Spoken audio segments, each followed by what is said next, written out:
Why is it that the more we chase happiness, the more unhappy we become? Have you ever wondered why life is so often filled with anxiety, anger, and suffering? Over 2,500 years ago, the Buddha revealed the truth. The 10 evils are the root cause of an unsettled mind and an unhappy life. But he also gave us a simple path. Avoid these 10 evils, and the body becomes pure, the mind becomes peaceful, and true happiness naturally arises. In this video, you'll see that this teaching is not distant or abstract, but a living key to finding peace in today's turbulent world. Join me as we uncover the timeless wisdom of the Buddha, avoiding the 10 evils. Women in the Sangha. Yasodhara had 3 times requested of the Buddha that she might be admitted to the Sangha, but her wish had not been granted. Now Pajapati, the foster mother of the Blessed One, in the company of Yasodhara and many other women, went to the Tathagata, entreating him earnestly to let them take the vows and be ordained as disciples. The Blessed One, foreseeing the danger that lurked in admitting women to the Sangha, protested that while the good religion ought surely to last 1,000 years, it would, when women joined it, likely decay after 500 years. But observing the zeal of Pajapati and Yasodhara for leading a religious life, he could no longer resist and assented to have them admitted as his disciples. Then the Venerable Ananda addressed the Blessed One thus: "Are women competent, Venerable Lord, if they retire from household life to the homeless state, under the doctrine and discipline announced by the Tathagata, to attain to the fruit of conversion, to attain to a release from a wearisome repetition of rebirths, to attain to saintship?" The Blessed One declared, "Women are competent, Ananda, if they retire from household life to the homeless state, under the doctrine and discipline announced by the Tathagata, to attain to the fruit of conversion, to attain to a release from a wearisome repetition of rebirths, to attain to saintship." Consider, Ananda, how great a benefactress Pajapati has been. She is the sister of the mother of the Blessed One, and as foster mother and nurse, reared the Blessed One after the death of his mother. So, Ananda, women may retire from household life to the homeless state under the doctrine and discipline announced by the Tathagata. Pajapati was the first woman to become a disciple of the Buddha and to receive the ordination as a bhikkhuni. On conduct toward women. The bhikkhus came to the Blessed One and asked him, "O Tathagata, our Lord and Master, what conduct toward women dost thou prescribe to the samanas who have left the world?" The Blessed One said, "Guard against looking on a woman. If ye see a woman, let it be as though ye saw her not, and have no conversation with her. If, after all, ye must speak with her, let it be with a pure heart, and think to yourself, I, as a samana, will live in this sinful world as the spotless leaf of the lotus, unsoiled by the mud in which it grows. If the woman be old, regard her as your mother; if young, as your sister; if very young, as your child. The samana who looks on a woman as a woman, or touches her as a woman, has broken his vow and is no longer a disciple of the Tathagata. The power of lust is great with men, and is to be feared with all. Take then the bow of earnest perseverance, and the sharp arrow, points of wisdom. Cover your heads with the helmet of right thought, and fight with fixed resolve against the 5 desires. Lust beclouds a man's heart when it is confused with woman's beauty, and the mind is dazed. Better far with red-hot irons bore out both your eyes, than encourage in yourself sensual thoughts, or look upon a woman's form with lustful desires.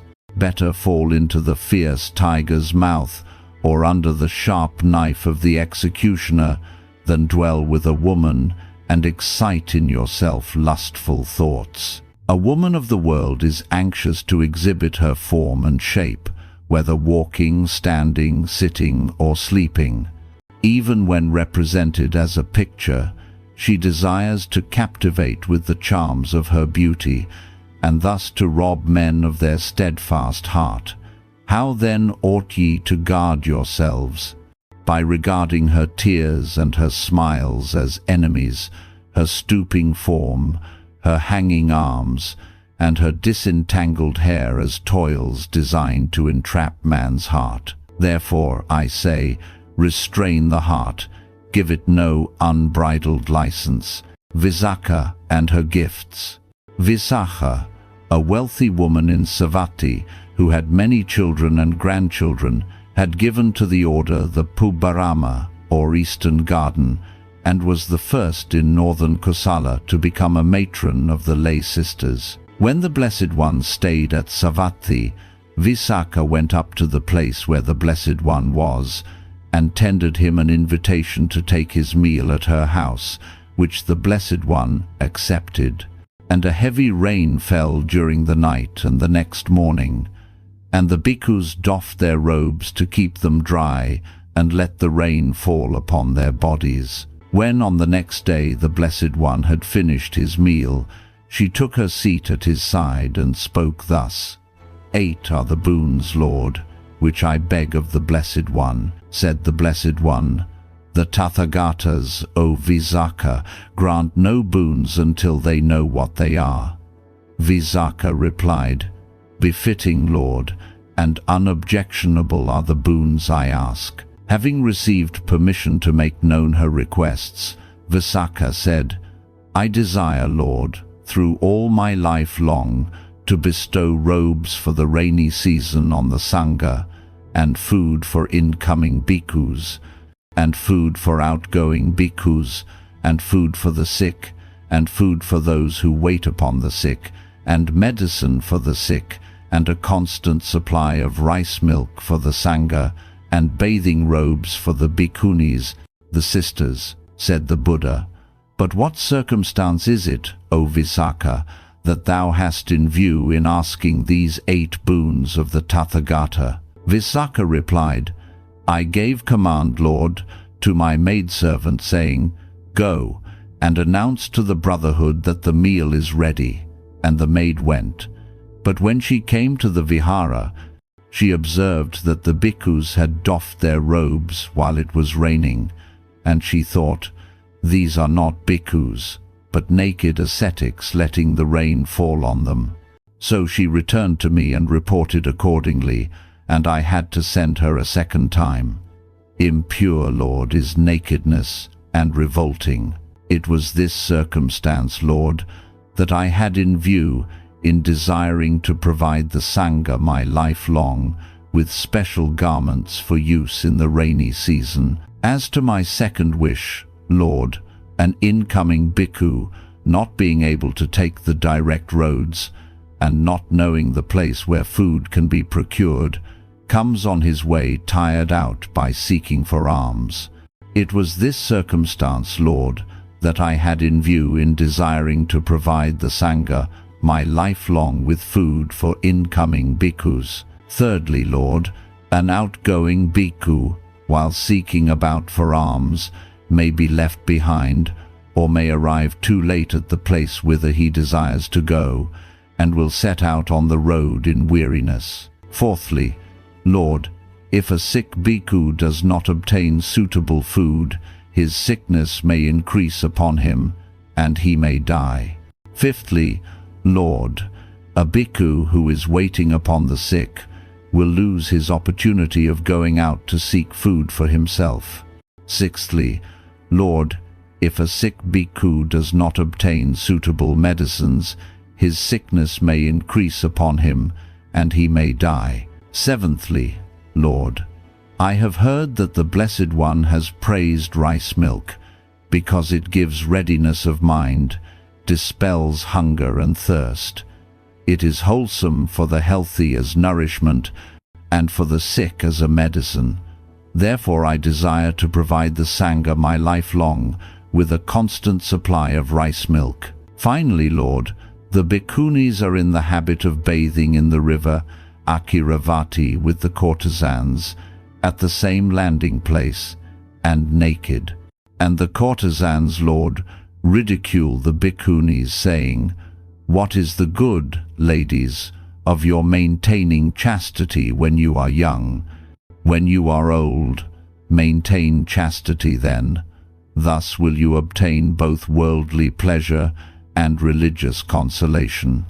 Impure, Lord, is nakedness for a woman, disgusting and revolting. These are the circumstances, Lord, that I had in view. The Blessed One said, "But what was the advantage you had in view for yourself, O Visakha, in asking the 8 boons of the Tathagata?" Visakha replied, "Bhikkhus who have spent the rainy seasons in various places will come, Lord, to Savatthi to visit the Blessed One. And on coming to the Blessed One they will ask, saying, 'Such and such a bhikkhu, Lord, has died. What now is his destiny?' Then will the Blessed One explain that he has attained the fruits of conversion, that he has attained arahatship or has entered nirvana, as the case may be. And I, going up to them, will ask, 'Was that brother, sirs, one of those who had formerly been at Savatthi?' If reply to me, 'He has formerly been at Savatthi,' then shall I arrive at the conclusion, 'For a certainty did that brother enjoy either the robes for the rainy season, or the food for the incoming bhikkhus, or the food for the outgoing bhikkhus, or the food for the sick, or the food for those that wait upon the sick, or the medicine for the sick, or the constant supply of rice milk. Then will gladness spring up within me. Thus gladdened, joy will come to me, and so rejoicing all my mind will be at peace. Being thus at peace, I shall experience a blissful feeling of content, and in that bliss my heart will be at rest. That will be to me an exercise of my moral sense, an exercise of my moral powers, an exercise of the 7 kinds of wisdom. This, Lord, was the advantage I had in view for myself in asking those 8 boons of the Blessed One. The Blessed One said, it is well, Visakha. Thou hast done well in asking these 8 boons of the Tathagata with such advantages in view. Charity bestowed upon those who are worthy of it is like good seed sown on a good soil that yields an abundance of fruits, but alms given to those who are yet under the tyrannical yoke of the passions are like seed deposited in a bad soil. The passions of the receiver of the alms choke, as it were, the growth of merits, and the Blessed One gave this thanks to Visakha, O noble woman of an upright life, disciple of the Blessed One, thou givest unstintedly in purity of heart. Thou spreadest joy, assuagest pain, and verily thy gift will be a blessing, as well to many others as to thee. The Uposatha and Patimokkha. When Senya Bimbisara, the king of Magadha, was advanced in years, he retired from the world and led a religious life. He observed that there were Brahmanical sects in Rajagaha keeping sacred certain days, and the people went to their meeting houses and listened to their sermons. Concerning the need of keeping regular days for retirement from worldly labors and religious instruction, the king went to the Blessed One and said, the Parivrajaka, who belong to the Titiya school, prosper and gain adherents because they keep the 8th day and also the 14th or 15th day of each half month. Would it not be advisable for the reverend brethren of the Sangha also to assemble on days duly appointed for that purpose. The Blessed One commanded the bhikkhus to assemble on the 8th day, and also on the 14th or 15th day of each half-month, and to devote these days to religious exercises. A bhikkhu duly appointed should address the congregation and expound the Dharma. He should exhort the people to walk in the eightfold path of righteousness. He should comfort them in the vicissitudes of life and gladden them with the bliss of the fruit of good deeds. Thus the brethren should keep the uposatha. Now the bhikkhus, in obedience to the rule laid down by the Blessed One, assembled in the vihara on the day appointed, and the people went to hear the Dharma. But they were greatly disappointed, for the bhikkhus remained silent and delivered no discourse. When the Blessed One heard of it, he ordered the bhikkhus to recite the patimokkha, which is a ceremony of disburdening the conscience, and he commanded them to make confession of their trespasses so as to receive the absolution of the order. A fault, if there be one, should be confessed by the bhikkhu who remembers it and desires to be cleansed. For a fault, when confessed, shall be light on him. And the Blessed One said, "The patimokkha must be recited in this way. Let a competent and venerable bhikkhu make the following proclamation to the Sangha. May the Sangha hear me. Today is Uposatha, the 8th or the 14th or 15th day of the half-month. If the Sangha is ready, let the Sangha hold the Uposatha service and recite the patimokkha.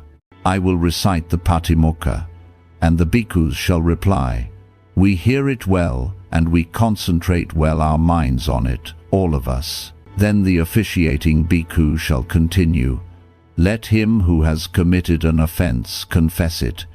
If there be no offense, let all remain silent.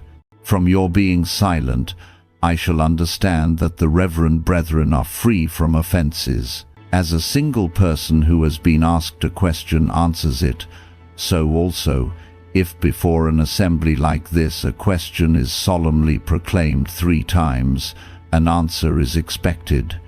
If a bhikkhu, after a 3-fold proclamation, does not confess an existing offense which he remembers, he commits an intentional falsehood.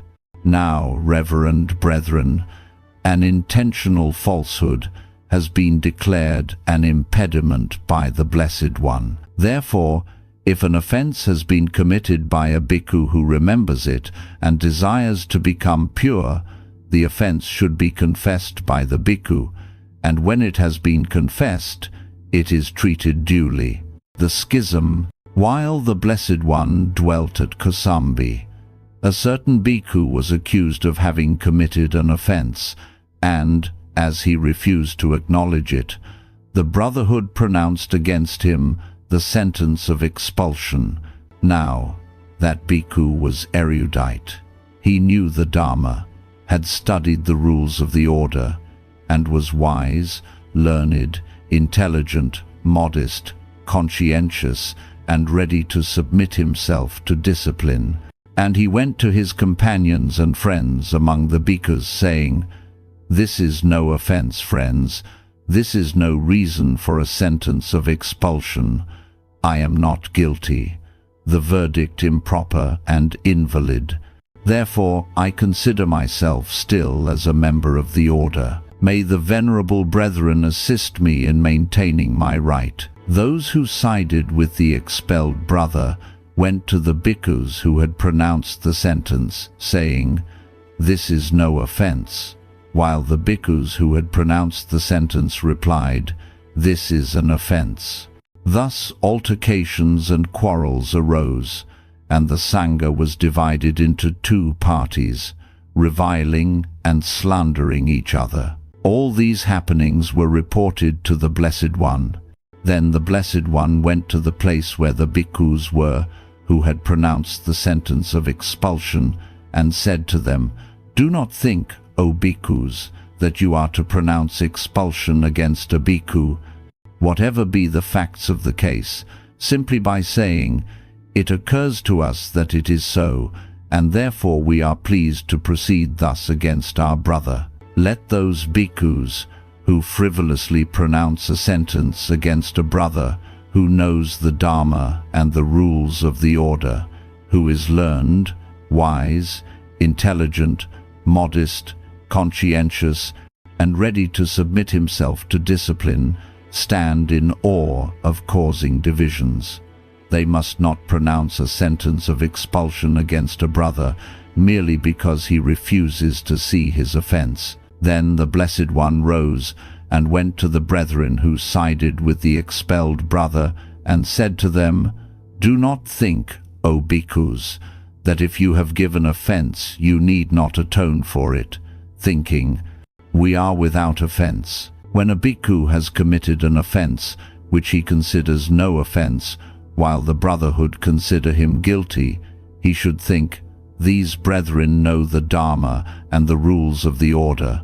They are learned, wise, intelligent, modest, conscientious, and ready to submit themselves to discipline. It is impossible that they should, on my account, act with selfishness, or in malice, or in delusion, or in fear. Let him stand in awe of causing divisions, and rather acknowledge his offense on the authority of his brethren." Both parties continued to keep uposatha and perform official acts independently of one another, and when their doings were related to the Blessed One, he ruled that the keeping of uposatha and the performance of official acts were lawful, unobjectionable, and valid for both parties. For he said, "The bhikkhus who side with the expelled brother form a different communion from those who pronounce the sentence.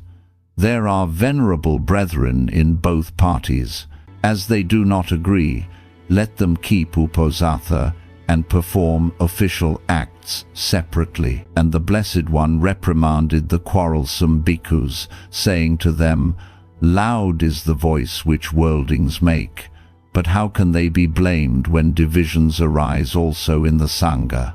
Hatred is not appeased in those who think, 'He has reviled me, he has wronged me, he has injured me.' For not by hatred is hatred appeased. Hatred is appeased by not hatred. This is an eternal law. There are some who do not know the need of self-restraint.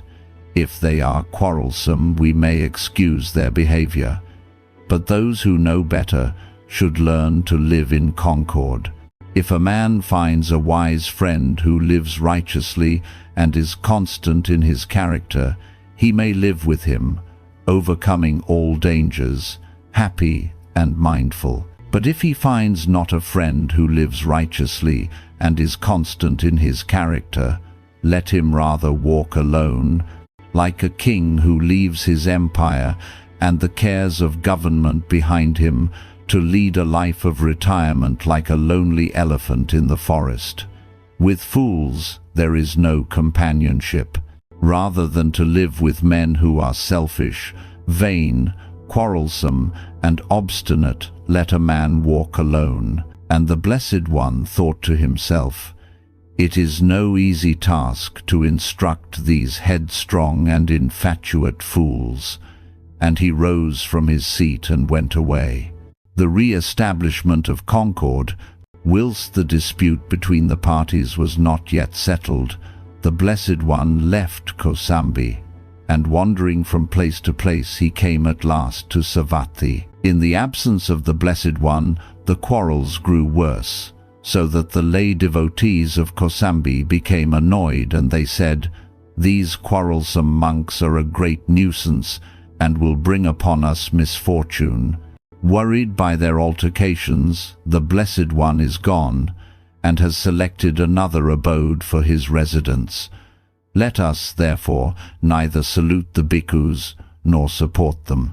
They are not worthy of wearing yellow robes and must either propitiate the Blessed One or return to the world. And the bhikkhus of Kosambi, when no longer honored and no longer supported by the lay devotees, began to repent and said, "Let us go to the Blessed One, and let him settle the question of our disagreement."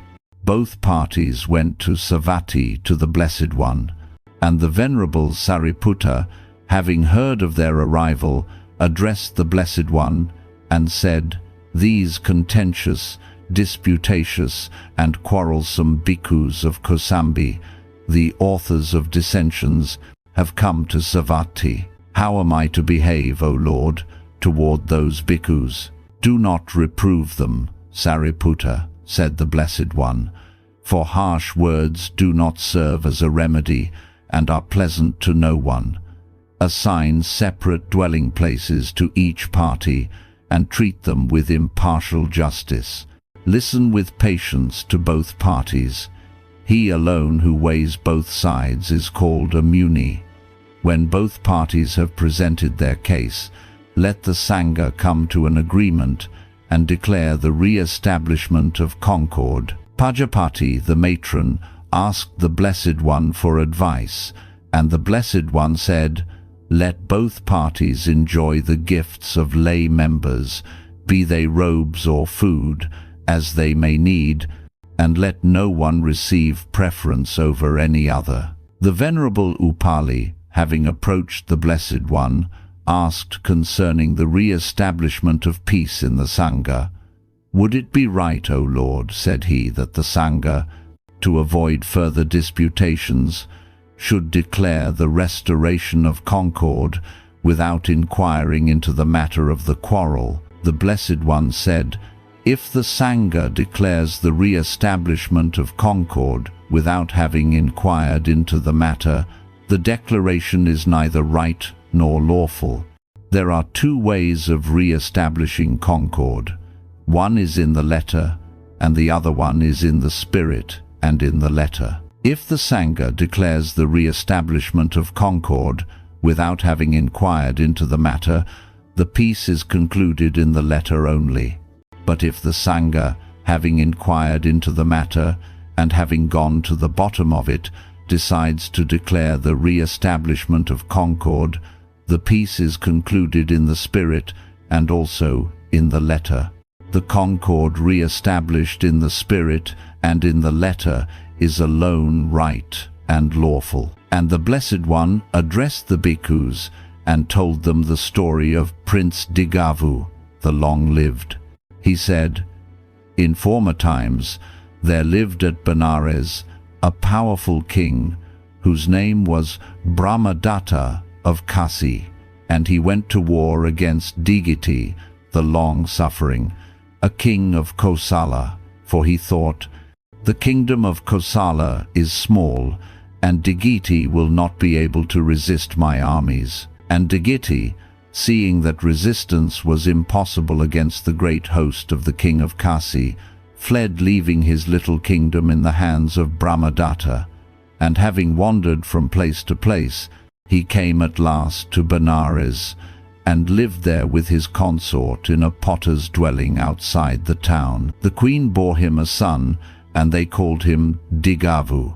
When Digavu had grown up, the king thought to himself, 'King Brahmadatta has done us great harm, and he is fearing our revenge.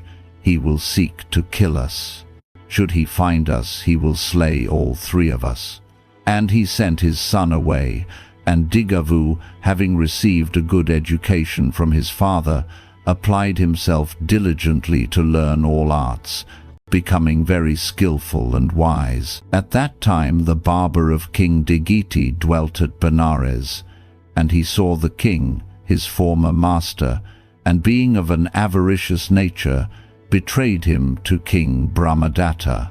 When Brahmadatta, the king of Kasi, heard that the fugitive king of Kosala and his queen, unknown and in disguise, were living a quiet life in a potter's dwelling, he ordered them to be bound and executed, and the sheriff to whom the order was given seized King Digiti and led him to the place of execution. While the captive king was being led through the streets of Benares, he saw his son, who had returned to visit his parents, and, careful not to betray the presence of his son, yet anxious to communicate to him his last advice, he cried, "O Digavu, my son, be not far-sighted, be not near-sighted, for not by hatred is hatred appeased. Hatred is appeased by not hatred only." The king and queen of Kosala were executed, but Digavu their son bought strong wine and made the guards drunk. When the night arrived, he laid the bodies of his parents upon a funeral pyre and burned them with all honors and religious rites. When King Brahmadatta heard of it, he became afraid, for he thought, "Digavu, the son of King Digiti, is a wise youth, and he will take revenge for the death of his parents. If he espies a favorable opportunity, he will assassinate me." Young Digavu went to the forest and wept to his heart's content. Then he wiped his tears and returned to Benares. Hearing that assistants were wanted in the royal elephant stable, he offered his services and was engaged by the master of the elephants. And it happened that the king heard a sweet voice ringing through the night and singing to the lute a beautiful song that gladdened his heart. And having inquired among his attendants who the singer might be, was told that the master of the elephants had in his service a young man of great accomplishments and beloved by all his comrades. They said, "He is wont to sing to the lute, and he must have been the singer that gladdened the heart of the king." The king summoned the young man before him, and, being much pleased with Digavu, gave him employment in the royal castle.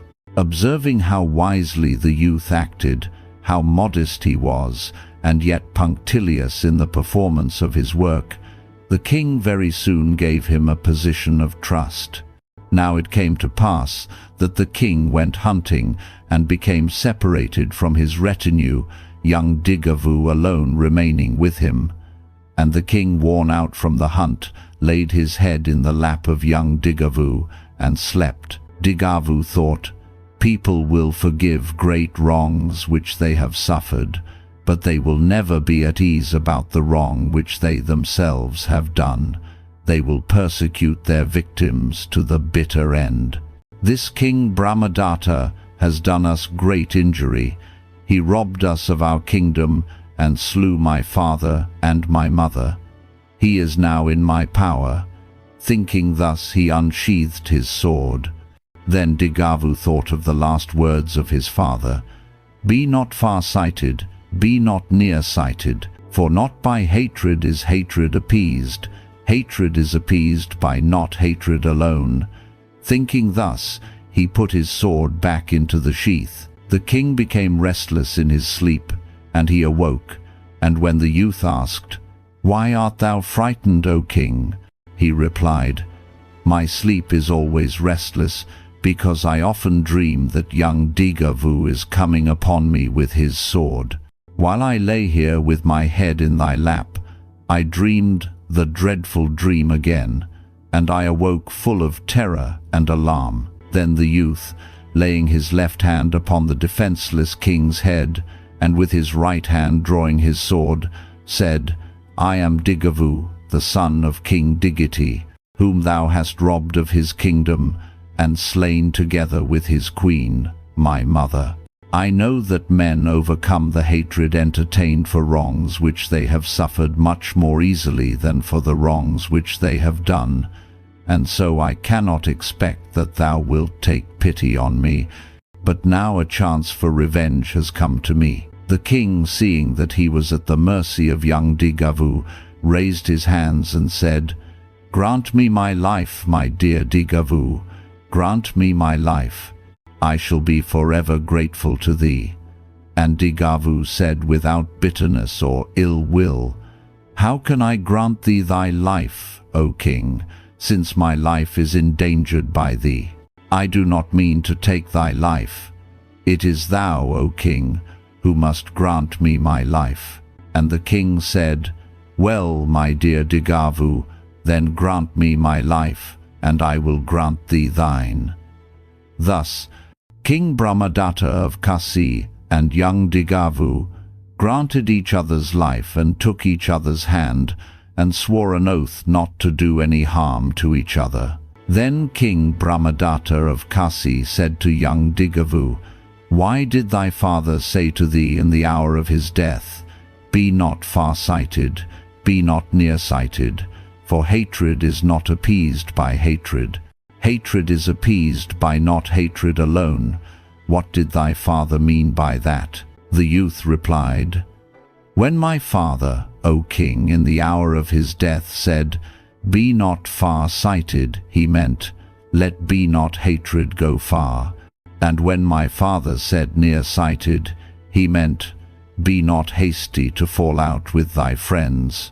And when he said, 'For not by hatred is hatred appeased, hatred is appeased by not hatred,' he meant this: 'Thou hast killed my father and mother, O king, and if I should deprive thee of thy life, then thy partisans in turn would take away my life. My partisans again would deprive thine of their lives. Thus by hatred, hatred would not be appeased. But now, O king, thou hast granted me my life, and I have granted thee thine. Thus by not hatred, hatred has been appeased." Then King Brahmadatta of Kasi thought, "How wise is young Digavu that he understands in its full extent the meaning of what his father spoke concisely." And the king gave him back his father's kingdom and gave him his daughter in marriage. Having finished the story, the Blessed One said, "Brethren, ye are my lawful sons in the faith, begotten by the words of my mouth. Children ought not to trample underfoot the counsel given them by their father. Do ye henceforth follow my admonitions."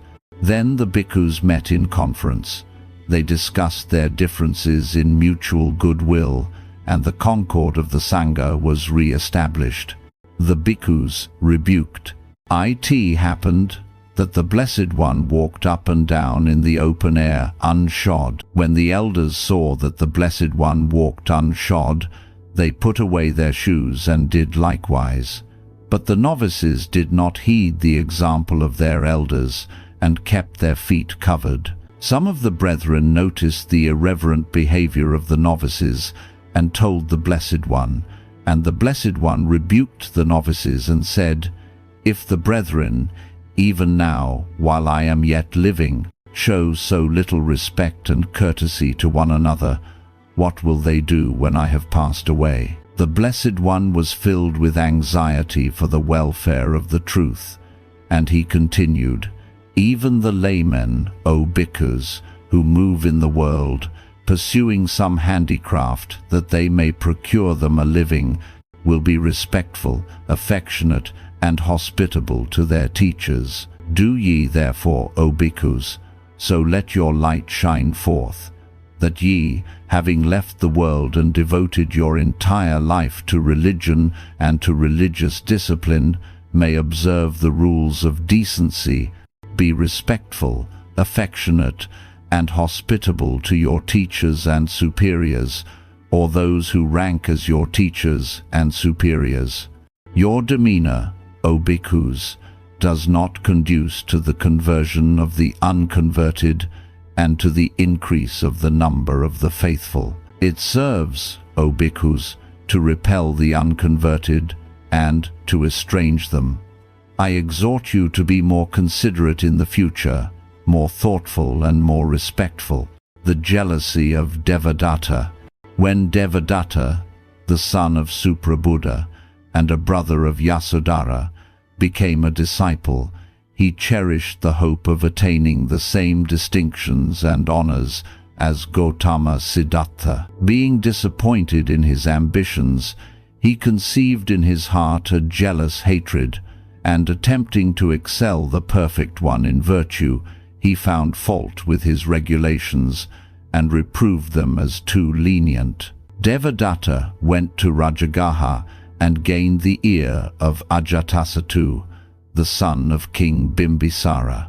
And Ajatasattu built a new vihara for Devadatta, and founded a sect whose disciples were pledged to severe rules and self-mortification. Soon afterwards, the Blessed One himself came to Rajagaha and stayed at the Veluvana Vihara. Devadatta called on the Blessed One, requesting him to sanction his rules of greater stringency, by which a greater holiness might be procured. The body, he said, consists of its 32 parts, and has no divine attributes. It is conceived in sin and born in corruption. Its attributes are liability to pain and dissolution, for it is impermanent. It is the receptacle of karma, which is the curse of our former existences.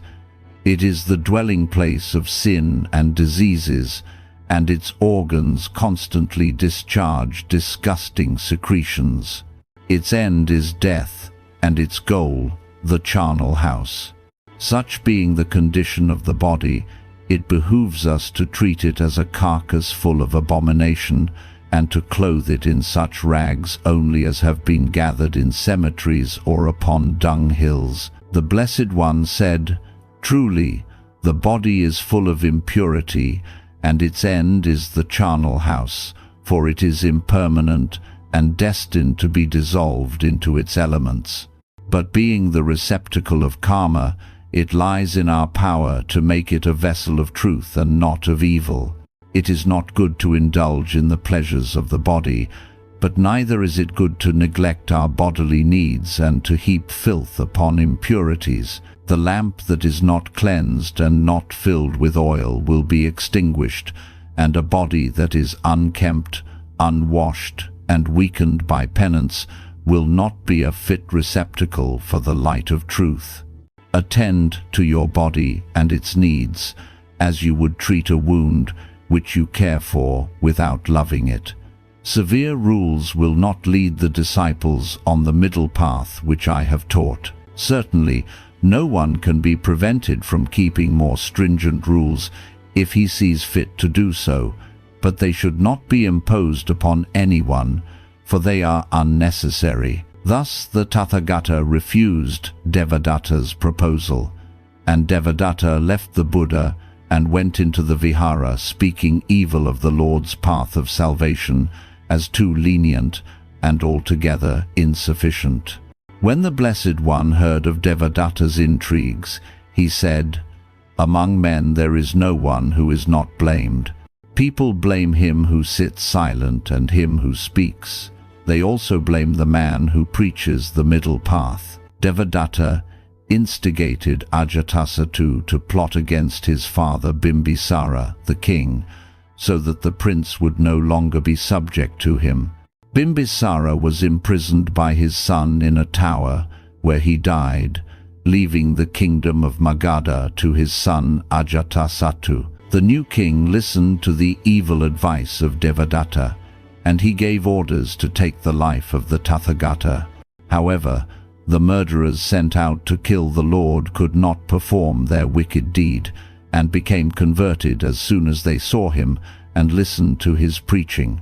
The rock hurled down from a precipice upon the great master split in twain, and the two pieces passed by on either side without doing any harm. Nalagiri, the wild elephant let loose to destroy the Lord, became gentle in his presence, and Ajatasattu, suffering greatly from the pangs of his conscience, went to the Blessed One and sought peace in his distress. The Blessed One received Ajatasattu kindly and taught him the way of salvation, but Devadatta still tried to become the founder of a religious school of his own. Devadatta did not succeed in his plans, and having been abandoned by many of his disciples, he fell sick and then repented. He entreated those who had remained with him to carry his litter to the Buddha, saying, "Take me, children, take me to him. Though I have done evil to him, I am his brother-in-law. For the sake of our relationship, the Buddha will save me." And they obeyed, although reluctantly. And Devadatta, in his impatience to see the Blessed One, rose from his litter while his carriers were washing their hands. But his feet burned under him. He sank to the ground, and, having chanted a hymn on the Buddha, died. Name and form. On one occasion, the Blessed One entered the assembly hall, and the brethren hushed their conversation.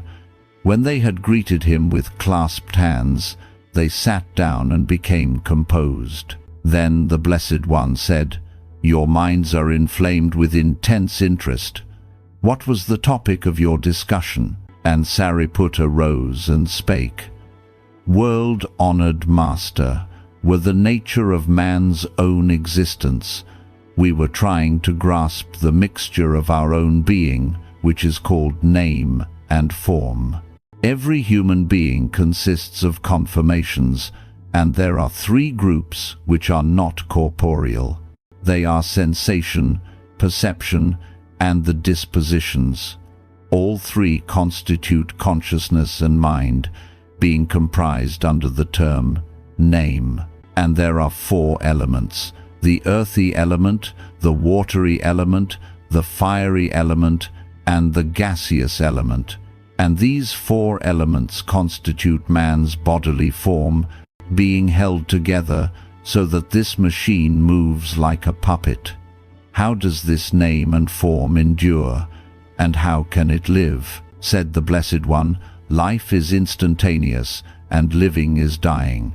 Just as a chariot wheel in rolling rolls only at one point of the tire, and in resting rests only at one point, in exactly the same way, the life of a living being lasts only for the period of one thought. As soon as that thought has ceased, the being is said to have ceased. As it has been said, the being of a past moment of thought has lived, but does not live, nor will it live. The being of a future moment of thought will live, but has not lived, nor does it live. The being of the present moment of thought does live, but has not lived, nor will it live. As to name and form, we must understand how they interact. Name has no power of its own, nor can it go on of its own impulse, either to eat, or to drink, or to utter sounds, or to make a movement. Form also is without power, and cannot go on of its own impulse. It has no desire to eat, or to drink, or to utter sounds, or to make a movement. But form goes on when supported by name, and name when supported by form. When name has a desire to eat, or to drink, or to utter sounds, or to make a movement, then form eats, drinks, utters sounds, makes a movement. It is as if two men, the one blind from birth and the other a cripple, were desirous of going traveling, and the man blind from birth were to say to the cripple as follows: "See here, I am able to use my legs, but I have no eyes with which to see the rough and the smooth places in the road." And the cripple were to say to the man blind from birth as follows: "See here, I am able to use my eyes, but I have no legs with which to go forward and back." And the man blind from birth, pleased and delighted, were to mount the cripple on his shoulders. And the cripple sitting on the shoulders of the man blind from birth were to direct him, saying, "Leave the left and go to the right. Leave the right and go to the left." Here the man blind from birth is without power of his own, and weak, and cannot go of his own impulse or might. The cripple also is without power of his own, and weak, and cannot go of his own impulse or might. Yet when they mutually support one another, it is not impossible for them to go. In exactly the same way, name is without power of its own, and cannot spring up of its own might, nor perform this or that action. Form also is without power of its own, and cannot spring up of its own might, nor perform this or that action. Yet when they mutually support one another, It is not impossible for them to spring up and go on. There is no material that exists for the production of name and form, and when name and form cease, they do not go any whither in space. After name and form have ceased, they do not exist anywhere, any more than there is heaped up music material. When a lute is played upon, there is no previous store of sound, and when the music ceases, it does not go any whither in space. When it has ceased, it exists nowhere in a stored-up state. Having previously been non-existent, it came into existence on account of the structure and stern of the lute and the exertions of the performer. And as it came into existence, so it passes away. In exactly the same way, all the elements of being, both corporeal and non-corporeal, come into existence after having previously been non-existent, and having come into existence pass away. There is not a self residing in name and form, but the cooperation of the conformations produces what people call a man. Just as the word chariot is but a mode of expression for axle, wheels, the chariot body and other constituents in their proper combination, so a living being is the appearance of the groups with the four elements as they are joined in a unit. There is no self in the carriage, and there is no self in man. O bhikkhus, this doctrine is sure and an eternal truth, that there is no self outside of its parts.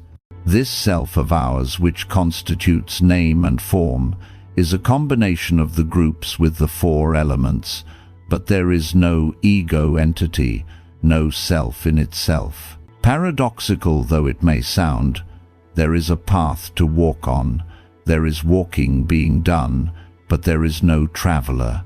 There are deeds being done, but there is no doer. There is a blowing of the air, but there is no wind that does the blowing. The thought of self is an error, and all existences are as hollow as the plantain tree and as empty as twirling water bubbles. Therefore, O bhikkhus, as there is no self, there is no transmigration of a self, but there are deeds, and the continued effect of deeds. There is a rebirth of karma, there is reincarnation. This rebirth, this reincarnation, this reappearance of the conformations is continuous and depends on the law of cause and effect. Just as a seal is impressed upon the wax reproducing the configurations of its device, so the thoughts of men, their characters, their aspirations are impressed upon others in continuous transference and continue their karma, and good deeds will continue in blessings, while bad deeds will continue in curses. There is no entity here that migrates, no self is transferred from one place to another, but there is a voice uttered here, and the echo of it comes back. The teacher pronounces a stanza, and the disciple who attentively listens to his teacher's instruction repeats the stanza. Thus the stanza is reborn in the mind of the disciple. The body is a compound of perishable organs. It is subject to decay, and we should take care of it as of a wound or a sore. We should attend to its needs without being attached to it or loving it. The body is like a machine, and there is no self in it that makes it walk or act, but the thoughts of it, as the windy elements, cause the machine to work. The body moves about like a cart. Therefore 'tis said, as ships are blown by wind on sails, as arrows fly from twanging bow, so, when the force of thought directs, the body, following, must go. Just as machines are worked by ropes, so are the body's gear and groove. Obedient to the pull of mind, our muscles and our members move.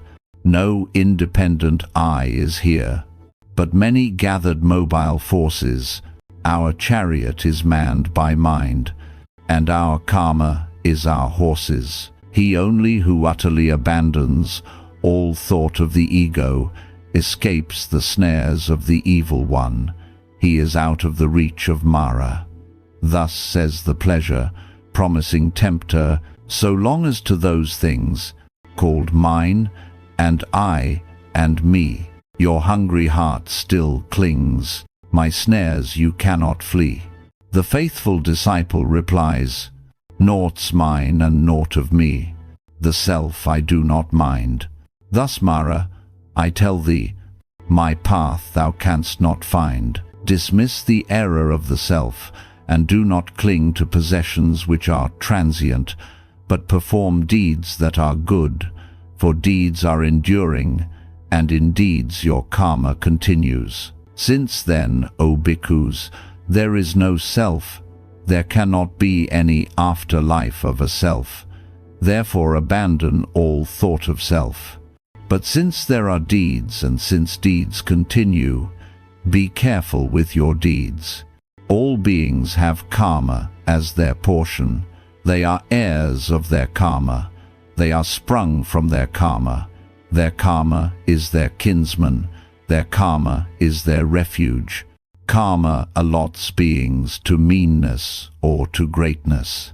Assailed by death in life, last throes, on quitting all thy joys and woes. What is thine own, thy recompense?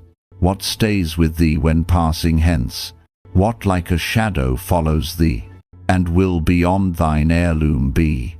'Tis deeds, thy deeds, both good and bad. Naught else can after death be had. Thy deeds are thine, thy recompense. They are thine own when going hence. They like a shadow follow thee, and will beyond thine heirloom be. Let all then here perform good deeds, for future wheel a treasure store, there to reap crops from noble seeds, a bliss increasing evermore. The goal, the Blessed One thus addressed the bhikkhus. It is through not understanding the Four Noble Truths, O bhikkhus, that we had to wander so long in the weary path of samsara, both you and I. Through contact, thought is born from sensation, and is reborn by a reproduction of its form. Starting from the simplest forms, the mind rises and falls according to deeds, but the aspirations of a bodhisattva pursue the straight path of wisdom and righteousness until they reach perfect enlightenment in the Buddha. All creatures are what they are through the karma of their deeds done in former and in present existences. The rational nature of man is a spark of the true light. It is the first step on the upward road, but new births are required to ensure an ascent to the summit of existence, the enlightenment of mind and heart, where the immeasurable light of moral comprehension is gained, which is the source of all righteousness. Having attained this higher birth, I have found the truth, and have taught you the noble path that leads to the city of peace. I have shown you the way to the lake of ambrosia, which washes away all evil desire. I have given you the refreshing drink called the perception of truth, and he who drinks of it becomes free from excitement, passion, and wrongdoing. The very gods envy the bliss of him who has escaped from the floods of passion and has climbed the shores of nirvana. His heart is cleansed from all defilement and free from all illusion. He is like unto the lotus which grows in the water, yet not a drop of water adheres to its petals. The man who walks in the noble path lives in the world, and yet his heart is not defiled by worldly desires. He who does not see the Four Noble Truths, he who does not understand the three characteristics, and has not grounded himself in the uncreate, has still a long path to traverse by repeated births, through the desert of ignorance with its mirages of illusion, and through the morass of wrong. But now that you have gained comprehension, the cause of further migrations and aberrations is removed. the goal is reached, the craving of selfishness is destroyed, and the truth is attained. This is true deliverance, this is salvation, this is heaven, and the bliss of a life immortal.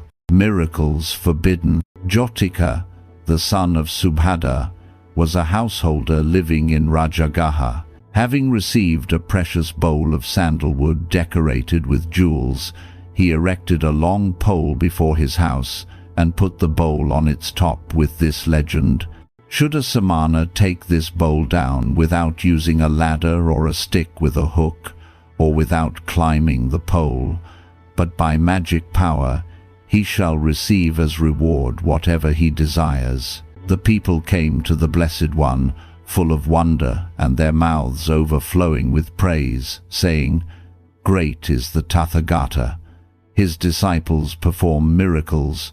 Kassapa, the disciple of the Buddha, saw the bowl on Jyotika's pole, and stretching out his hand, he took it down, carrying it away in triumph to the vihara. When the Blessed One heard what had happened, he went to Kassapa and, breaking the bowl to pieces, forbade his disciples to perform miracles of any kind. Soon after this it happened that in one of the rainy seasons, many bhikkhus were staying in the Vajji territory during a famine, and one of the bhikkhus proposed to his brethren that they should praise one another to the householders of the village, saying, "This bhikkhu is a saint, he has seen celestial visions, and that bhikkhu possesses supernatural gifts, he can work miracles."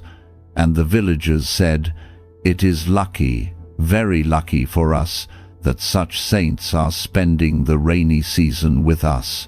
And they gave, willingly and abundantly, and the bhikkhus prospered and did not suffer from the famine. When the Blessed One heard it, he told Ananda to call the bhikkhus together, and he asked them, "Tell me, O bhikkhus, when does a bhikkhu cease to be a bhikkhu?" And Sariputta replied, "An ordained disciple must not commit any unchaste act. The disciple who commits an unchaste act is no longer a disciple of the Sakyamuni. Again, an ordained disciple must not take except what has been given him. Disciple who takes, be it so little as a penny's worth, is no longer a disciple of the Sakyamuni." And lastly, an ordained disciple must not knowingly and malignantly deprive any harmless creature of life, not even an earthworm or an ant. The disciple who knowingly and malignantly deprives any harmless creature of its life is no longer a disciple of the Sakyamuni. These are the three great prohibitions, and the Blessed One addressed the bhikkhus and said, "There is another great prohibition which I declare to you. An ordained disciple must not boast of any superhuman perfection. The disciple who with evil intent and from covetousness boasts of a superhuman perfection, be it celestial visions or miracles, is no longer a disciple of the Sakyamuni. I forbid you, O bhikkhus, to employ any spells or supplications, for they are useless, since the law of karma governs all things. He who attempts to perform miracles has not understood the doctrine of the Tathagata, the vanity of worldliness." There was a poet who had acquired the spotless eye of truth, and he believed in the Buddha, whose doctrine gave him peace of mind and comfort in the hour of affliction. It happened that an epidemic swept over the country in which he lived, so that many died, and the people were terrified. Some of them trembled with fright, and in anticipation of their fate were smitten with all the horrors of death before they died, while others began to be merry, shouting loudly, "Let us enjoy ourselves today, for we know not whether tomorrow we shall live." Yet was their laughter no genuine gladness, but a mere pretense and affectation. Among all these worldly men and women trembling with anxiety, the Buddhist poet lived in the time of the pestilence, as usual, calm and undisturbed, helping wherever he could, and ministering unto the sick, soothing their pains by medicine and religious consolation. And a man came to him and said, "My heart is nervous and excited, for I see people die. I am not anxious about others, but I tremble because of myself. Help me, cure me of my fear." The poet replied, "There is help for him who has compassion on others, but there is no help for thee so long as thou clingest to thine own self alone. Hard times try the souls of men, and teach them righteousness and charity. Canst thou witness these sad sights around thee, and still be filled with selfishness? Canst thou see thy brothers, sisters, and friends suffer, yet not forget the petty cravings and lust of thine own heart?" Noticing the desolation in the mind of the pleasure-seeking man, the Buddhist poet composed this song and taught it to the brethren in the vihara. Unless you take refuge in the Buddha and find rest in nirvana, your life is but vanity, empty and desolate vanity. To see the world is idle, and to enjoy life is empty.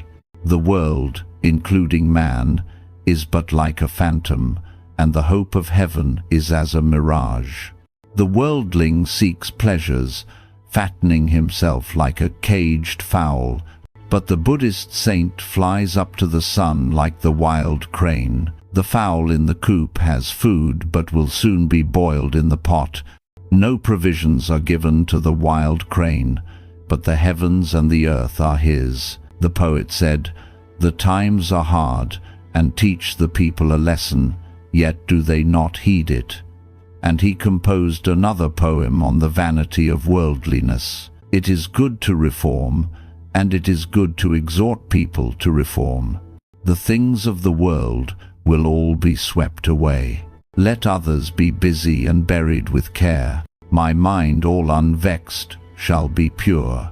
After pleasures they hanker and find no satisfaction. Riches they covet and can never have enough. They are like unto puppets held up by a string. When the string breaks, they come down with a shock. In the domain of death there are neither great nor small. Neither gold nor silver is used, nor precious jewels. No distinction is made between the high and the low, and daily the dead are buried beneath the fragrant sod. Look at the sun setting behind the western hills. You lie down to rest, but soon the cock will announce morn. Reform today, and do not wait until it be too late. Do not say it is early, for the time quickly passes by. It is good to reform, and it is good to exhort people to reform. It is good to lead a righteous life and take refuge in the Buddha's name. Your talents may reach to the skies, your wealth may be untold, but all is in vain unless you attain the peace of nirvana. Secrecy and publicity. The Buddha said, "Three things, O disciples, are characterized by secrecy: love affairs, priestly wisdom, and all aberrations from the path of truth. Women who are in love, O disciples, seek secrecy and shun publicity. Priests who claim to be in possession of special revelation, O disciples, seek secrecy and shun publicity. All those who stray from the path of truth, O disciples, seek secrecy and shun publicity. Three things, O disciples, shine before the world and cannot be hidden." What are the three? The moon, O disciples, illumines the world and cannot be hidden. The sun, O disciples, illumines the world and cannot be hidden. And the truth proclaimed by the Tathagata illumines the world and cannot be hidden. These three things, O disciples, illumine the world and cannot be hidden. There is no secrecy about them. The annihilation of suffering. The Buddha said, "What, my friends, is evil? Killing is evil, stealing is evil. Yielding to sexual passion is evil. Lying is evil. Slandering is evil. Abuse is evil. Gossip is evil. Envy is evil. Hatred is evil. To cling to false doctrine is evil. All these things, my friends, are evil. And what, my friends, is the root of evil? Desire is the root of evil. Hatred is the root of evil. Illusion is the root of evil. These things are the root of evil. What, however, is good? Abstaining from killing is good. Abstaining from theft is good. Abstaining from sensuality is good. Abstaining from falsehood is good. Abstaining from slander is good. Suppression of unkindness is good. Abandoning gossip is good. Letting go all envy is good. Dismissing hatred is good. Obedience to the truth is good. All these things are good. And what, my friend, is the root of the good? Freedom from desire is the root of the good. Freedom from hatred and freedom from illusion. These things, my friends, are the root of the good. What, however, O brethren, is suffering? What is the origin of suffering? What is the annihilation of suffering? Birth is suffering. Old age is suffering. Disease is suffering. Death is suffering. Sorrow and misery are suffering. Affliction and despair are suffering. To be united with loathsome things is suffering. The loss of that which we love and the failure in attaining that which is longed for are suffering. All these things, O brethren, are suffering. And what, O brethren, is the origin of suffering? It is lust, passion, and the thirst for existence that yearns for pleasure everywhere, leading to a continual rebirth. 1. It is sensuality, desire, selfishness. All these things, O brethren, are the origin of suffering. And what is the annihilation of suffering?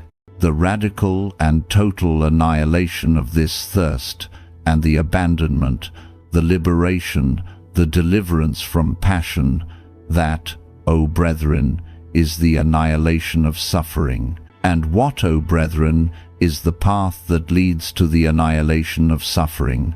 It is the holy eightfold path that leads to the annihilation of suffering, which consists of right views, right decision, right speech, right action, right living, right struggling, right thoughts, and right meditation. In so far, O friends, as a noble youth thus recognizes suffering and the origin of suffering, as he recognizes the annihilation of suffering and walks on the path that leads to the annihilation of suffering, radically forsaking passion, subduing wrath, annihilating the vain conceit of the I am, leaving ignorance, and attaining to enlightenment, he will make an end of all suffering, even in this life. Avoiding the 10 evils, the Buddha said, all acts of living creatures become bad by 10 things, and by avoiding the 10 things they become good.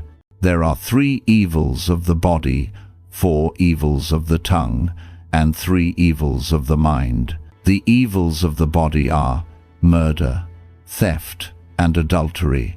Of the tongue, lying, slander, abuse, and idle talk. Of the mind, covetousness, hatred, and error. I exhort you to avoid the 10 evils. 1. Kill not, but have regard for life. 2. Steal not, neither do ye rob, but help everybody to be master of the fruits of his labor. 3. Abstain from impurity, and lead a life of chastity. 4. Lie not, but be truthful. Speak the truth with discretion, fearlessly, and in a loving heart. 5. Invent not evil reports, neither do ye repeat them. Carp not, but look for the good sides of your fellow beings, so that ye may with sincerity defend them against their enemies. 6. Swear not, but speak decently and with dignity. 7. Waste not the time with gossip, but speak to the purpose, or keep silence. 8. Covet not, nor envy, but rejoice at the fortunes of other people. 9. Cleanse your heart of malice and cherish no hatred, not even against your enemies, but embrace all living beings with kindness. 10. Free your mind of ignorance and be anxious to learn the truth, especially in the one thing that is needful, lest you fall a prey either to skepticism or to errors. Skepticism will make you indifferent, and errors will lead you astray, so that you shall not find the noble path that leads to life eternal. The preacher's mission. The Blessed One said to his disciples, "When I have passed away, and can no longer address you and edify your minds with religious discourse, select from among you men of good family and education to preach the truth in my stead, and let those men be invested with the robes of the Tathagata. Let them enter into the abode of the Tathagata and occupy the pulpit of the Tathagata. The robe of the Tathagata is sublime forbearance and patience. The abode of the Tathagata is charity and love of all beings. The pulpit of the Tathagata is the comprehension of the good law in its abstract meaning, as well as in its particular application. The preacher must propound the truth with unshrinking mind. He must have the power of persuasion rooted in virtue and in strict fidelity to his vows. The preacher must keep in his proper sphere and be steady in his course. He must not flatter his vanity by seeking the company of the great, nor must he keep company with persons who are frivolous and immoral. When in temptation, he should constantly think of the Buddha, and he will conquer. All who come to hear the doctrine, the preacher must receive with benevolence, and his sermon must be without invidiousness. The preacher must not be prone to carp at others, or to blame other preachers, nor speak scandal, nor propagate bitter words. He must not mention by name other disciples to vituperate them and reproach their demeanor. Clad in a clean robe, dyed with good color, with appropriate undergarments, he must ascend the pulpit with a mind free from blame and at peace with the whole world. He must not take delight in querulous disputations or engage in controversies so as to show the superiority of his talents, but be calm and composed. No hostile feelings shall reside in his heart, and he must never abandon the disposition of charity toward all beings. His sole aim must be that all beings become Buddhas. Let the preacher apply himself with zeal to his work, and the Tathagata will show to him the body of the holy law in its transcendent glory. He shall be honored as one whom the Tathagata has blessed. The Tathagata blesses the preacher, and also those who reverently listen to him and joyfully accept the doctrine. All those who receive the truth will find perfect enlightenment. And verily, such is the power of the doctrine that even by the reading of a single stanza, or by reciting, copying, and keeping in mind a single sentence of the good law, persons may be converted to the truth and enter the path of righteousness, which leads to deliverance from evil. Creatures that are swayed by impure passions, when they listen to the voice, will be purified. The ignorant who are infatuated with the follies of the world will, when pondering on the profundity of the doctrine, acquire wisdom. Those who act under the impulse of hatred will, when taking refuge in the Buddha, be filled with goodwill and love. A preacher must be full of energy and cheerful hope, never tiring and never despairing of final success. A preacher must be like a man in quest of water who digs a well in an arid tract of land. So long as he sees that the sand is dry and white, he knows that the water is still far off, but let him not be troubled or give up the task as hopeless. The work of removing the dry sand must be done so that he can dig down deeper into the ground. And often the deeper he has to dig, the cooler and purer and more refreshing will the water be. When after some time of digging he sees that the sand becomes moist, he accepts it as a token that the water is near. So long as the people do not listen to the words of truth, the preacher knows that he has to dig deeper into their hearts. But when they begin to heed his words, he apprehends that they will soon attain enlightenment. Into your hands, O you men of good family and education, who take the vow of preaching the words of the Tathagata, the Blessed One transfers, entrusts, and commends the good law of truth. Receive the good law of truth. Keep it, read and re-read it, fathom it, promulgate it, and preach it to all beings in all the quarters of the universe. The Tathagata is not avaricious, nor narrow-minded, and he is willing to impart the perfect Buddha knowledge unto all who are ready and willing to receive it. Do you be like him, imitate him, and follow his example in bounteously giving, showing, and bestowing the truth. Gather round you hearers who love to listen to the benign and comforting words of the law. Rouse the unbelievers to accept the truth and fill them with delight and joy. Quicken them, edify them, and lift them higher and higher until they see the truth face to face in all its splendor and infinite glory. When the Blessed One had thus spoken, the disciples said, O thou who rejoicest in kindness, having its source in compassion, thou great cloud of good qualities and of benevolent mind, thou quenchest the fire that vexeth living beings, thou pourest out nectar, the rain of the law. We shall do, O Lord, what the Tathagata commands. We shall fulfill his behest. The Lord shall find us obedient to his words. And this vow of the disciples resounded through the universe, and like an echo it came back from all the bodhisattvas who are to be and will come to preach the good law of truth to future generations. And the Blessed One said, The Tathagata is like unto a powerful king who rules his kingdom with righteousness, but being attacked by envious enemies, goes out to wage war against his foes. When the king sees his soldiers fight, he is delighted with their gallantry, and will bestow upon them donations of all kinds. Ye are the soldiers of the Tathagata, while Mara, the evil one, is the enemy who must be conquered, and the Tathagata will give to his soldiers the city of Nirvana, the great capital of the good law. And when the enemy is overcome, the Dharma Raja, the great king of truth, will bestow upon all his disciples the most precious crown, which jewel brings perfect enlightenment, supreme wisdom, and undisturbed peace. The teacher. This is the Dhammapada, the path of religion pursued by those who are followers of the Buddha.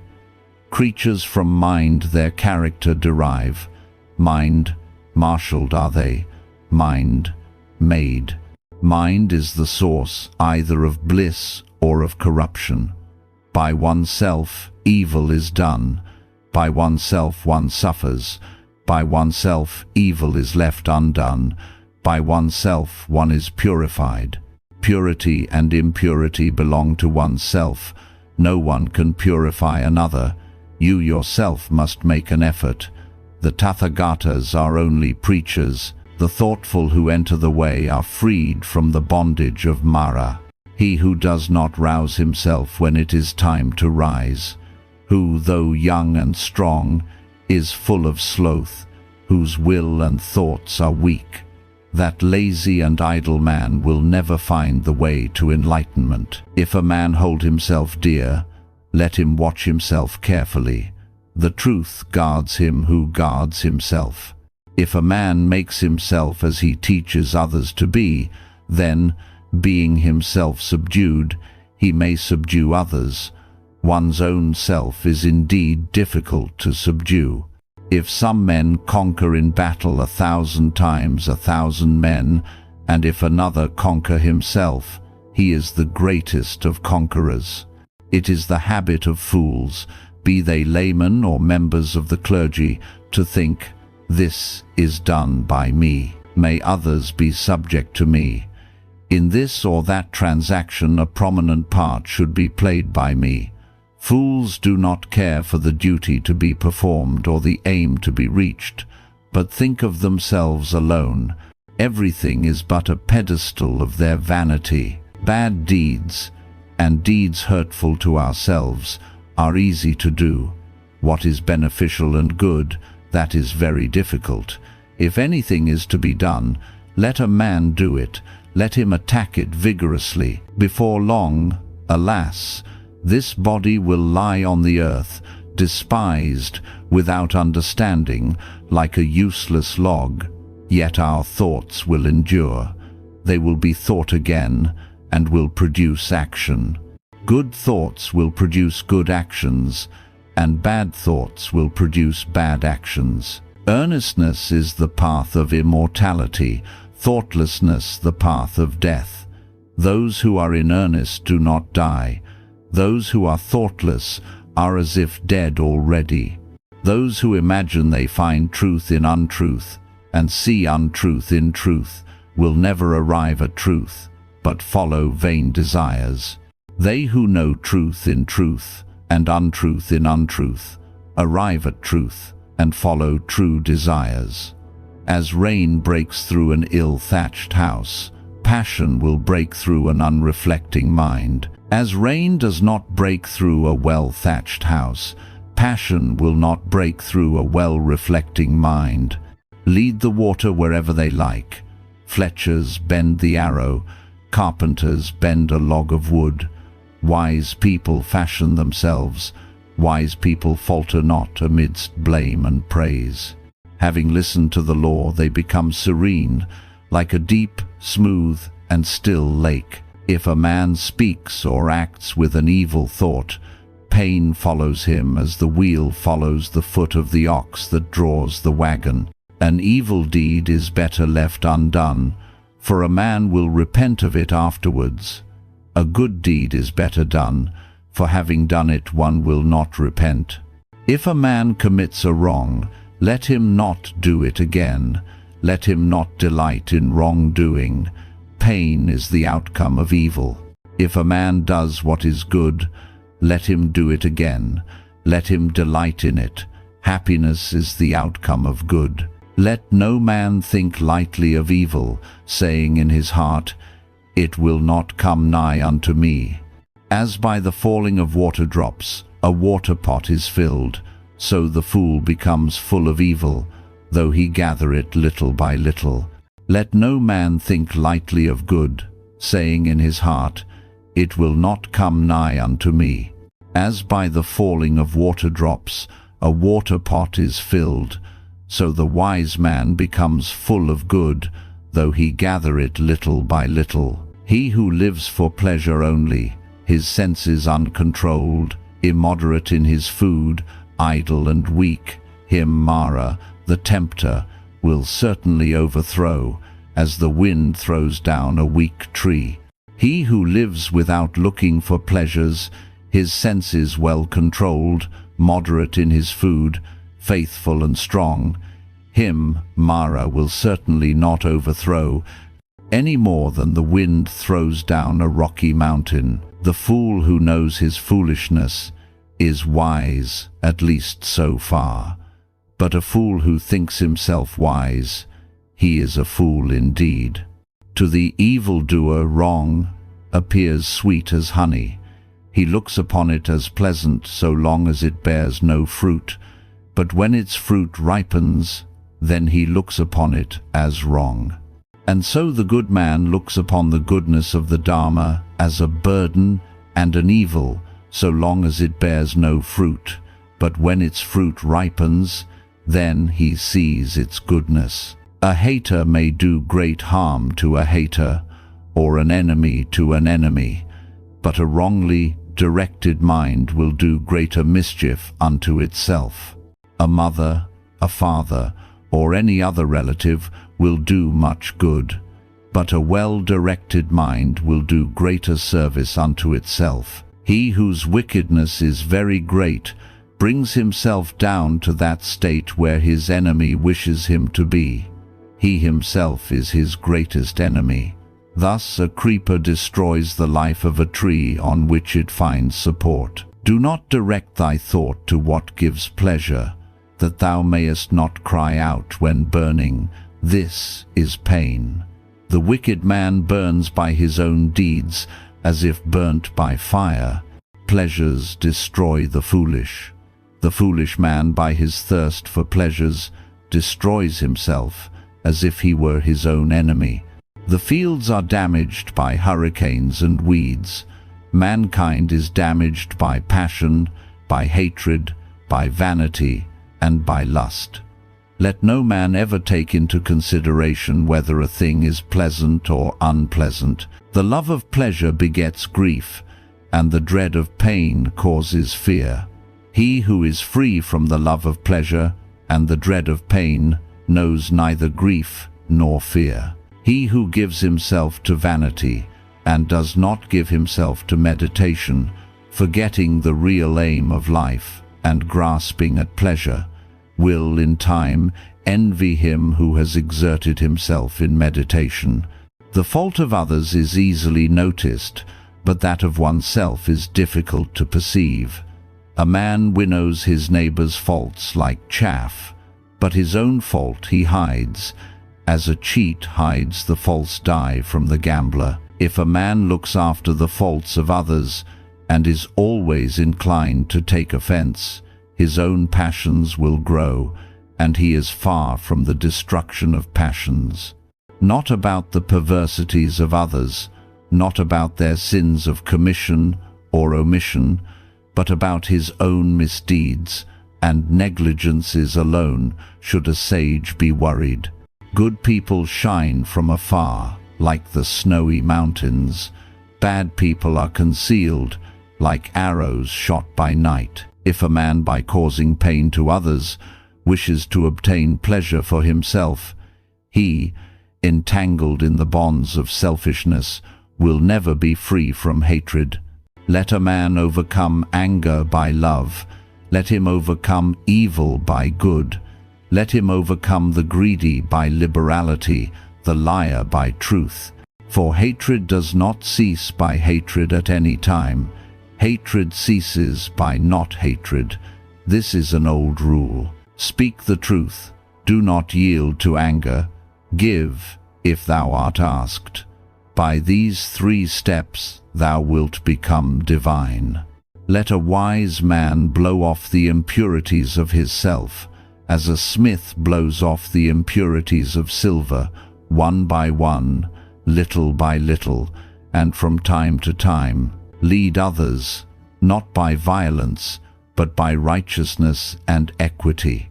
He who possesses virtue and intelligence, who is just, speaks the truth, and does what is his own business, him the world will hold dear. As the bee collects nectar and departs without injuring the flower, or its color or scent, so let a sage dwell in the community. If a traveler does not meet with one who is his better or his equal, let him firmly keep to his solitary journey. There is no companionship with fools. Long is the night to him who is awake. Long is a mile to him who is tired. Long is life to the foolish who do not know the true religion. Better than living 100 years not seeing the highest truth is one day in the life of a man who sees the highest truth. Some form their dharma arbitrarily and fabricate it artificially. They advance complex speculations and imagine that good results are attainable only by the acceptance of their theories. Yet the truth is but one. There are not different truths in the world. Having reflected on the various theories, we have gone into the yoke with him who has shaken off all sin. But shall we be able to proceed together with him? The best of ways is the eightfold path. This is the path. There is no other that leads to the purifying of intelligence. Go on this path. Everything else is the deceit of Mara, the tempter. If you go on this path, you will make an end of pain, says the Tathagata. The path was preached by me when I had understood the removal of the thorn in the flesh, not only by discipline and vows, not only by much learning, do I earn the happiness of release which no worldling can know. Bhikkhu, be not confident as long as thou hast not attained the extinction of thirst. The extinction of evil desire is the highest religion. The gift of religion exceeds all gifts. The sweetness of religion exceeds all sweetness. The delight in religion exceeds all delights. The extinction of thirst overcomes all pain. Few are there among men who cross the river and reach the goal. The great multitudes are running up and down the shore, but there is no suffering for him who has finished his journey. As the lily will grow full of sweet perfume and delight upon a heap of rubbish, thus the disciple of the truly enlightened Buddha shines forth by his wisdom among those who are like rubbish, among the people that walk in darkness. Let us live happily then, not hating those who hate us. Among men who hate us, let us dwell free from hatred. Let us live happily then, free from all ailments among the ailing. Among men who are ailing, let us dwell free from ailments. Let us live happily then, free from greed among the greedy. Among men who are greedy, let us dwell free from greed. The sun is bright by day, the moon shines by night. The warrior is bright in his armor. Thinkers are bright in their meditation.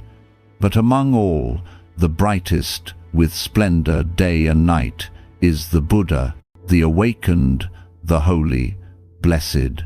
The two Brahmins. At one time when the Blessed One was journeying through Kosala, he came to the Brahmin village, which is called Manasakata.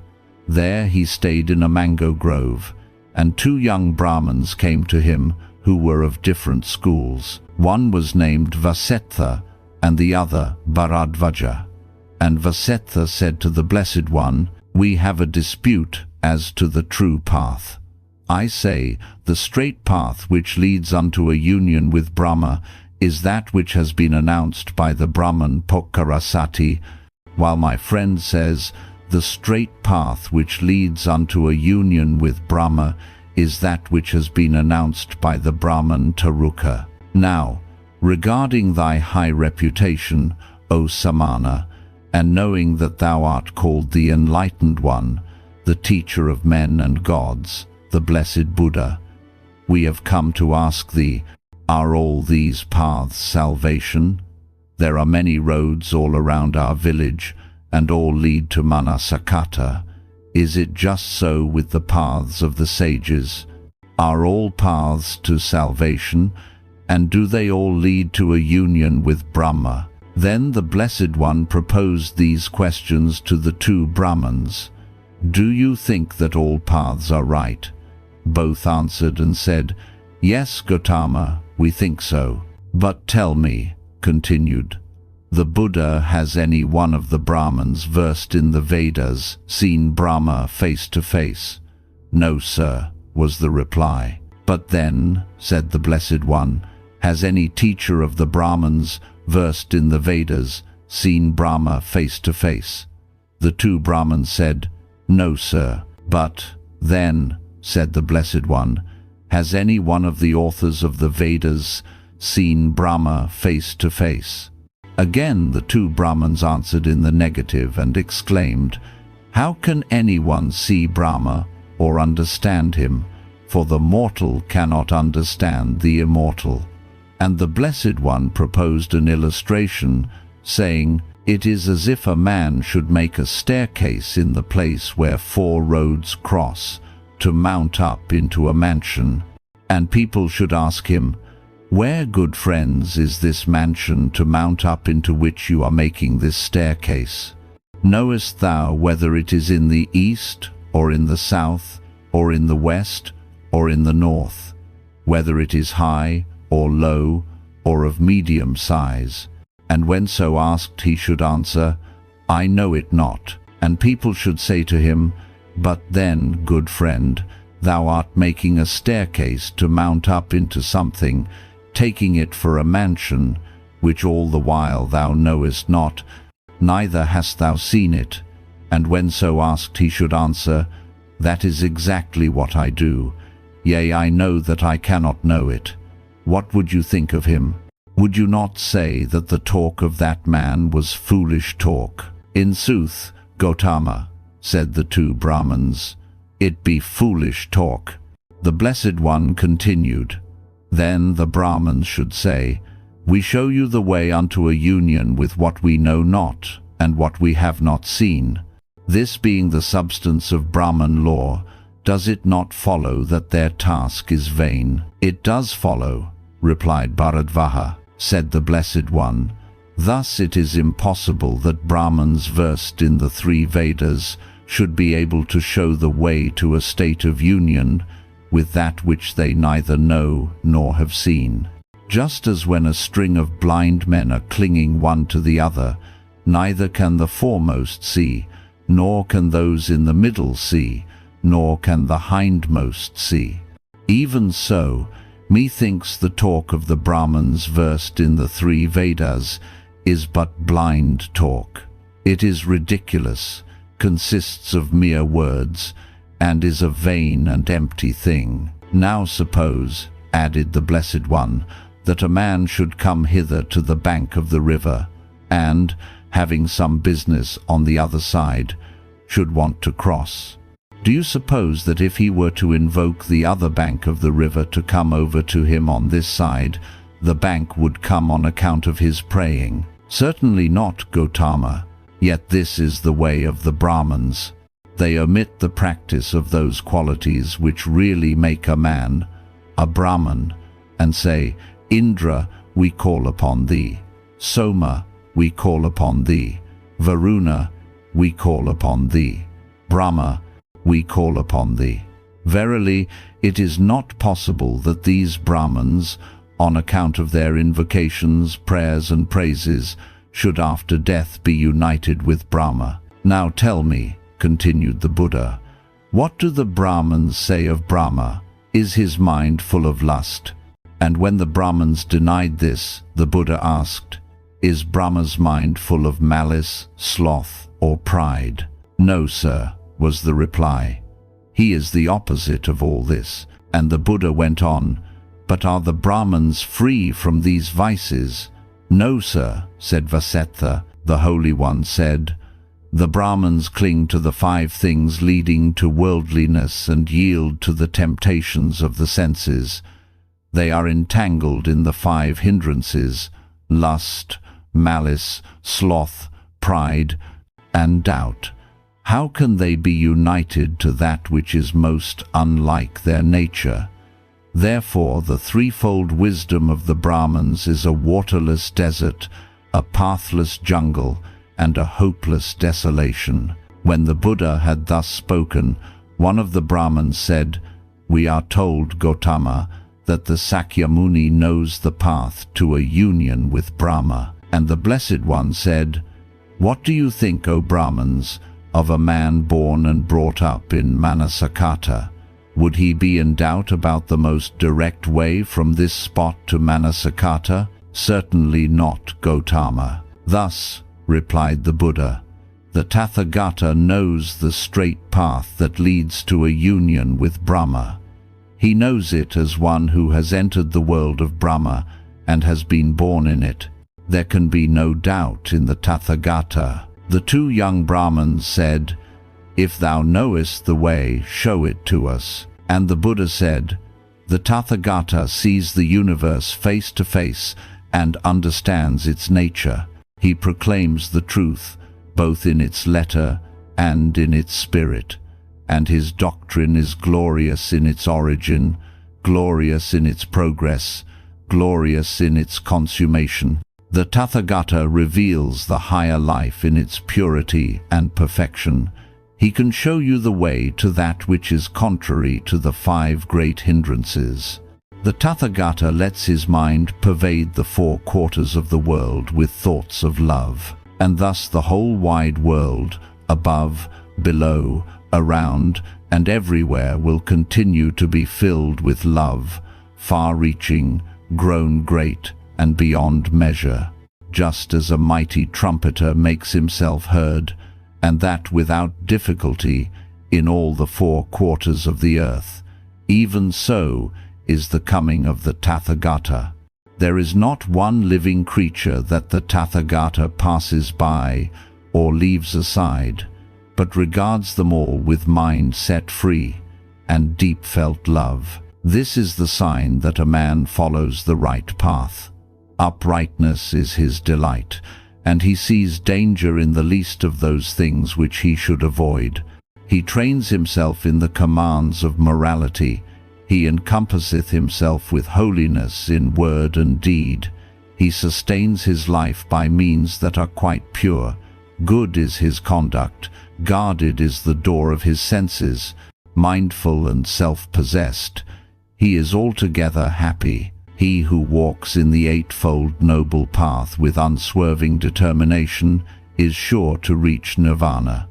The Tathagata anxiously watches over his children and with loving care helps them to see the light. When a hen has 8 or 10 or 12 eggs, over which she has properly brooded, the wish arises in her heart, "Oh, would that my little chickens would break open the eggshell with their claws, or with their beaks, and come forth into the light in safety." Yet all the while those little chickens are sure to break the eggshell and will come forth into the light in safety. Even so, a brother who with firm determination walks in the noble path is sure to come forth into the light, sure to reach up to the higher wisdom, sure to attain to the highest bliss of enlightenment. Guard the 6 quarters. While the Blessed One was staying at the bamboo grove near Rajagaha, he once met on his way Sigala, a householder, who, clasping his hands, turned to the 4 quarters of the world, to the zenith above, and to the nadir below. The Blessed One, knowing that this was done according to the traditional religious superstition to avert evil, asked Sigala, "Why performest thou these strange ceremonies?" And Sigala, in reply, said, "Dost thou think it strange that I protect my home against the influences of demons? I know thou wouldst fain tell me, O Gautama Sakyamuni, whom people call the Tathagata and the Blessed Buddha, that incantations are of no avail and possess no saving power. But listen to me and know that in performing this rite I honor, reverence, and keep sacred the words of my father." Then the Tathagata said, "Thou dost well, O Sigala, to honor, reverence, and keep sacred the words of thy father, and it is thy duty to protect thy home, thy wife, thy children, and thy children's children against the hurtful influences of evil spirits. I find no fault with the performance of thy father's rite, but I find that thou dost not understand the ceremony. Let the Tathagata, who now speaks to thee as a spiritual father, and loves thee no less than did thy parents, explain to thee the meaning of the 6 directions. To guard thy home by mysterious ceremonies is not sufficient. Thou must guard it by good deeds. Turn to thy parents in the east, to thy teachers in the south, to thy wife and children in the west, to thy friends in the north, and regulate the zenith of thy religious relations above thee, and the nadir of thy servants below thee. Such is the religion thy father wants thee to have, and the performance of the ceremony shall remind thee of thy duties." And Sigala looked up to the Blessed One with reverence as to his father and said, "Truly, Gautama, thou art the Buddha, the Blessed One, the Holy Teacher. I never knew what I was doing, but now I know. Thou hast revealed to me the truth that was hidden as one who bringeth a lamp into the darkness. I take my refuge in the enlightened Teacher, in the truth that enlightens, and in the community of brethren who have been taught the truth." Simha's question concerning annihilation. At that time, many distinguished citizens were sitting together assembled in the town hall, and spoke in many ways in praise of the Buddha, of the Dharma, and of the Sangha. Simha, the general-in-chief, a disciple of the Nigantha sect, was sitting among them. And Simha thought, "Truly, the Blessed One must be the Buddha, the Holy One. I will go and visit him." Then Simha, the general, went to the place where the Nigantha chief, Nataputta, was, and having approached him, he said, "I wish, Lord, to visit the Samana Gautama." Nataputta said, "Why should you, Simha, who believe in the result of actions according to their moral merit, go to visit the Samana Gautama, who denies the result of actions? The Samana Gautama, O Simha, denies the result of actions. He teaches the doctrine of non-action, and in this doctrine he trains his disciples." Then the desire to go and visit the Blessed One, which had risen in Simha the general, abated. Hearing again the praise of the Buddha, of the Dharma, and of the Sangha, Simha asked the Nigantha chief a second time, and again Nataputta persuaded him not to go. When a third time the general heard some men of distinction extol the merits of the Buddha, the Dharma, and the Sangha, the general thought, "Truly the Samana Gautama must be the Holy Buddha. What are the Niganthas to me, whether they give their consent or not? I shall go without asking their permission to visit him, the Blessed One, the Holy Buddha." And Simha, the general, said to the Blessed One, "I have heard, Lord, that the Samana Gautama denies the result of actions. He teaches the doctrine of non-action, saying that the actions of sentient beings do not receive their reward, for he teaches annihilation and the contemptibleness of all things. And in this doctrine he trains his disciples. Teachest thou the doing away of the soul and the burning away of man's being? Pray tell me, Lord, do those who speak thus say the truth, or do they bear false witness against the Blessed One, passing off a spurious Dharma as thy Dharma?" The Blessed One said, "There is a way, Simha, in which one who says so is speaking truly of me. On the other hand, Simha, there is a way in which one who says the opposite is speaking truly of me too. Listen, and I will tell thee. I teach, Simha, the not doing of such actions as are unrighteous, either by deed, or by word, or by thought. I teach the not bringing about of all those conditions of heart which are evil and not good. However, I teach, Simha, the doing of such actions as are righteous, by deed, by word, and by thought. I teach the bringing about of all those conditions of heart which are good and not evil. I teach, Simha, that all the conditions of heart which are evil and not good, unrighteous action by deed, by word, and by thought, must be burnt away. He who has freed himself, Simha, from all those conditions of heart which are evil and not good, he who has destroyed them as a palm tree which is rooted out, so that they cannot grow up again, such a man has accomplished the eradication of self. I proclaim, Simha, the annihilation of egotism, of lust, of ill will, of delusion. However, I do not proclaim the annihilation of forbearance, of love, of charity, and of truth. I deem, Simha, unrighteous actions contemptible, whether they be performed by deed, or by word, or by thought, but I deem virtue and righteousness praiseworthy. Simha said, "One doubt still lurks in my mind concerning the doctrine of the Blessed One. Will the Blessed One consent to clear the cloud away, so that I may understand the Dharma as the Blessed One teaches it?" The Tathagata, having given his consent, Simha continued, "I am a soldier, O Blessed One, and am appointed by the king to enforce his laws and to wage his wars. Does the Tathagata, who teaches kindness without end and compassion with all sufferers, permit the punishment of the criminal? And further, does the Tathagata declare that it is wrong to go to war for the protection of our homes, our wives, our children, and our property? Does the Tathagata teach the doctrine of a complete self-surrender, so that I should suffer the evildoer to do what he pleases, and yield submissively to him who threatens to take by violence what is my own? Does the Tathagata maintain that all strife, including such warfare as is waged for a righteous cause, should be forbidden?" The Buddha replied, "He who deserves punishment must be punished, and he who is worthy of favor must be favored.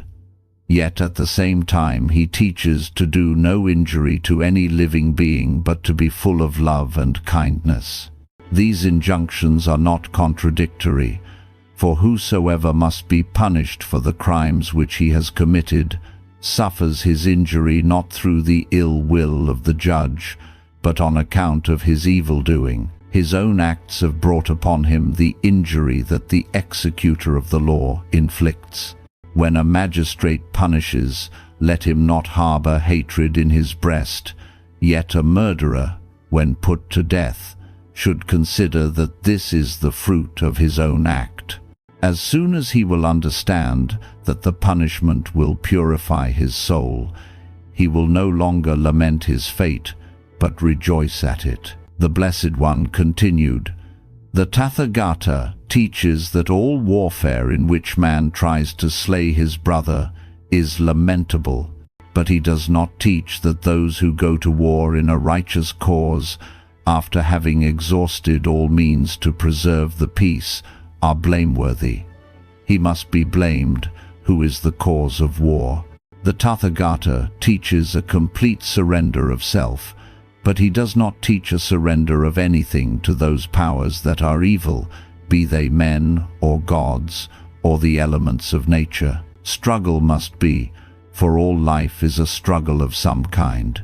But he that struggles should look to it lest he struggle in the interest of self against truth and righteousness. He who struggles in the interest of self, so that he himself may be great or powerful or rich or famous, will have no reward. But he who struggles for righteousness and truth will have great reward, for even his defeat will be a victory. Self is not a fit vessel to receive any great success. Self is small and brittle, and its contents will soon be spilt for the benefit, and perhaps also for the curse, of others. Truth, however, is large enough to receive the yearnings and aspirations of all selves, and when the selves break like soap bubbles, their contents will be preserved, and in the truth they will lead a life everlasting. He who goeth to battle, O Simha, even though it be in a righteous cause, must be prepared to be slain by his enemies, for that is the destiny of warriors, and should his fate overtake him, he has no reason for complaint. But he who is victorious should remember the instability of earthly things. His success may be great, but be it ever so great, the wheel of fortune may turn again and bring him down into the dust. However, if he moderates himself, and, extinguishing all hatred in his heart, lifts his downtrodden adversary up and says to him, "Come now, and make peace, and let us be brothers," he will gain a victory that is not a transient success, for its fruits will remain forever. Great is a successful general, O Simha, but he who has conquered self is the greater victor. The doctrine of the conquest of self, O Simha, is not taught to destroy the souls of men, but to preserve them. He who has conquered self is more fit to live, to be successful, and to gain victories than he who is the slave of self. He whose mind is free from the illusion of self will stand and not fall in that battle of life. He whose intentions are righteousness and justice will meet with no failure, but be successful in his enterprises, and his success will endure. He who harbors in his heart love of truth will live and not die, for he has drunk the water of immortality. Struggle then, O general, courageously, and fight thy battles vigorously, but be a soldier of truth, and the Tathagata will bless thee. When the Blessed One had spoken thus, Simha, the general, said, glorious Lord, thou hast revealed the truth. Great is the doctrine of the Blessed One. Thou indeed art the Buddha, the Tathagata, the Holy One. Thou art the teacher of mankind. Thou showest us the road of salvation, for this indeed is true deliverance. He who follows thee will not miss the light to enlighten his path. He will find blessedness and peace. I take my refuge, Lord, in the Blessed One, and in his doctrine, and in his brotherhood. May the Blessed One receive me from this day forth, while my life lasts, as a disciple who has taken refuge in him. The Blessed One said, consider first, Simha, what thou doest. It is becoming that persons of rank like thyself should do nothing without due consideration. Simha's faith in the Blessed One increased. He replied, had other teachers, Lord, succeeded in making me their disciple, they would carry around their banners through the whole city of Vesali, shouting, Simha, the general, has become our disciple. For the second time, Lord, I take my refuge in the Blessed One, and in the Dharma, and in the Sangha. May the Blessed One receive me from this day forth, while my life lasts, as a disciple who has taken his refuge in him. Said the Blessed One, for a long time, Simha, offerings have been given to the Niganthas in thy house. Thou shouldst therefore deem it right also in the future to give them food when they come to thee on their alms pilgrimage. And Simha's heart was filled with joy. He said, I have been told, Lord, the Samana Gautama says, to me alone and to nobody else should gifts be given. My pupils alone and the pupils of no one else should receive offerings. But the Blessed One exhorts me to give also to the Niganthas. Well, Lord, we shall see what is seasonable. For the third time, Lord, I take my refuge in the Blessed One, and in his Dharma, and in his fraternity. All existence is spiritual. There was an officer among the retinue of Simha who had heard of the discourses of the Blessed One, and there was some doubt left in his heart. This man came to the Blessed One and said, it is said, O Lord, that the Samana Gautama denies the existence of the soul. Do they who say so speak the truth, or do they bear false witness against the Blessed One? And the Blessed One said, there is a way in which those who say so are speaking truly of me. On the other hand, there is a way in which those who say so do not speak truly of me. The Tathagata teaches that there is no self. He who says that the soul is his self, and that the self is the thinker of our thoughts and the actor of our deeds, teaches a wrong doctrine which leads to confusion and darkness. On the other hand, the Tathagata teaches that there is mind. He who understands by soul-mind and says that mind exists teaches the truth which leads to clearness and enlightenment. The officer said, "Does then the Tathagata maintain that two things exist, that which we perceive with our senses and that which is mental?" Said the Blessed One, "I say to thee, thy mind is spiritual, but neither is the sense perceived void of spirituality. The Bodhi is eternal, and it dominates all existence as the good law guiding all beings in their search for truth. It changes brute nature into mind, and there is no being that cannot be transformed into a vessel of truth, identity, and non-identity." Kuttadanta, the head of the Brahmins in the village of Dhanamati, having approached the Blessed One respectfully, greeted him and said, "I am told, O Samana, that thou art the Buddha, the Holy One, the All-Knowing, the Lord of the world. But if thou wert the Buddha, wouldst thou not come like a king in all thy glory and power?" Said the Blessed One, "Thine eyes are holden. If the eye of thy mind were undimmed, thou couldst see the glory and the power of truth." Said Kuttadanta, "Show me the truth and I shall see it. But thy doctrine is without consistency. If it were consistent it would stand, but as it is not, it will pass away." The Blessed One replied, "The truth will never pass away." Kuttadanta said, "I am told that thou teachest the law, yet thou tearest down religion. Thy disciples despise rites and abandon immolation, but reverence for the gods can be shown only by sacrifices. The very nature of religion consists in worship and sacrifice."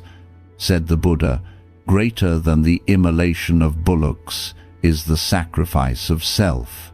He who offers to the gods his evil desires will see the uselessness of slaughtering animals at the altar. Blood has no cleansing power, but the eradication of lust will make the heart pure. Better than worshipping gods is obedience to the laws of righteousness." Kuttadanta, being of a religious disposition and anxious about his fate after death, had sacrificed countless victims. Now he saw the folly of atonement by blood. Not yet satisfied, however, with the teachings of the Tathagata, Kuttadanta continued, "Thou believest, O Master, that beings are reborn, that they migrate in the evolution of life, and that, subject to the law of karma, we must reap what we sow. Yet thou teachest the non-existence of the soul. Thy disciples praise utter self-extinction as the highest bliss of nirvana. If I am merely a combination of the sankharas, my existence will cease when I die. If I am merely a compound of sensations and ideas and desires, whither can I go at the dissolution of the body?" Said the Blessed One, "O Brahman, thou art religious and earnest. Thou art seriously concerned about thy soul. Yet is thy work in vain because thou art lacking in the one thing that is needful. There is rebirth of character, but no transmigration of a self. Thy thought forms reappear, but there is no ego entity transferred.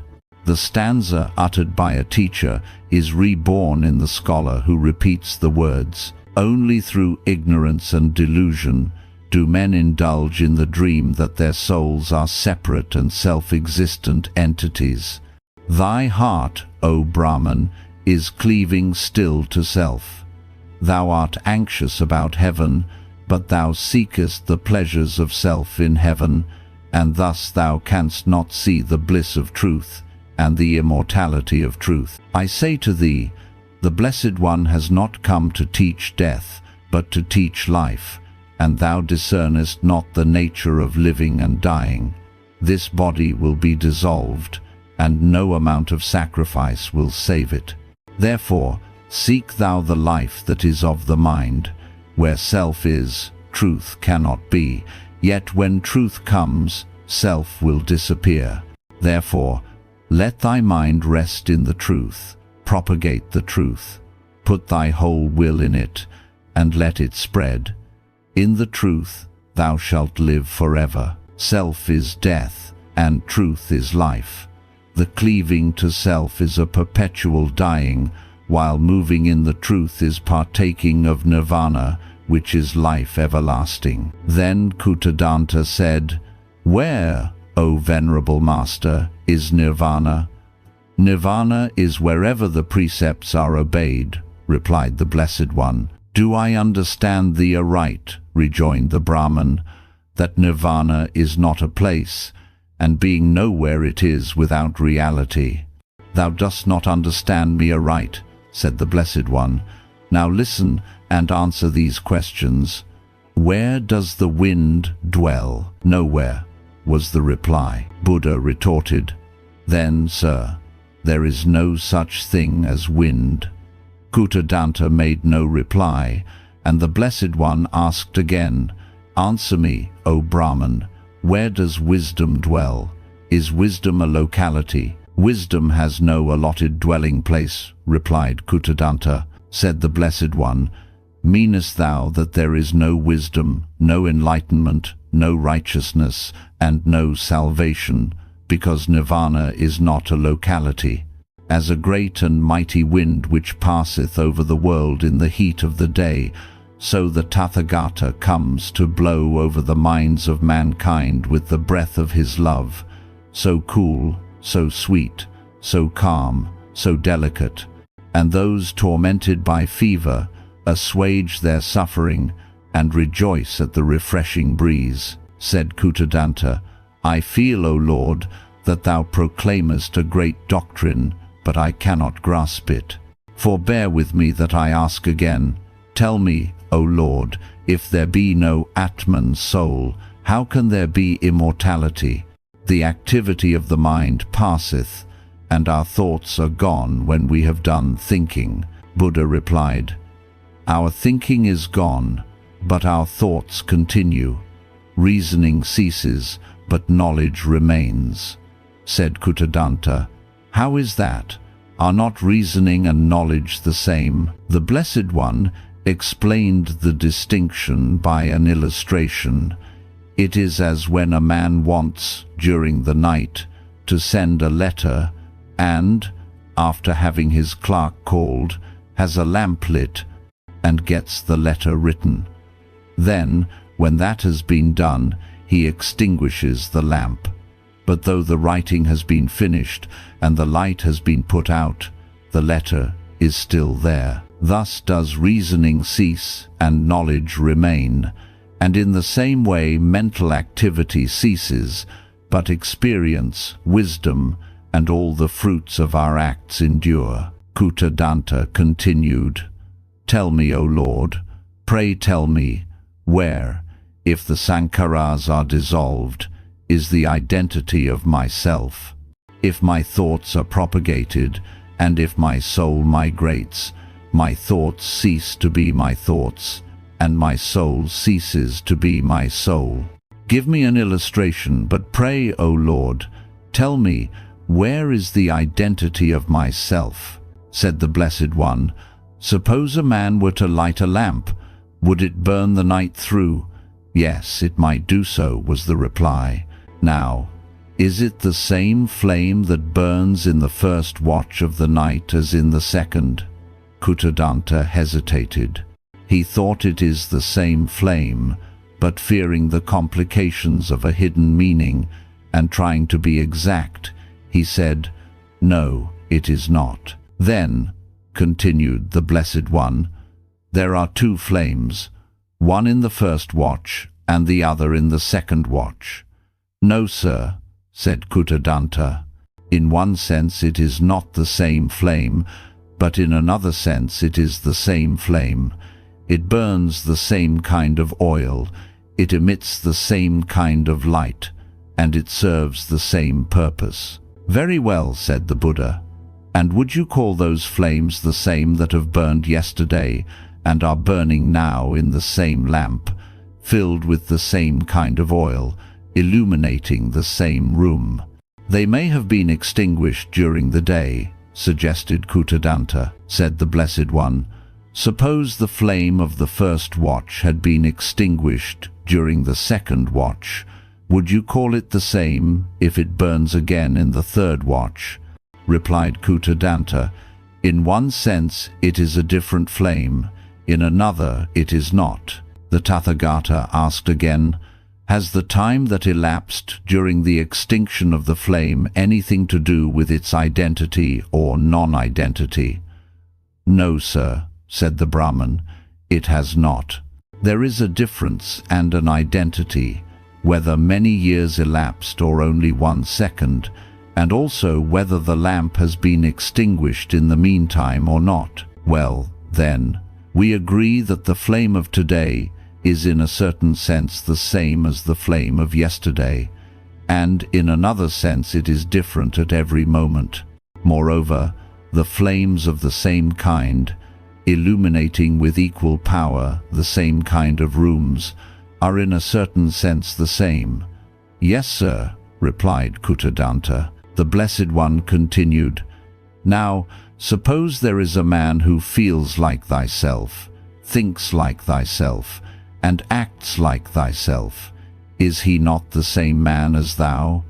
No, sir, interrupted Kuttadanta. Said the Buddha, dost thou deny that the same logic holds good for thyself that holds good for the things of the world?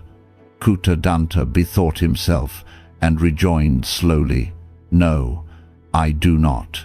The same logic holds good universally, but there is a peculiarity about myself which renders it altogether different from everything else, and also from other selves. There may be another man who feels exactly like me, thinks like me, and acts like me. Suppose even he had the same name and the same kind of possessions. He would not be myself. True, Kuttadanta, answered Buddha, he would not be thyself. Now tell me, is the person who goes to school one, and that same person when he has finished his schooling another?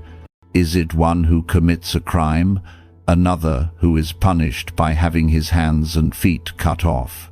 They are the same, was the reply. Then sameness is constituted by continuity only? Asked the Tathagata. Not only by continuity, said Kuttadanta, but also and mainly by identity of character. Very well, concluded the Buddha, then thou agreest that persons can be the same, in the same sense as two flames of the same kind are called the same, and thou must recognize that in this sense another man of the same character and product of the same karma is the same as thou. Well, I do, said the Brahman. The Buddha continued, and in this same sense alone art thou the same today as yesterday. Thy nature is not constituted by the matter of which thy body consists, but by thy sankharas, the forms of the body, of sensations, of thoughts. The person is the combination of the sankharas. Wherever they are, thou art. Whithersoever they go, thou goest. Thus thou wilt recognize in a certain sense an identity of thyself, and in another sense a difference. But he who does not recognize the identity should deny all identity, and should say that the questioner is no longer the same person as he who a minute after receives the answer. Now consider the continuation of thy personality, which is preserved in thy karma. Dost thou call it death and annihilation, or life and continued life? I call it life and continued life, rejoined Kuttadanta, for it is the continuation of my existence, but I do not care for that kind of continuation. All I care for is the continuation of self in the other sense, which makes of every man, whether identical with me or not, an altogether different person. Very well, said Buddha. This is what thou desirest, and this is the cleaving to self. This is thy error. All compound things are transitory, they grow and they decay. All compound things are subject to pain. They will be separated from what they love and be joined to what they abhor. All compound things lack a self, an Atman, an ego. How is that? Asked Kuttadanta. Where is thyself? Asked the Buddha. And when Kuttadanta made no reply, he continued, Thyself, to which thou cleavest, is a constant change. Years ago thou wast a small babe, then thou wast a boy, then a youth, and now thou art a man. Is there any identity of the babe and the man? There is an identity in a certain sense only. Indeed, there is more identity between the flames of the first and the third watch, even though the lamp might have been extinguished during the second watch. Now which is thy true self? That of yesterday, that of today, or that of tomorrow, for the preservation of which thou clamorest? Kuttadanta was bewildered. Lord of the world, he said, I see my error, but I am still confused. The Tathagata continued, It is by a process of evolution that sankharas come to be. There is no sankhara which has sprung into being without a gradual becoming. Thy sankharas are the product of thy deeds in former existences. The combination of thy sankharas is thyself. Wheresoever they are impressed, thither thyself migrates. In thy sankharas thou wilt continue to live, and thou wilt reap in future existences the harvest sown now and in the past. Verily, O Lord, rejoined Kuttadanta, this is not a fair retribution. I cannot recognize the justice that others after me will reap what I am sowing now. The Blessed One waited a moment and then replied, Is all teaching in vain? Dost thou not understand that those others are thou thyself? Thou thyself wilt reap what thou sowest, not others. Think of a man who is ill-bred and destitute, suffering from the wretchedness of his condition. As a boy he was slothful and indolent, and when he grew up he had not learned a craft to earn a living. Wouldst thou say his misery is not the product of his own action, because the adult is no longer the same person as was the boy? I say to thee, not in the heavens, not in the midst of the sea, not if thou hidest thyself away in the clefts of the mountains, wilt thou find a place where thou canst escape the fruit of thine evil actions. At the same time, thou art sure to receive the blessings of thy good actions. To the man who has long been traveling and who returns home in safety, the welcome of kinfolk, friends, and acquaintances awaits. So, the fruits of his good works bid him welcome, who has walked in the path of righteousness, when he passes over from the present life into the hereafter. Kuttadanta said, I have faith in the glory and excellency of thy doctrines. My eye cannot as yet endure the light, but I now understand that there is no self, and the truth dawns upon me. Sacrifices cannot save, and invocations are idle talk. But how shall I find the path to life everlasting? I know all the Vedas by heart, and have not found the truth. Said the Buddha, Learning is a good thing, but it availeth not. True wisdom can be acquired by practice only. Practice the truth that thy brother is the same as thou. Walk in the noble path of righteousness, and thou wilt understand that while there is death in self, there is immortality in truth. Said Kuttadanta, Let me take my refuge in the Blessed One, in the Dharma, and in the brotherhood.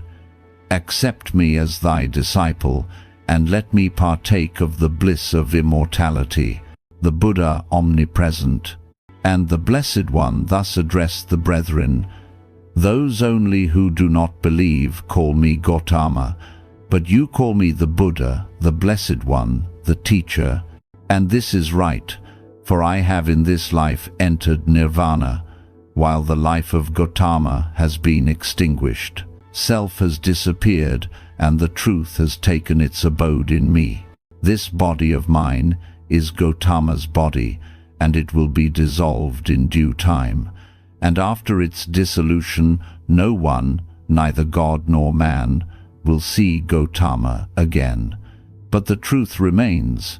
The Buddha will not die. The Buddha will continue to live in the holy body of the law. The extinction of the Blessed One will be by that passing away in which nothing remains that could tend to the formation of another self. Nor will it be possible to point out the Blessed One as being here or there, but it will be like a flame in a great body of blazing fire. That flame has ceased, it has vanished, and it cannot be said that it is here or there. In the body of the Dharma, however, the Blessed One can be pointed out, for the Dharma has been preached by the Blessed One. You are my children, I am your Father. Through me you have been released from your sufferings. I myself, having reached the other shore, help others to cross the stream. I myself, having attained salvation, am a savior of others. Being comforted, I comfort others, and lead them to the place of refuge. I shall fill with joy all the beings whose limbs languish. I shall give happiness to those who are dying from distress. I shall extend to them succor and deliverance. I was born into the world as the King of Truth, for the salvation of the world. The subject on which I meditate is truth. The practice to which I devote myself is truth. The topic of my conversation is truth. My thoughts are always in the truth, for lo, myself has become the truth. Whosoever comprehendeth the truth will see the Blessed One, for the truth has been preached by the Blessed One, one essence, one law, one aim. The Tathagata addressed the Venerable Kassapa to dispel the uncertainty and doubt of his mind, and he said, "All things are made of one essence, yet things are different according to the forms which they assume under different impressions. As they form themselves, so they act, and as they act, so they are." It is, Kassapa, as if a potter made different vessels out of the same clay. Some of these pots are to contain sugar, others rice, others curds and milk. Others still are vessels of impurity. There is no diversity in the clay used. The diversity of the pots is only due to the molding hands of the potter, who shapes them for the various uses that circumstances may require. And as all things originate from one essence, so they are developing according to one law, and they are destined to one aim, which is nirvana. Nirvana comes to thee, Kassapa, when thou understandest thoroughly, and when thou livest according to thy understanding, that all things are of one essence, and that there is but one law. Hence, there is but one nirvana, as there is but one truth, not two or three. And the Tathagata is the same unto all beings, differing in his attitude only in so far as all beings are different. The Tathagata recreates the whole world like a cloud shedding its waters without distinction. He has the same sentiments for the high as for the low, for the wise as for the ignorant, for the noble-minded as for the immoral. The great cloud full of rain comes up in this wide universe, covering all countries and oceans to pour down its rain everywhere, over all grasses, shrubs, herbs, trees of various species, families of plants of different names growing on the earth, on the hills, on the mountains, or in the valleys. Then, Kassapa, the grasses, shrubs, herbs, and wild trees suck the water emitted from that great cloud, which is all of one essence and has been abundantly poured down, and they will, according to their nature, acquire a proportionate development, shooting up and producing blossoms and their fruits in season. Rooted in one and the same soil, all those families of plants and germs are quickened by water of the same essence. The Tathagata, however, O Kassapa, knows the law whose essence is salvation and whose end is the peace of nirvana. He is the same to all, and yet knowing the requirements of every single being, he does not reveal himself to all alike. He does not impart to them at once the fullness of omniscience, but pays attention to the disposition of various beings. The lesson given to Rahula. Before Rahula, the son of Gautama Siddhartha and Yasodhara, attained to the enlightenment of true wisdom, his conduct was not always marked by a love of truth, and the Blessed One sent him to a distant vihara to govern his mind and to guard his tongue. After some time, the Blessed One repaired to the place, and Rahula was filled with joy.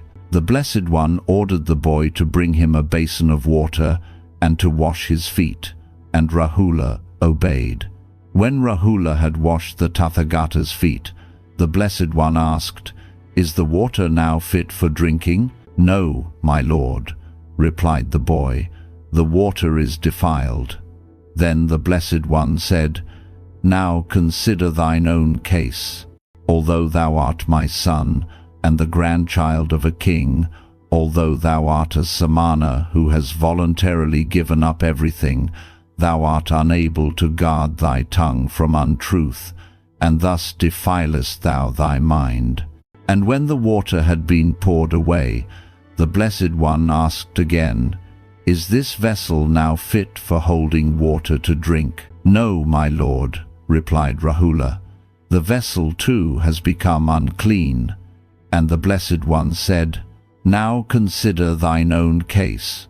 Although thou wearest the yellow robe, art thou fit for any high purpose when thou hast become unclean like this vessel?" Then the Blessed One, lifting up the empty basin and whirling it round, asked, "Art thou not afraid lest it shall fall and break?" "No, my lord," replied Rahula. "It is cheap. Its loss will not amount to much." "Now consider thine own case," said the Blessed One. "Thou art whirled about in endless eddies of transmigration, and as thy body is made of the same substance as other material things that will crumble to dust, there is no loss if it be broken. He who is given to speaking untruths is an object of contempt to the wise." Rahula was filled with shame, and the Blessed One addressed him once more. "Listen, and I will tell thee a parable. There was a king who had a very powerful elephant, able to cope with 500 ordinary elephants. When going to war, the elephant was armed with sharp swords on his tusks, with scythes on his shoulders, spears on his feet, and an iron ball at his tail. The elephant master rejoiced to see the noble creature so well equipped, and, knowing that a slight wound by an arrow in the trunk would be fatal, he had taught the elephant to keep his trunk well coiled up. But during the battle the elephant stretched forth his trunk to seize a sword.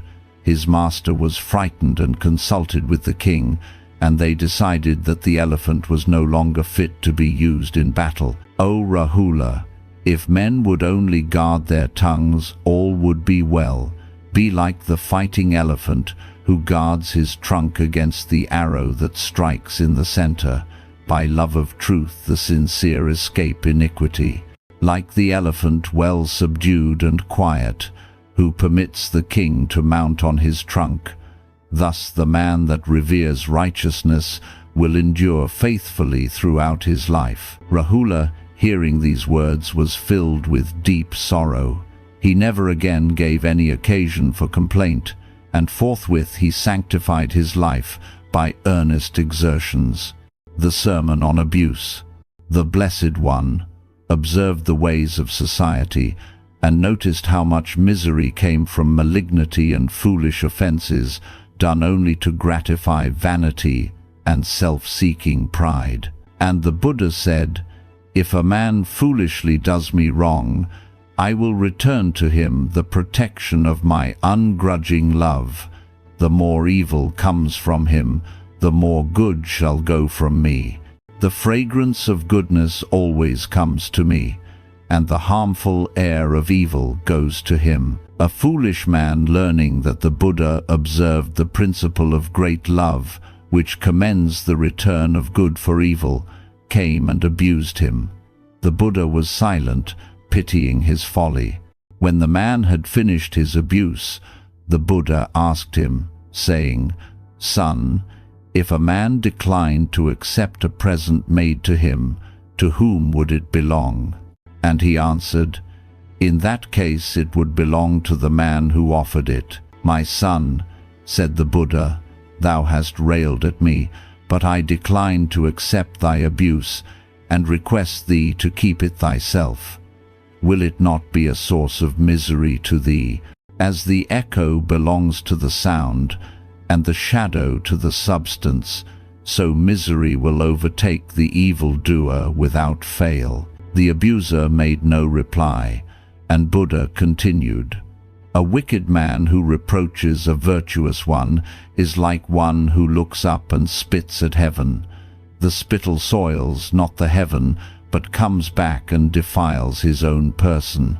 The slanderer is like one who flings dust at another when the wind is contrary. The dust does but return on him who threw it. The virtuous man cannot be hurt, and the misery that the other would inflict comes back on himself." The abuser went away ashamed, but he came again and took refuge in the Buddha, the Dharma, and the Sangha. The Buddha replies to the Deva. On a certain day when the Blessed One dwelt at Jetavana, the garden of Anathapindika, a celestial Deva came to him in the shape of a Brahman whose countenance was bright and whose garments were white like snow. The Deva asked questions which the Blessed One answered. The Deva said, "What is the sharpest sword? What is the deadliest poison? What is the fiercest fire? What is the darkest night?" The Blessed One replied, "A word spoken in wrath is the sharpest sword. Covetousness is the deadliest poison. Passion is the fiercest fire. Ignorance is the darkest night." The Deva said, "Who gains the greatest benefit? Who loses most? Which armor is invulnerable? What is the best weapon?" The Blessed One replied, "He is the greatest gainer who to others, and he loses most who greedily receives without gratitude. Patience is an invulnerable armor. Wisdom is the best weapon." The Deva said, "Who is the most dangerous thief? What is the most precious treasure? Who is most successful in taking away by violence, not only on earth, but also in heaven? What is the securest treasure trove?" The Blessed One replied, "Evil thought is the most dangerous thief. Virtue is the most precious treasure. The mind takes possession of everything not only on earth, but also in heaven, and immortality is its securest treasure trove." The Deva said, "What is attractive? What is disgusting? What is the most horrible pain? What is the greatest enjoyment?" The Blessed One replied, "Good is attractive, evil is disgusting. A bad conscience is the most tormenting pain. Deliverance is the height of bliss." The Deva asked, "What causes ruin in the world? What breaks off friendships? What is the most violent fever? Who is the best physician?"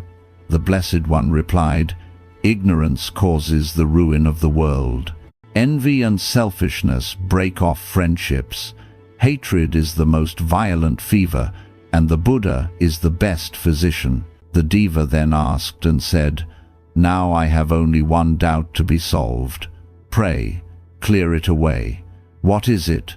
Fire can neither burn, nor moisture corrode, nor wind crush down, but is able to reform the whole world.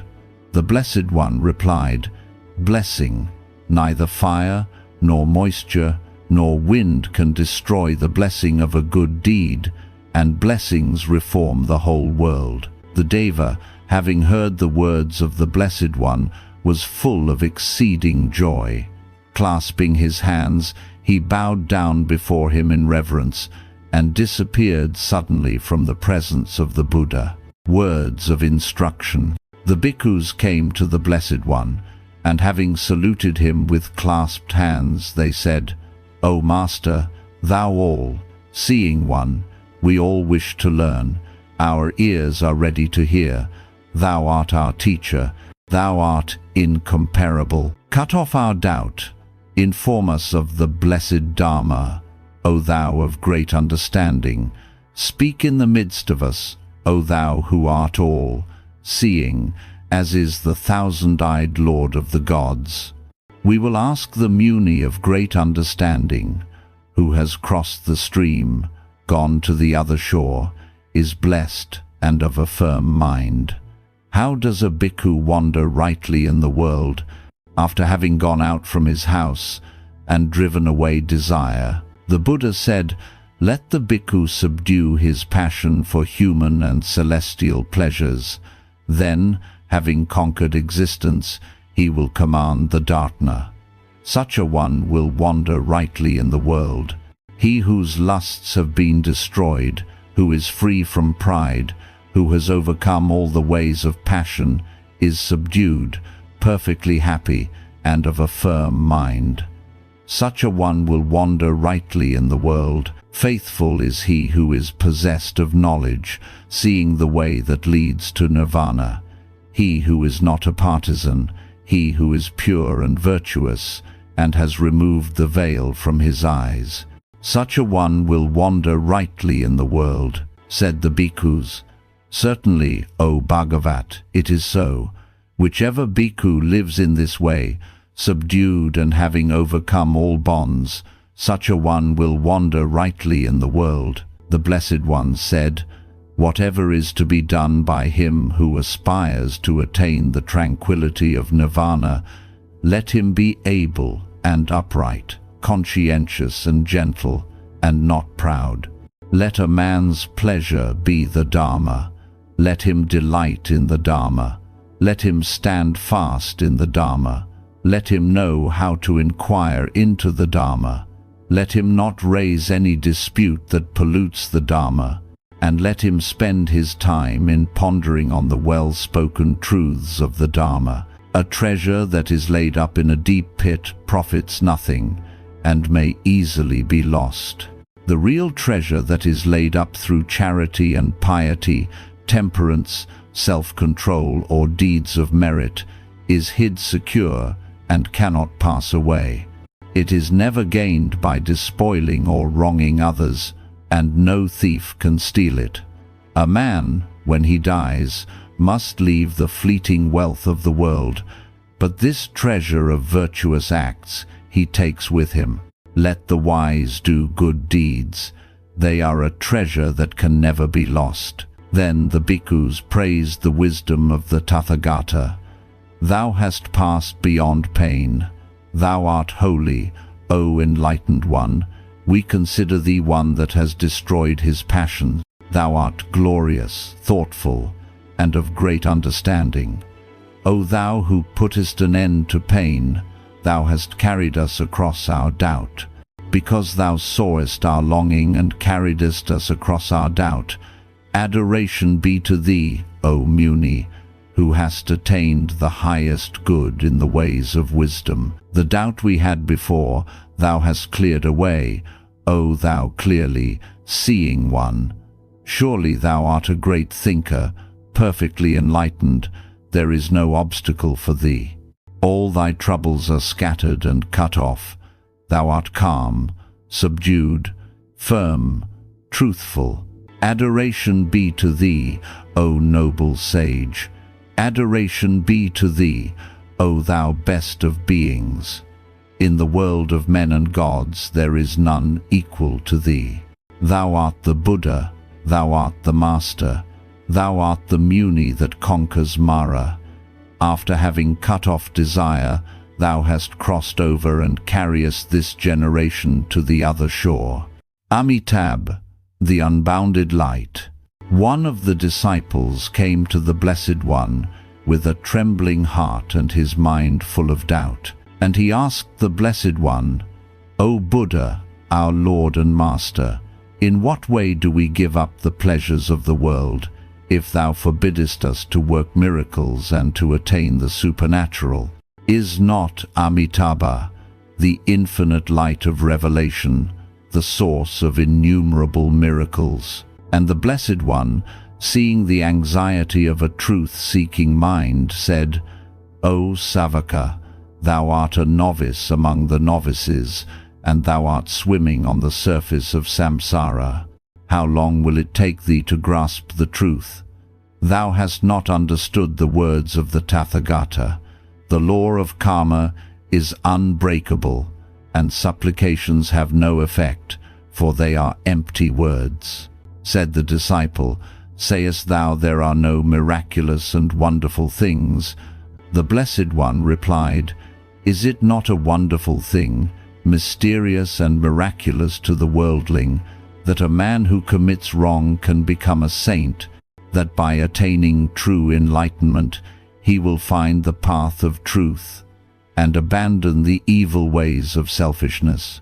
The bhikkhu who renounces the transient pleasures of the world for the eternal bliss of holiness performs the only miracle that can truly be called a miracle. A holy man changes the curses of karma into blessings, but the desire to perform miracles arises either from covetousness or from vanity. The mendicant does right who does not think, People should salute me, who, though despised by the world, yet cherishes no ill will towards it.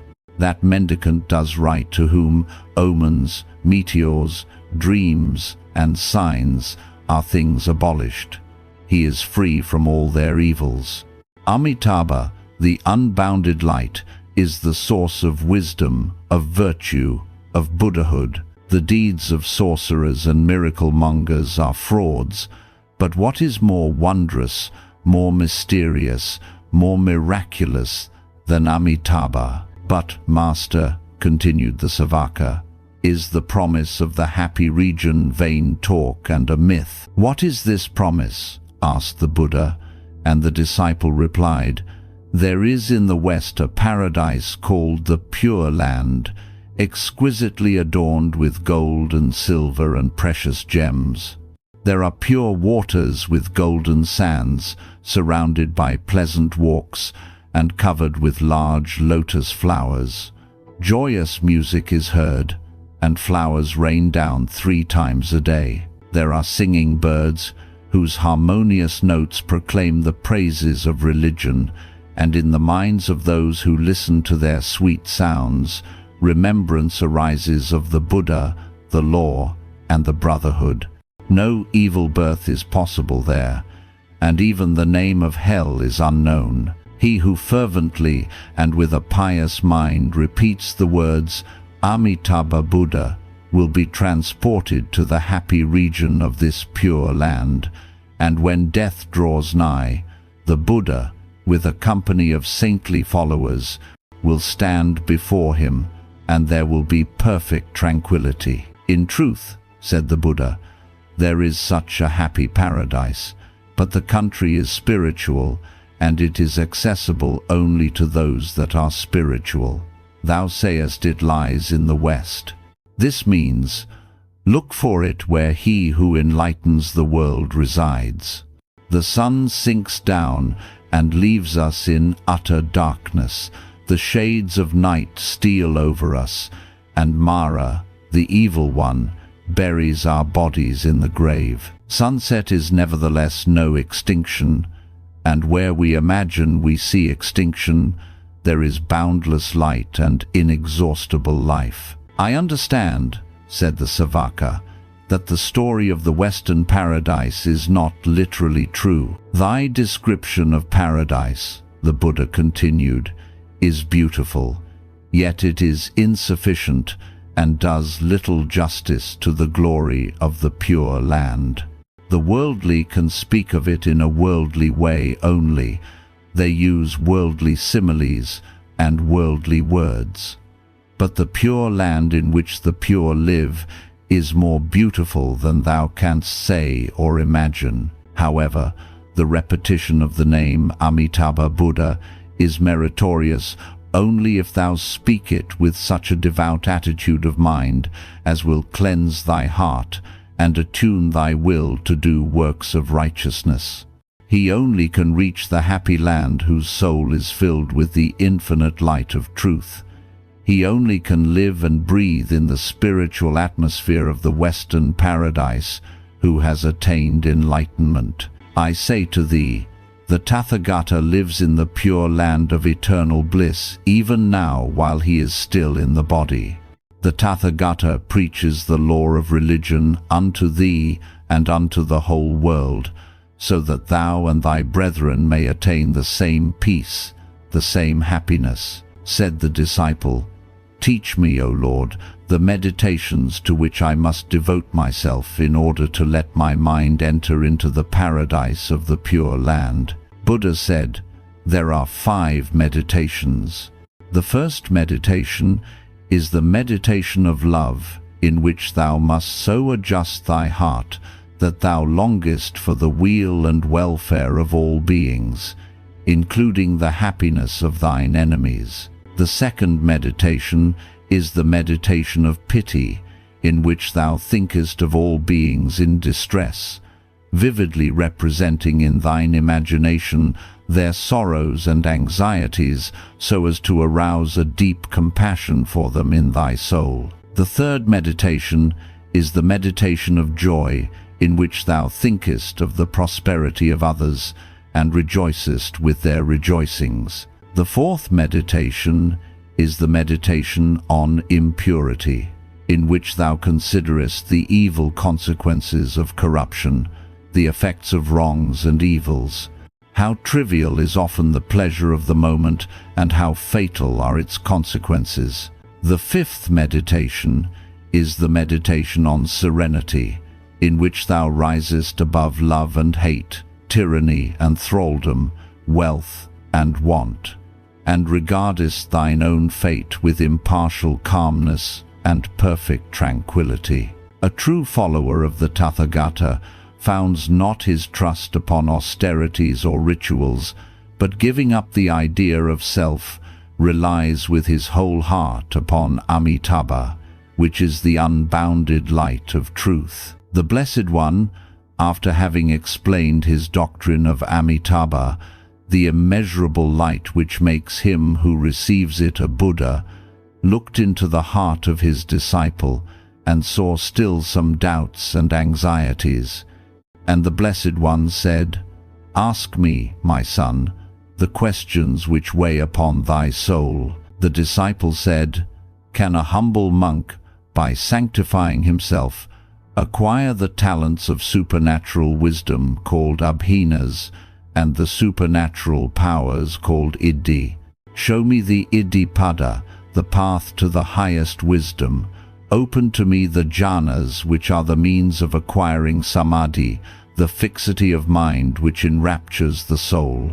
And the Blessed One said, "Which are the abhinas?" The disciple replied, "There are 6 abhinas: the celestial eye, the celestial ear, the body at will, or the power of transformation, the knowledge of the destiny of former dwellings, so as to know former states of existence, the faculty of reading the thoughts of others, and the knowledge of comprehending the finality of the stream of life." And the Blessed One replied, "These are wondrous things, but verily every man can attain them. Consider the abilities of thine own mind.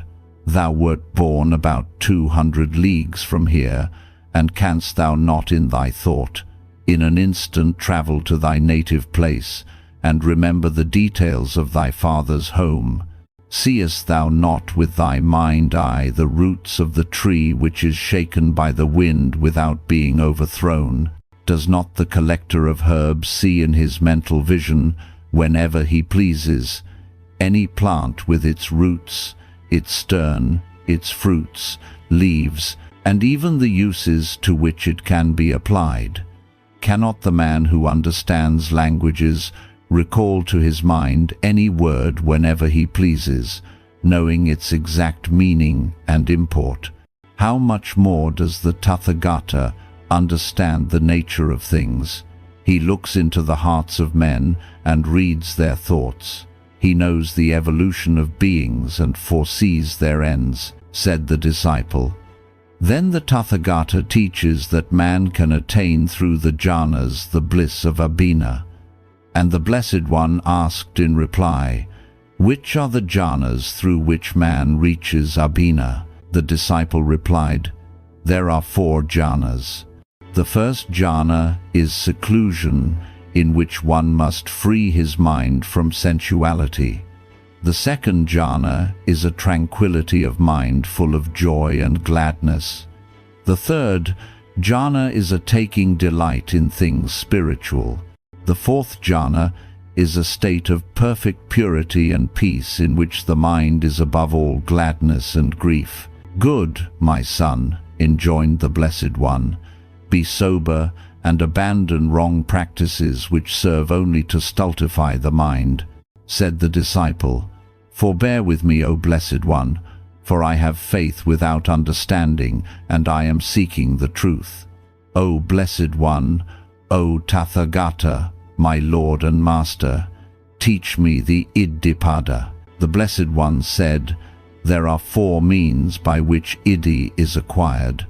Prevent bad qualities from arising, put away bad qualities which have arisen, produce goodness that does not yet exist, increase goodness which already exists, search with sincerity, and persevere in the search.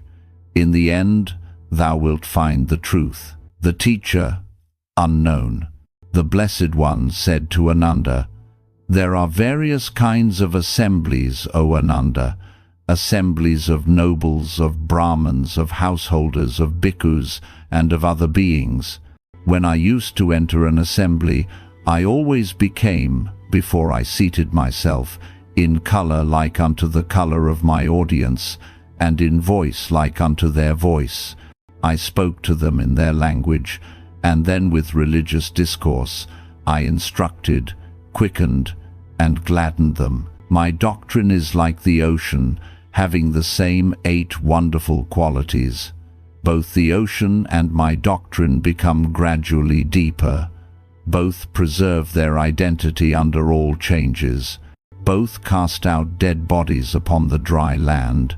As the great rivers, when falling into the main, lose their names and are thenceforth reckoned as the great ocean, so all the castes, having renounced their lineage and entered the Sangha, become brethren and are reckoned the sons of Sakya Muni. The ocean is the goal of all streams and of the rain from the clouds, yet is it never overflowing and never emptied.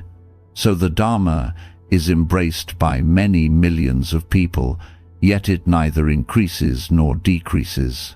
As the great ocean has only one taste, the taste of salt, so my doctrine has only one flavor, the flavor of emancipation.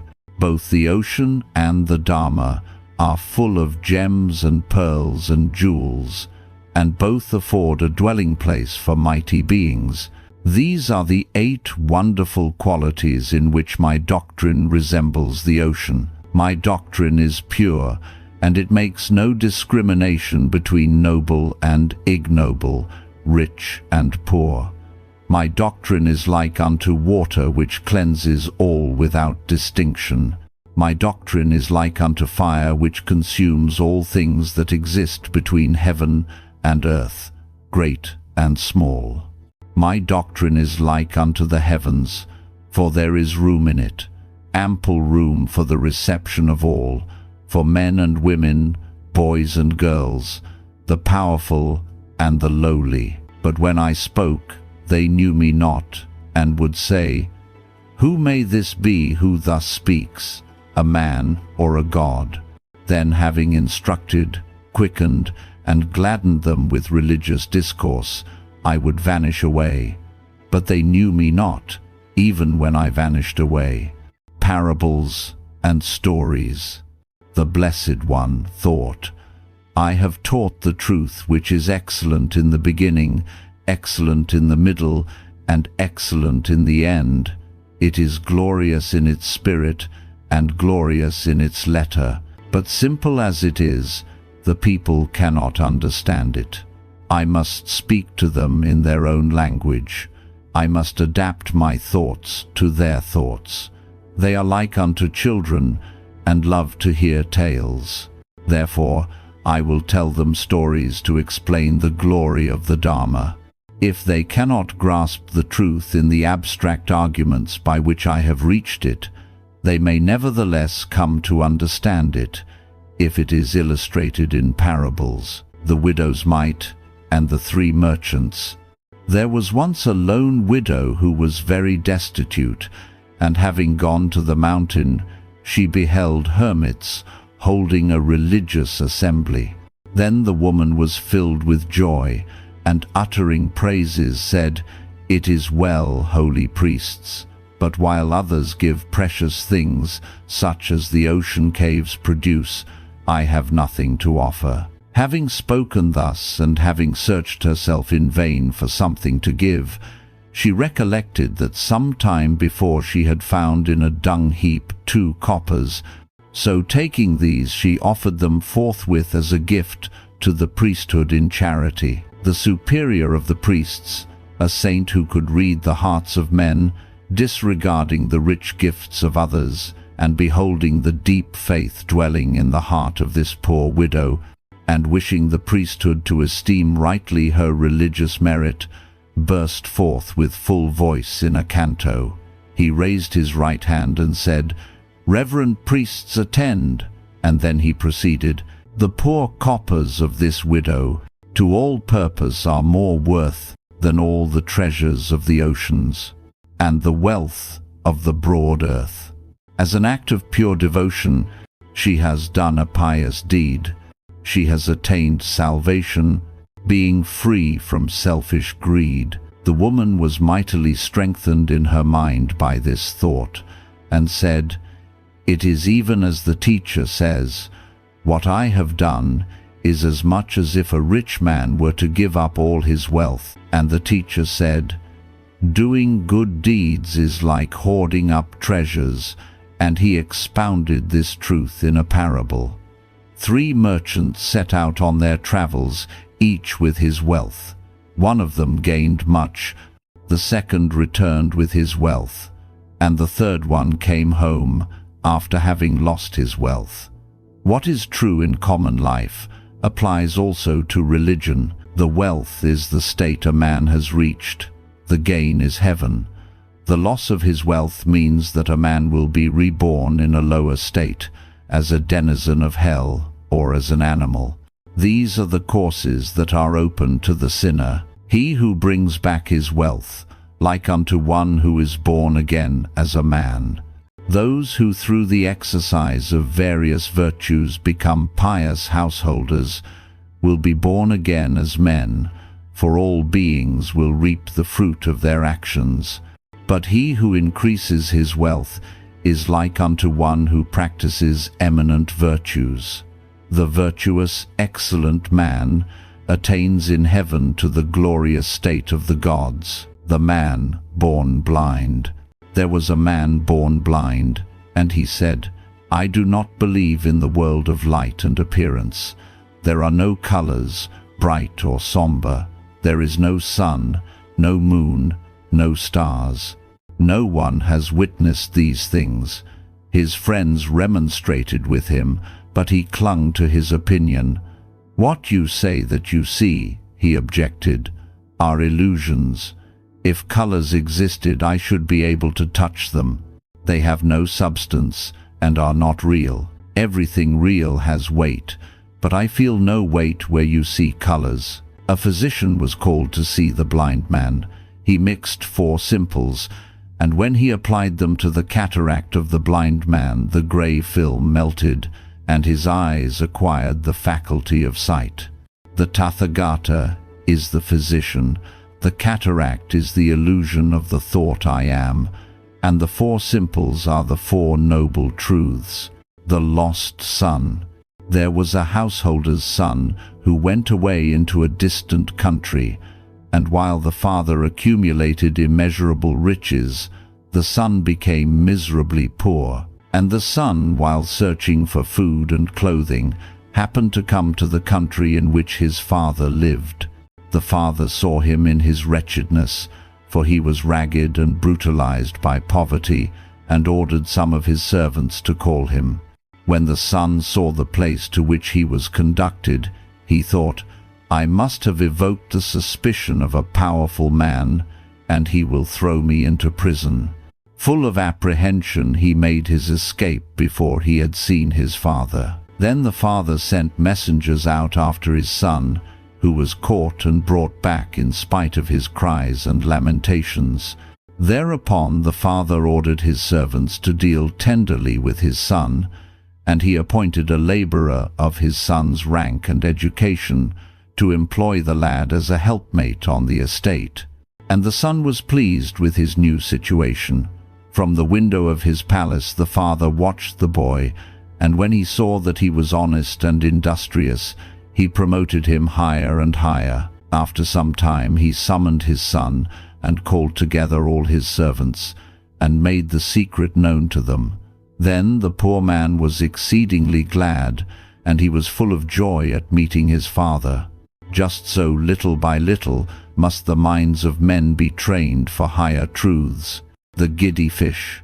There was a bhikkhu who had great difficulty in keeping his senses and passions under control.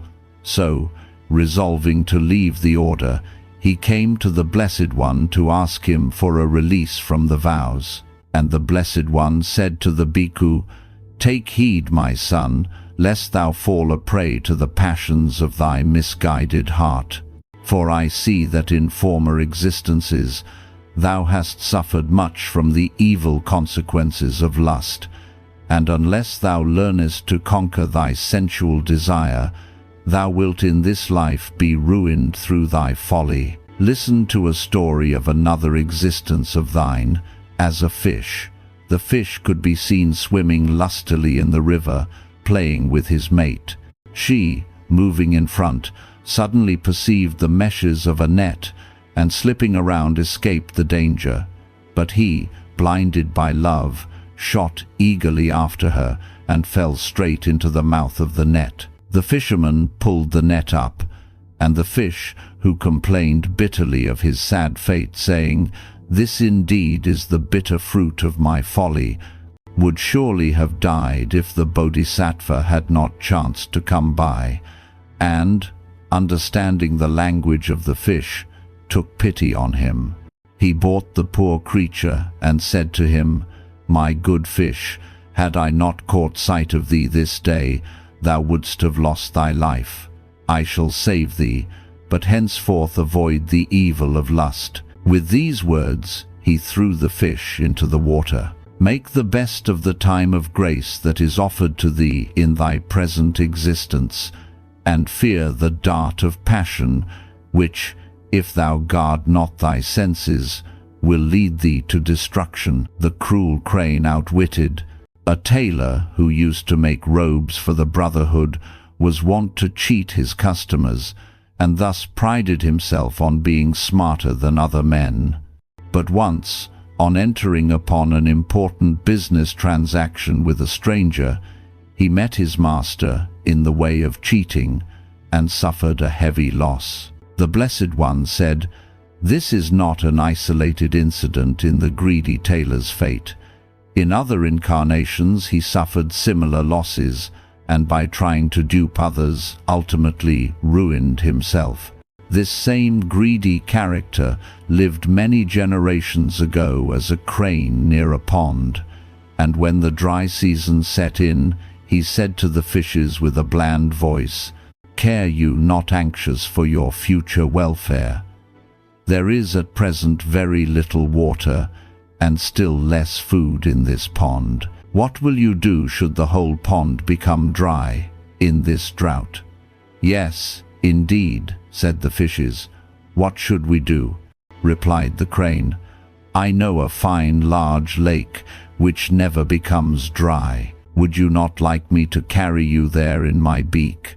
When the fishes began to distrust the honesty of the crane, he proposed to have one of them sent over to the lake to see it, and a big carp at last decided to take the risk for the sake of the others, and the crane carried him to a beautiful lake and brought him back in safety. Then all doubt vanished, and the fishes gained confidence in the crane, and now the crane took them one by one out of the pond and devoured them on a big varana tree. There was also a lobster in the pond, and when the crane wanted to eat him too, he said, "I have taken all the fishes away and put them in a fine large lake. Come along, I shall take thee too." "But how wilt thou hold me to carry me along?" asked the lobster. "I shall take hold of thee with my beak," said the crane. "Thou wilt let me fall if thou carry me like that." "I will not go with thee," replied the lobster. "Thou needst not fear," rejoined the crane. "I shall hold thee quite tight all the way." Then said the lobster to himself, "If this crane once gets hold of a fish, he will certainly never let him go in a lake. Now if he should really put me into the lake, it would be splendid. But if he does not, then I will cut his throat and kill him." So he said to the crane, "Look here, friend, thou wilt not be able to hold me tight enough, but we lobsters have a famous grip.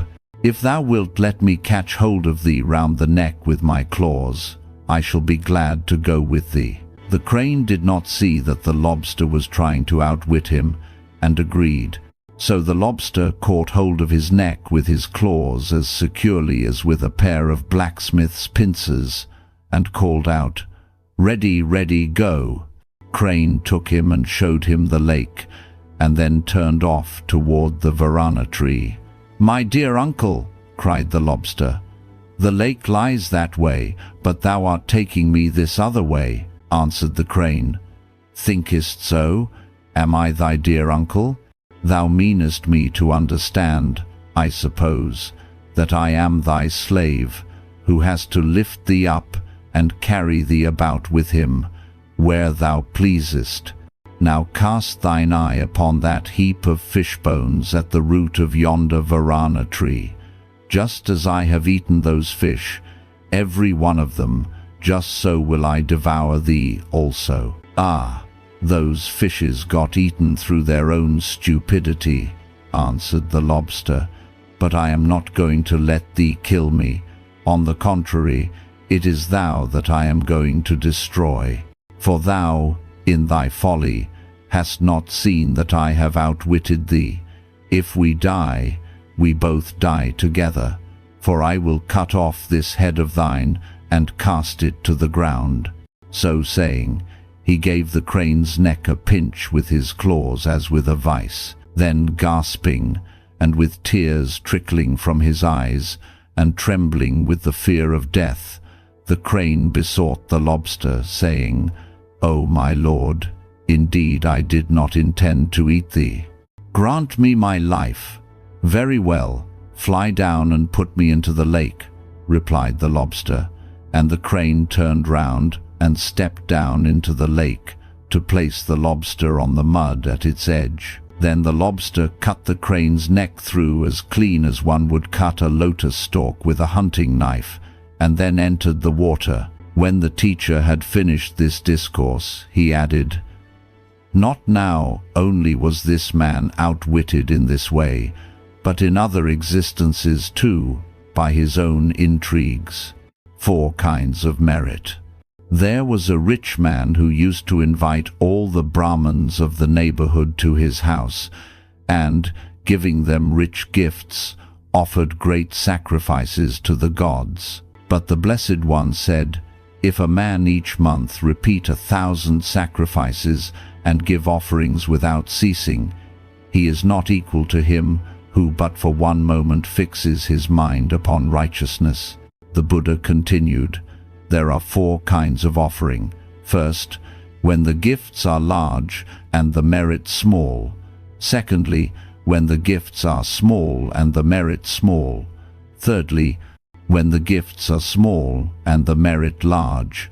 And fourthly, when the gifts are large and the merit is also large. The first is the case of the deluded man who takes away life for the purpose of sacrificing to the gods, accompanied by carousing and feasting. Here the gifts are great, but the merit is small indeed. Next, the gifts are small and the merit is also small, when from covetousness and an evil heart a man keeps to himself a part of that which he intends to offer. The merit is great, however, while the gift is small, when a man makes his offering from love and with a desire to grow in wisdom and in kindness. And lastly, the gift is large and the merit is large, when a wealthy man, in an unselfish spirit and with the wisdom of a Buddha, gives donations and founds institutions for the best of mankind, to enlighten the minds of his fellow men and to administer unto their needs, the light of the world. There was a certain Brahmin in Kosambi, a wrangler and well-versed in the Vedas. As he found no one whom he regarded his equal in debate, he used to carry a lighted torch in his hand, and when asked for the reason of his strange conduct, he replied, "The world is so dark that I carry this torch to light it up as far as I can." A samana sitting in the marketplace heard these words and said, "My friend, if thine eyes are blind to the sight of the omnipresent light of the day, do not call the world dark. Thy torch adds nothing to the glory of the sun, and thy intention to illumine the minds of others is as futile as it is arrogant." Whereupon the Brahmin asked, "Where is the sun of which thou speakest?" And the samana replied, "The wisdom of the Tathagata is the sun of the mind. His radiancy is glorious by day and night, and he whose faith is strong will not lack light on the path to nirvana, where he will inherit bliss everlasting, luxurious living." While the Buddha was preaching his doctrine for the conversion of the world in the neighborhood of Savatthi, a man of great wealth who suffered from many ailments came to him with clasped hands and said, "World-honored Buddha, pardon me for my want of respect in not saluting thee as I ought, but I suffer greatly from obesity, excessive drowsiness, and other complaints, so that I cannot move without pain." The Tathagata, seeing the luxuries with which the man was surrounded, asked him, "Hast thou a desire to know the cause of thy ailments?" And when the wealthy man expressed his willingness to learn, the Blessed One said, "There are 5 things which produce the condition of which thou complainest: opulent dinners, love of sleep, hankering after pleasure, thoughtlessness, and lack of occupation. Exercise self-control at thy meals, and take upon thyself some duties that will exercise thy abilities and make thee useful to thy fellow men. In following this advice, thou wilt prolong thy life." The rich man remembered the words of the Buddha, and after some time, having recovered his lightness of body and youthful buoyancy, returned to the world-honored one, and, coming afoot without horses and attendants, said to him, "Master, thou hast cured my bodily ailments. I come now to seek enlightenment of my mind." And the Blessed One said, "The worldling nourishes his body, but the wise man nourishes his mind. He who indulges in the satisfaction of his appetites works his own destruction, but he who walks in the path will have both the salvation from evil and a prolongation of life. The communication of bliss. Anabara, the slave of Sumana, having just cut the grass on the meadow, saw a samana with his bowl begging for food. Throwing down his bundle of hay, he ran into the house and returned with the rice that had been provided for his own food. The samana ate the rice and gladdened him with words of religious comfort. The daughter of Sumana, having observed the scene from a window, called out, "Good, Anabara, good, very good." Sumana, hearing these words, inquired what she meant, and on being informed about Anabara's devotion and the words of comfort he had received from the samana, went to his slave and offered him money to divide the bliss of his offering. "My lord," said Anabara, "let me first ask the venerable man." And approaching the samana, he said, "My master has asked me to share with him the bliss of the offering I made thee of my allowance of rice.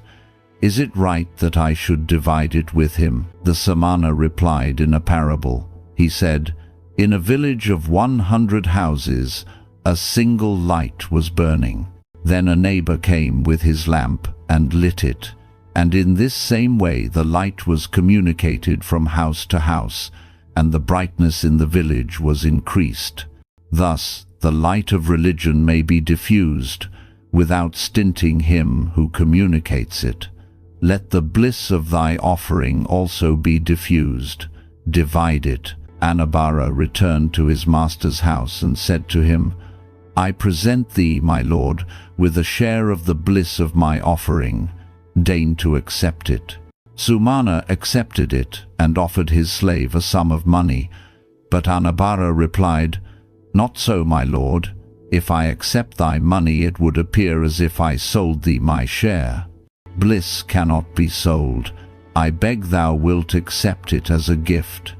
The master replied, "Brother Anabara, from this day forth thou shalt be free. Live with me as my friend, and accept this present as a token of my respect." The listless fool. There was a rich Brahmin, well advanced in years, who, unmindful of the impermanence of earthly things and anticipating a long life, had built himself a large house. The Buddha wondered why a man so near to death had built a mansion with so many apartments, and he sent Ananda to the rich Brahmin to preach to him the Four Noble Truths and the Eightfold Path of Salvation. The Brahmin showed Ananda his house and explained to him the purpose of its numerous chambers, but to the instruction of the Buddha's teachings he gave no heed. Ananda said, "It is the habit of fools to say, 'I have children and wealth.' He who says so is not even master of himself. How can he claim possession of children, riches, and servants? Many are the anxieties of the worldly, but they know nothing of the changes of the future." Scarcely had Ananda left when the old man was stricken with apoplexy and fell dead. The Buddha said, for the instruction of those who were ready to learn, "A fool, though he live in the company of the wise, understands nothing of the true doctrine, as a spoon tastes not the flavor of the soup. He thinks of himself only, and unmindful of the advice of good counselors is unable to deliver himself." Rescue in the desert. There was a disciple of the Blessed One, full of energy and zeal for the truth, who, living under a vow to complete a meditation in solitude, flagged in a moment of weakness. He said to himself, "The teacher said there are several kinds of men. I must belong to the lowest class, and fear that in this birth there will be neither path nor fruit for me. What is the use of a hermit's life, if I cannot by constant endeavor attain the insight of meditation to which I have devoted myself?" And he left the solitude and returned to the Jetavana. When the brethren saw him, they said to him, "Thou hast done wrong, O brother. after taking a vow, to give up the attempt of carrying it out, and they took him to the master. When the Blessed One saw them, he said, "I see, O mendicants, that you have brought this brother here against his will. What has he done? Lord, this brother, having taken the vows of sanctifying a faith, has abandoned the endeavor to accomplish the aim of a member of the order, and has come back to us." Then the teacher said to him, "Is it true that thou hast given up trying?" "It is true, O Blessed One," I was the reply. The master said, "This present life of thine is a time of grace. If thou fail now to reach the happy state, thou wilt have to suffer remorse in future existences. How is it, brother, that thou hast proved so irresolute? Why, in former states of existence thou wert full of determination. By thy energy alone the men and bullocks of 500 wagons obtained water in the sandy desert and were saved. How is it that thou now givest up?" By these few words that brother was re-established in his resolution. But the others besought the Blessed One, saying, "Lord, tell us how this was." "Listen then, O mendicants," said the Blessed One, and having thus excited their attention, he made manifest a thing concealed by change of birth. Once upon a time, when Brahmadatta was reigning in Kasi, the Bodhisattva was born in a merchant's family, and when he grew up, he went about trafficking with 500 carts. One day, he arrived at a sandy desert many leagues across. The sand in that desert was so fine that when taken in the closed fist, it could not be kept in the hand. After the sun had risen, it became as hot as a mass of burning embers, so that no man could walk on it. Those, therefore, who had to travel over it took wood and water and oil and rice in their carts, and travelled during the night. And at daybreak they formed an encampment and spread an awning over it, and, taking their meals early, they passed the day lying in the shade. At sunset they supped, and when the ground had become cool they yoked their oxen and went on. The travelling was like a voyage over the sea. A desert pilot had to be chosen, and he brought the caravan safe to the other side by his knowledge of the stars. Thus the merchant of our story crossed the desert, and when he had passed over 59 leagues, he thought, "Now, in one more night we shall get out of the sand," and after supper he directed the wagons to be yoked, and so set out. The pilot had cushions arranged on the foremost cart and lay down, looking at the stars and directing the men where to drive. But worn out by want of rest during the long march, he fell asleep, and did not perceive that the oxen had turned round and taken the same road by which they had come. The oxen went on the whole night through. Towards dawn the pilot woke up, and, observing the stars, called out, "Stop the wagons! Stop the wagons!" The day broke just as they stopped and were drawing up the carts in a line. Then the men cried out, "Why, this is the very encampment we left yesterday. We have but little wood left, and our water is all gone. We are lost." And, unyoking the oxen and spreading the canopy over their heads, they lay down in despondency, each one under his wagon. But the Bodhisattva said to himself, "If I lose heart, all these will perish," and walked about while the morning was yet cool. On seeing a tuft of kusa grass, he thought, "This could have grown only by soaking up some water which must be beneath it," and he made them bring a spade and dig in that spot, and they dug 60 cubits deep. And when they had got thus far, the spade of the diggers struck on a rock, and as soon as it struck, they all gave up in despair. But the Bodhisattva thought, "There must be water under that rock," and descending into the well he got upon the stone, and stooping down, applied his ear to it, and tested the sound of it. He heard the sound of water gurgling beneath, and when he got out, he called his page. "My lad, if thou givest up now, we shall all be lost. Do not lose heart. Take this iron hammer, and go down into the pit, and give the rock a good blow." The lad obeyed, and though they all stood by in despair, he went down full of determination and struck at the stone.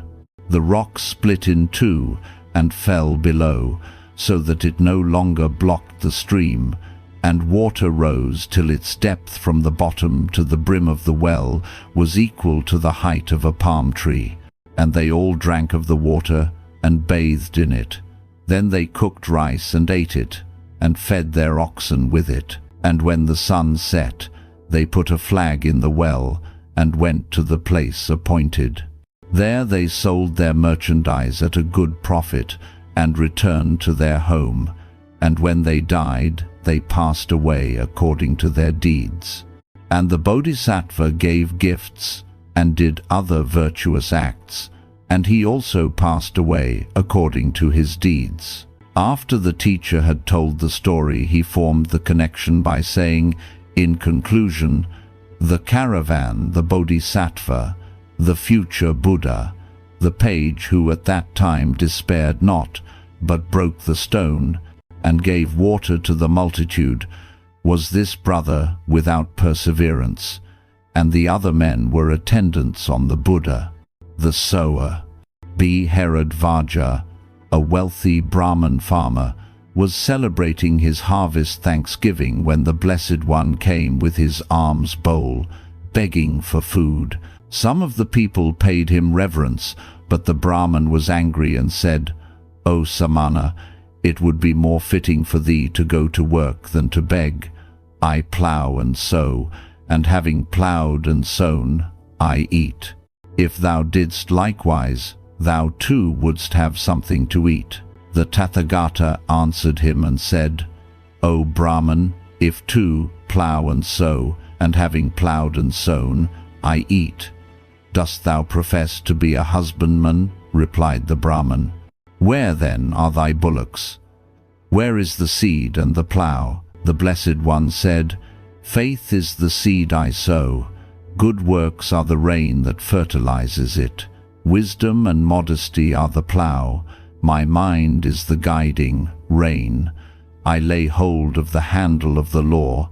Earnestness is the goad I use, and exertion is my draught ox.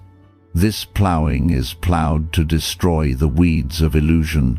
The harvest it yields is the immortal fruits of nirvana, and thus all sorrow ends." Then the Brahman poured rice milk into a golden bowl and offered it to the Blessed One, saying, "Let the teacher of mankind partake of the rice milk, for the venerable Gautama ploughs a ploughing that bears the fruit of immortality." The outcast. When Bhagavat dwelt at Savatthi in the Jetavana, he went out with his alms bowl to beg for food, and approached the house of a Brahman priest, while the fire of an offering was blazing upon the altar. And the priest said, "Stay there, O shaveling, stay there, O wretched Samana, thou art an outcast." The Blessed One replied, "Who is an outcast? An outcast is the man who is angry and bears hatred, the man who is wicked and hypocritical, he who embraces error and is full of deceit. Whosoever is a provoker and is avaricious, has evil desires, is envious, wicked, shameless, and without fear to commit wrong, let him be known as an outcast. Not by birth does one become an outcast, not by birth does one become a Brahman. By deeds one becomes an outcast, by deeds one becomes a Brahman." The woman at the well. Ananda, the favorite disciple of the Buddha, having been sent by the Lord on a mission, passed by a well near a village, and seeing Pakati, a girl of the Matanga caste, he asked her for water to drink. Pakati said, "O Brahman, I am too humble and mean to give thee water to drink, "Do not ask any service of me, lest thy holiness be contaminated, for I am of low caste." And Ananda replied, "I ask not for caste, but for water." And the Matanga girl's heart leaped joyfully, and she gave Ananda to drink. Ananda thanked her and went away, but she followed him at a distance. Having heard that Ananda was a disciple of Gautama Sakyamuni, the girl repaired to the Blessed One and cried, "O Lord, help me, and let me live in the place where Ananda thy disciple dwells, so that I may see him and minister unto him, for I love Ananda." The Blessed One understood the emotions of her heart, and he said, "Pakati, thy heart is full of love, but thou understandest not thine own sentiments. It is not Ananda that thou lovest, but his kindness. Accept then the kindness thou hast seen him practice unto thee, and in the humility of thy station practice it unto others. Verily there is great merit in the generosity of a king when he is kind to a slave, but there is a greater merit in the slave when he ignores the wrongs which he suffers and cherishes kindness and goodwill to all mankind. He will cease to hate his oppressors, and even when powerless to resist their usurpation, will with compassion pity their arrogance and supercilious demeanor. Blessed art thou, Pakati, for though thou art a Matanga, thou wilt be a model for noblemen and noble women. Thou art of low caste, but Brahmins may learn a lesson from thee. Swerve not from the path of justice and righteousness, and thou wilt outshine the royal glory of queens on the throne." The Peacemaker. It is reported that two kingdoms were on the verge of war for the possession of a certain embankment which was disputed by them, and the Buddha, seeing the kings and their armies ready to fight, requested them to tell him the cause of their quarrels. Having heard the complaints on both sides, he said, "I understand that the embankment has value for some of your people. Has it any intrinsic value aside from its service to your men?" "It has no intrinsic value whatever," was the reply. The Tathagata continued, "Now when you go to battle, is it not sure that many of your men will be slain, and that you yourselves, O kings, are liable to lose your lives?"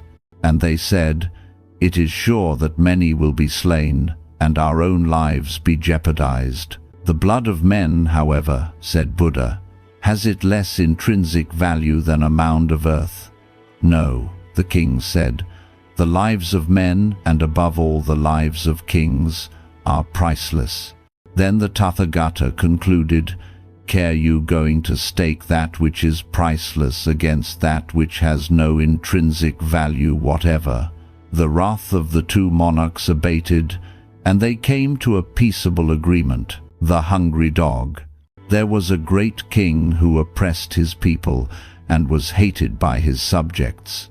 Yet when the Tathagata came into his kingdom, the king desired much to see him. So he went to the place where the Blessed One stayed and asked, "O Sakyamuni, canst thou teach a lesson to the king that will divert his mind and benefit him at the same time?" And the Blessed One said, "I shall tell thee the parable of the hungry dog. There was a wicked tyrant, and the god Indra, assuming the shape of a hunter, came down upon earth with the demon Matali, the latter appearing as a dog of enormous size.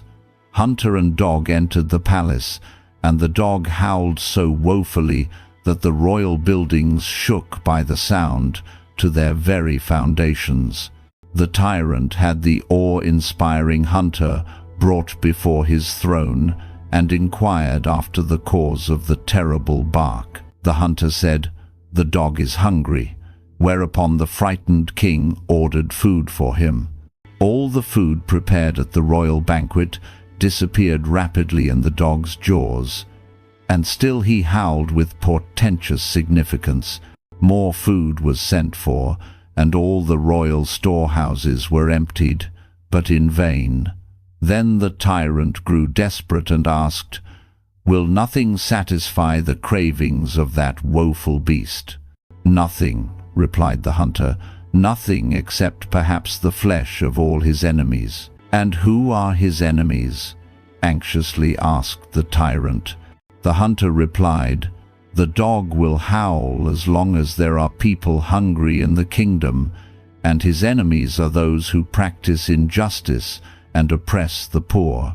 The oppressor of the people, remembering his evil deeds, was seized with remorse, and for the first time in his life, he began to listen to the teachings of righteousness. Having ended his story, the Blessed One addressed the king, who had turned pale, and said to him, "The Tathagata can quicken the spiritual ears of the powerful, and when thou, great king, hearest the dog bark, think of the teachings of the Buddha, and thou mayest still learn to pacify the monster." The despot cured. King Brahmadatta happened to see a beautiful woman, the wife of a Brahmin merchant, and, conceiving a passion for her, ordered a precious jewel secretly to be dropped into the merchant's carriage. The jewel was missed, searched for, and found.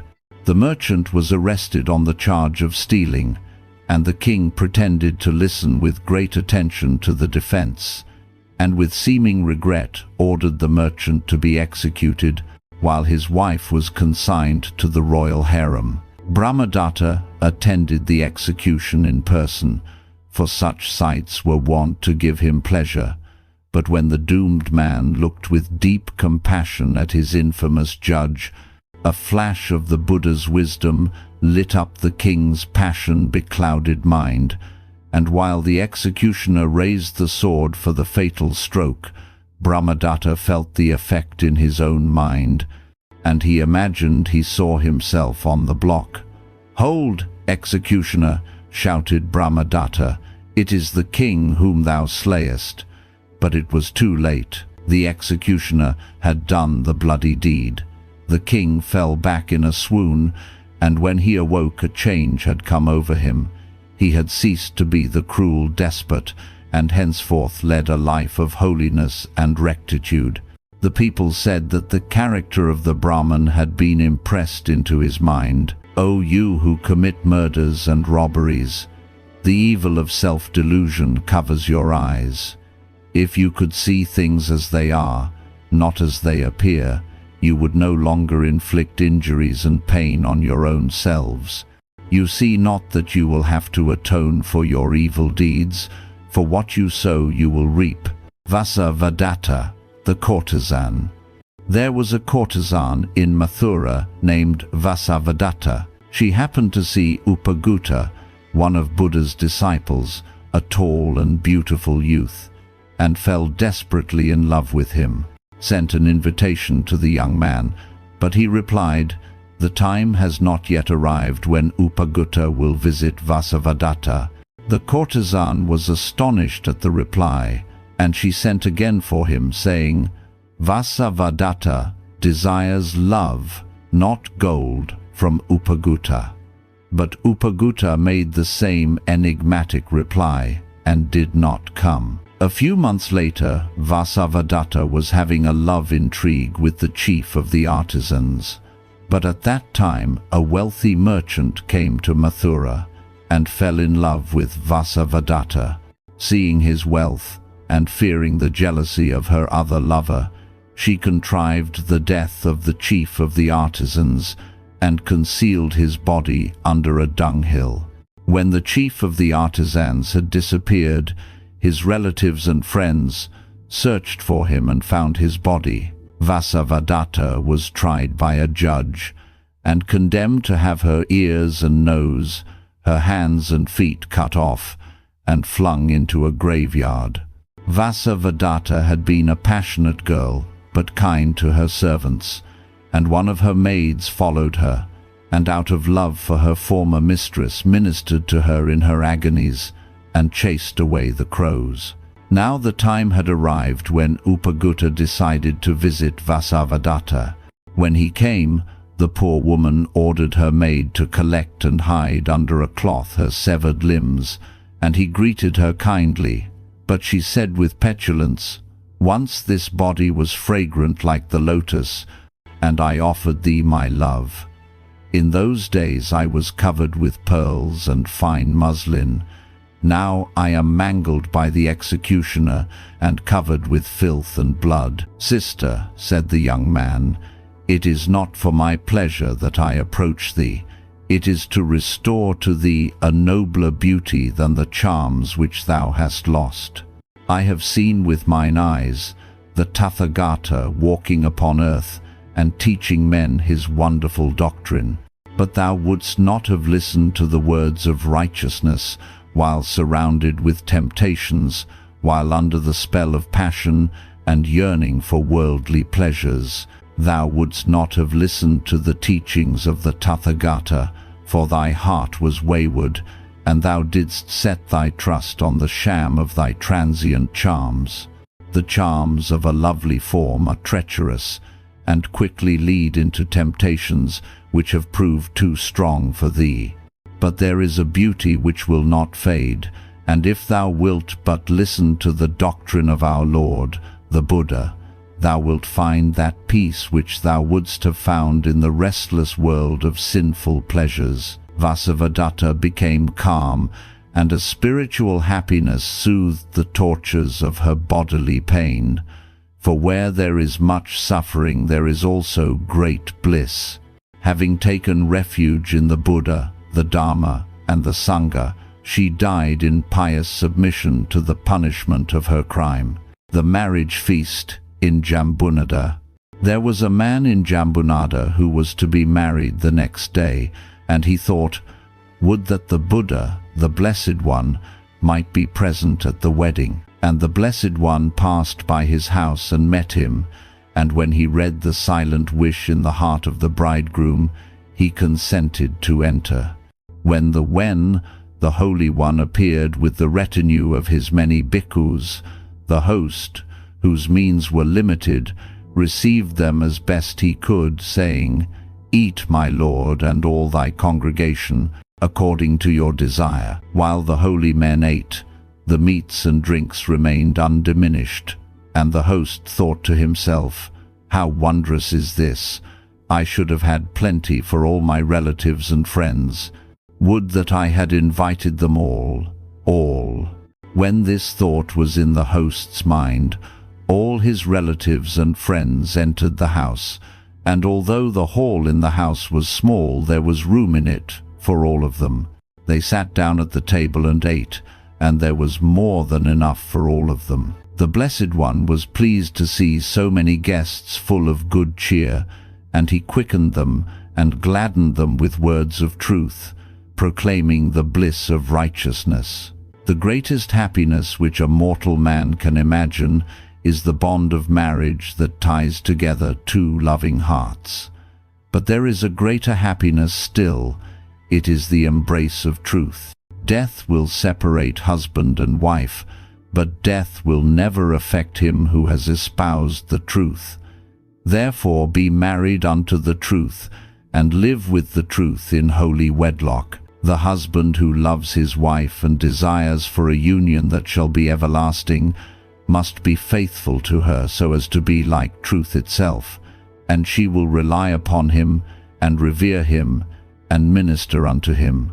And the wife who loves her husband and desires a union that shall be everlasting must be faithful to him so as to be like truth itself, and he will place his trust in her, he will provide for her. Verily, I say unto you, their children will become like their parents, and will bear witness to their happiness. Let no man be single, let every one be wedded in holy love to the truth. And when Mara, the destroyer, comes to separate the visible forms of your being, you will continue to live in the truth, and will partake of the life everlasting, for the truth is immortal. There was no one among the guests but was strengthened in his spiritual life, and recognized the sweetness of a life of righteousness, and they took refuge in the Buddha, the Dharma, and the Sangha. In search of a thief, having sent out his disciples, The Blessed One himself wandered from place to place until he reached Uruvela. On his way he sat down in a grove to rest, and it happened that in that same grove was a party of 30 friends who were enjoying themselves with their wives, and while they were sporting, some of their goods were stolen. Then the whole party went in search of the thief, and, meeting the Blessed One sitting under a tree, saluted him and said, "Pray, Lord, didst thou see the thief pass by with our goods?" And the Blessed One said, "Which is better for you, that you go in search for the thief or for yourselves?" And the youths cried, "In search for ourselves." "Well then," said the Blessed One, "sit down, and I will preach the truth to you." And the whole party sat down, and they listened eagerly to the words of the Blessed One. Having grasped the truth, they praised the doctrine and took refuge in the Buddha. In the realm of Yamaraja, there was a Brahmin, a religious man, and fond in his affections but without deep wisdom. He had a son of great promise, who, when 7 years old, was struck with a fatal disease and died. The unfortunate father was unable to control himself. He threw himself upon the corpse and lay there as one dead. The relatives came and buried the dead child, and when the father came to himself, he was so immoderate in his grief that he behaved like an insane person. He no longer gave way to tears, but wandered about asking for the residence of Yamaraja, the king of death, humbly to beg of him that his child might be allowed to return to life. Having arrived at a great Brahman temple, the sad father went through certain religious rites and fell asleep. While wandering on in his dream, he came to a deep mountain pass where he met a number of samanas who had acquired supreme wisdom. "Kind sirs," he said, "can you not tell me where the residence of Yamaraja is?" And they asked him, "Good friend, why wouldst thou know?" Whereupon he told them his sad story and explained his intentions. Pitying his self-delusion, the samanas said, "No mortal man can reach the place where Yama reigns, but some 400 miles westward lies a great city in which many good spirits live. Every 8th day of the month Yama visits the place, and there mayest thou see him who is the king of death, and ask him for a boon." The Brahmin, rejoicing at the news, went to the city and found it as the samanas had told him. He was admitted to the dread presence of Yama, the king of death, who, on hearing his request, said, "Thy son now lives in the eastern garden where he is disporting himself. Go there and ask him to follow thee." Said the happy father, "How does it happen that my son, without having performed one good work, is now living in paradise?" Yamaraja replied, "He has obtained celestial happiness, not for performing good deeds, but because he died in faith and in love to the Lord and Master, the most glorious Buddha." The Buddha says, "The heart of love and faith spreads, as it were, a beneficent shade from the world of men to the world of gods." This glorious utterance is like the stamp of a king's seal upon a royal edict. The happy father hastened to the place and saw his beloved child playing with other children, all transfigured by the peace of the blissful existence of a heavenly life. He ran up to his boy and cried with tears running down his cheeks, my son, dost thou not remember me, thy father who watched over thee with loving care and tended thee in thy sickness? Return home with me to the land of the living." But the boy, while struggling to go back to his playmates, upbraided him for using such strange expressions as father and son.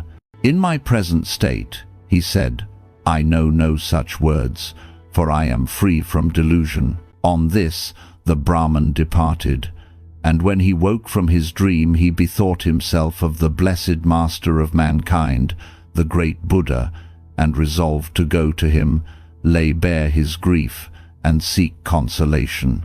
Having arrived at the Jetavana, the Brahmin told his story and how his boy had refused to recognize him and to go home with him. And the world-honored one said, "Truly thou art deluded. When man dies, the body is dissolved into its elements, but the spirit is not entombed. It leads a higher mode of life in which all the relative terms of father, son, wife, mother are at an end, just as a guest who leaves his lodging has done with it, as though it were a thing of the past. Men concern themselves most about that which passes away, but the end of life quickly comes as a burning torrent, sweeping away the transient in a moment. They are like a blind man set to look after a burning lamp. A wise man, understanding the transiency of worldly relations, destroys the cause of grief and escapes from the seething whirlpool of sorrow.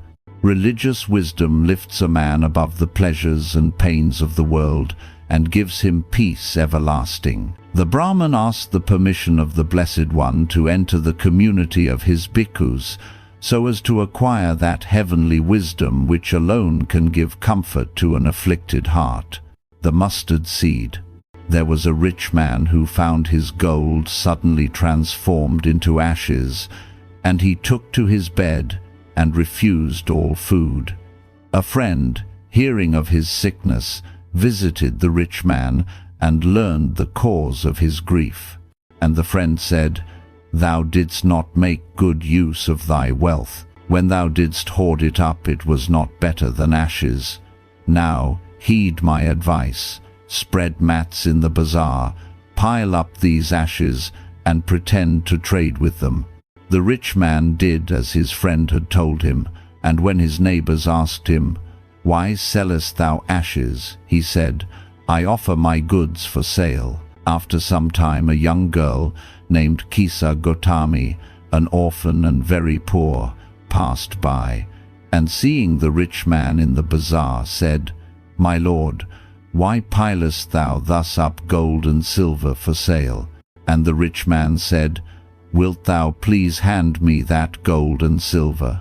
And Kisa Gautami took up a handful of ashes, and lo, they changed back into gold. Considering that Kisa Gautami had the mental eye of spiritual knowledge and saw the real worth of things, the rich man gave her in marriage to his son, and he said, "With many, gold is no better than ashes, but with Kisa Gautami ashes become pure gold." And Kisa Gautami had an only son, and he died.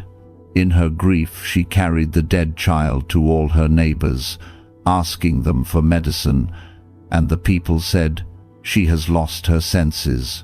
The boy is dead." At length Kisa Gautami met a man who replied to her request, "I cannot give thee medicine for thy child, but I know a physician who can." The girl said, "Pray tell me, sir, who is it?" And the man replied, "Go to Sakyamuni, the Buddha." Kisa Gautami repaired to the Buddha and cried, "Lord and Master, give me the medicine that will cure my boy." The Buddha answered, "I want a handful of mustard seed."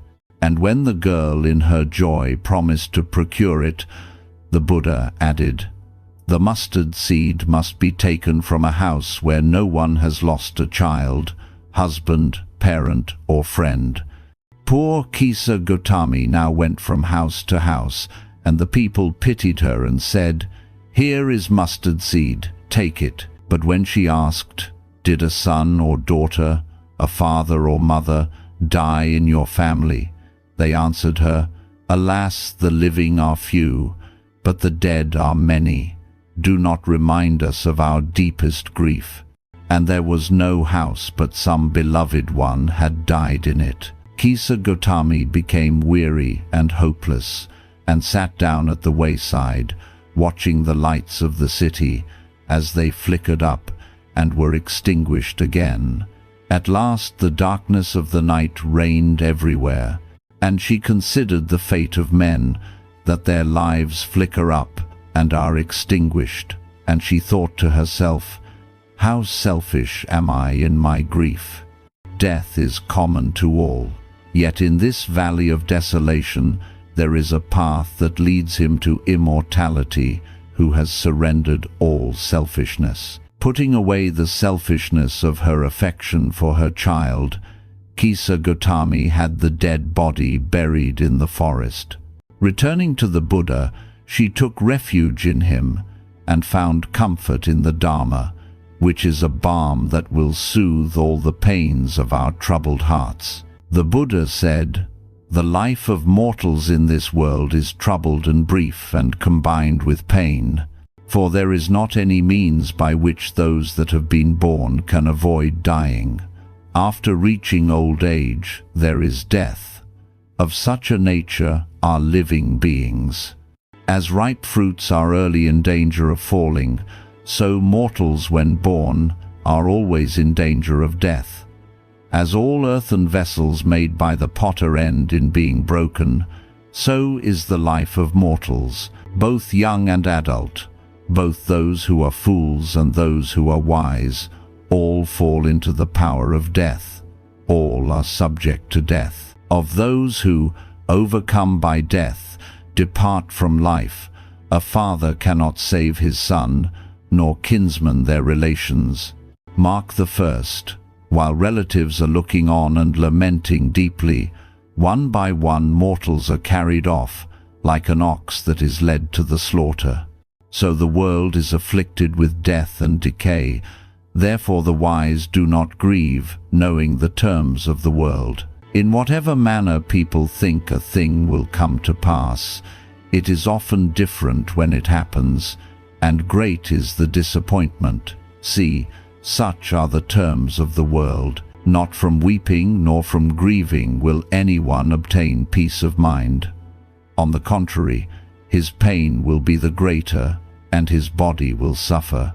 He will make himself sick and pale, yet the dead are not saved by his lamentation. People pass away, and their fate after death will be according to their deeds. If a man live 100 years, or even more, he will at last be separated from the company of his relatives, and leave the life of this world. He who seeks peace should draw out the arrow of lamentation and complaint and grief. He who has drawn out the arrow and has become composed will obtain peace of mind. He who has overcome all sorrow will become free from sorrow and be blessed. Walking on water. South of Savatthi is a great river, on the banks of which lay a hamlet of 500 houses. Thinking of the salvation of the people, the world-honored one resolved to go to the village and preach the doctrine. Having come to the riverside, he sat down beneath a tree, and the villagers, seeing the glory of his appearance, approached him with reverence, but when he began to preach, they believed him not. When the world-honored Buddha had left Savatthi, Sariputta felt a desire to see the Lord and to hear him preach.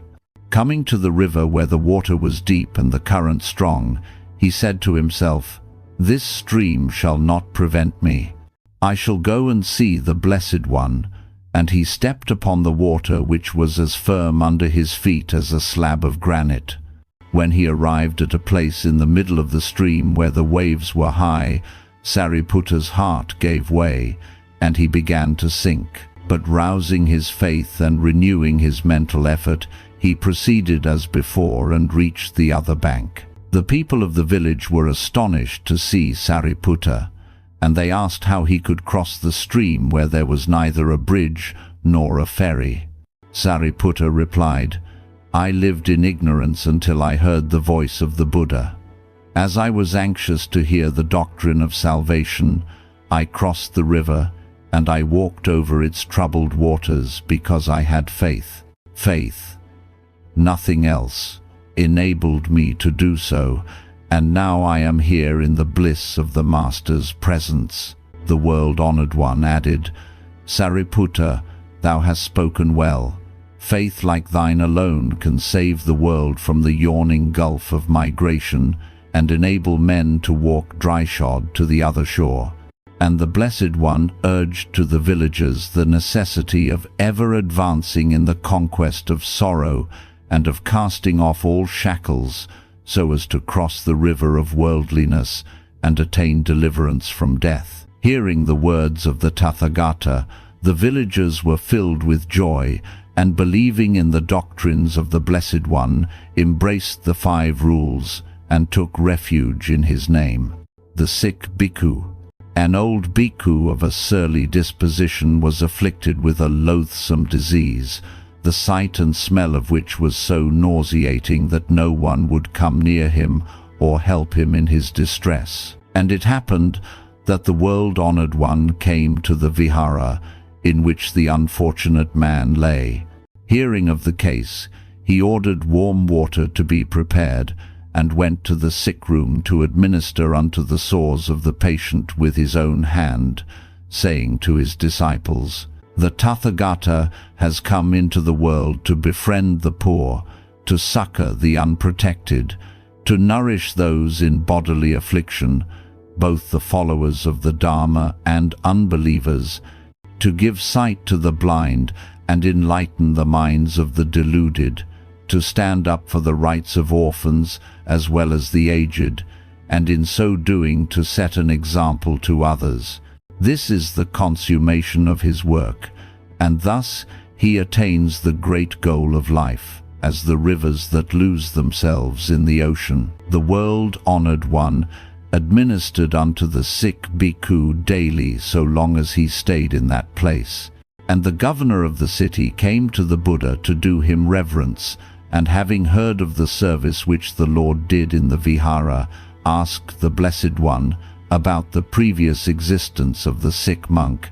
And the Buddha said, "In days gone by there was a wicked king who used to extort from his subjects all he could get, and he ordered one of his officers to lay the lash on a man of eminence.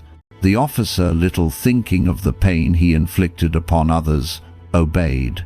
But when the victim of the king's wrath begged for mercy, he felt compassion and laid the whip lightly upon him. Now the king was reborn as Devadatta, who was abandoned by all his followers because they were no longer willing to stand his severity, and he died miserable and full of penitence.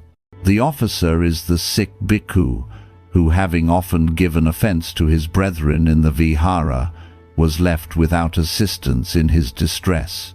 The eminent man, however, who was unjustly beaten and begged for mercy, was the bodhisattva. He has been reborn as the Tathagata. It is now the lot of the Tathagata to help the wretched officer, as he had mercy on him." And the world-honored one repeated these lines, "He who inflicts pain on the gentle or falsely accuses the innocent will inherit one of the 10 great calamities. But he who has learned to suffer with patience will be purified and will be the chosen instrument for the alleviation of suffering." The diseased bhikkhu, on hearing these words, turned to the Buddha, confessed his ill-natured temper, and repented, and with a heart cleansed from error did reverence unto the Lord.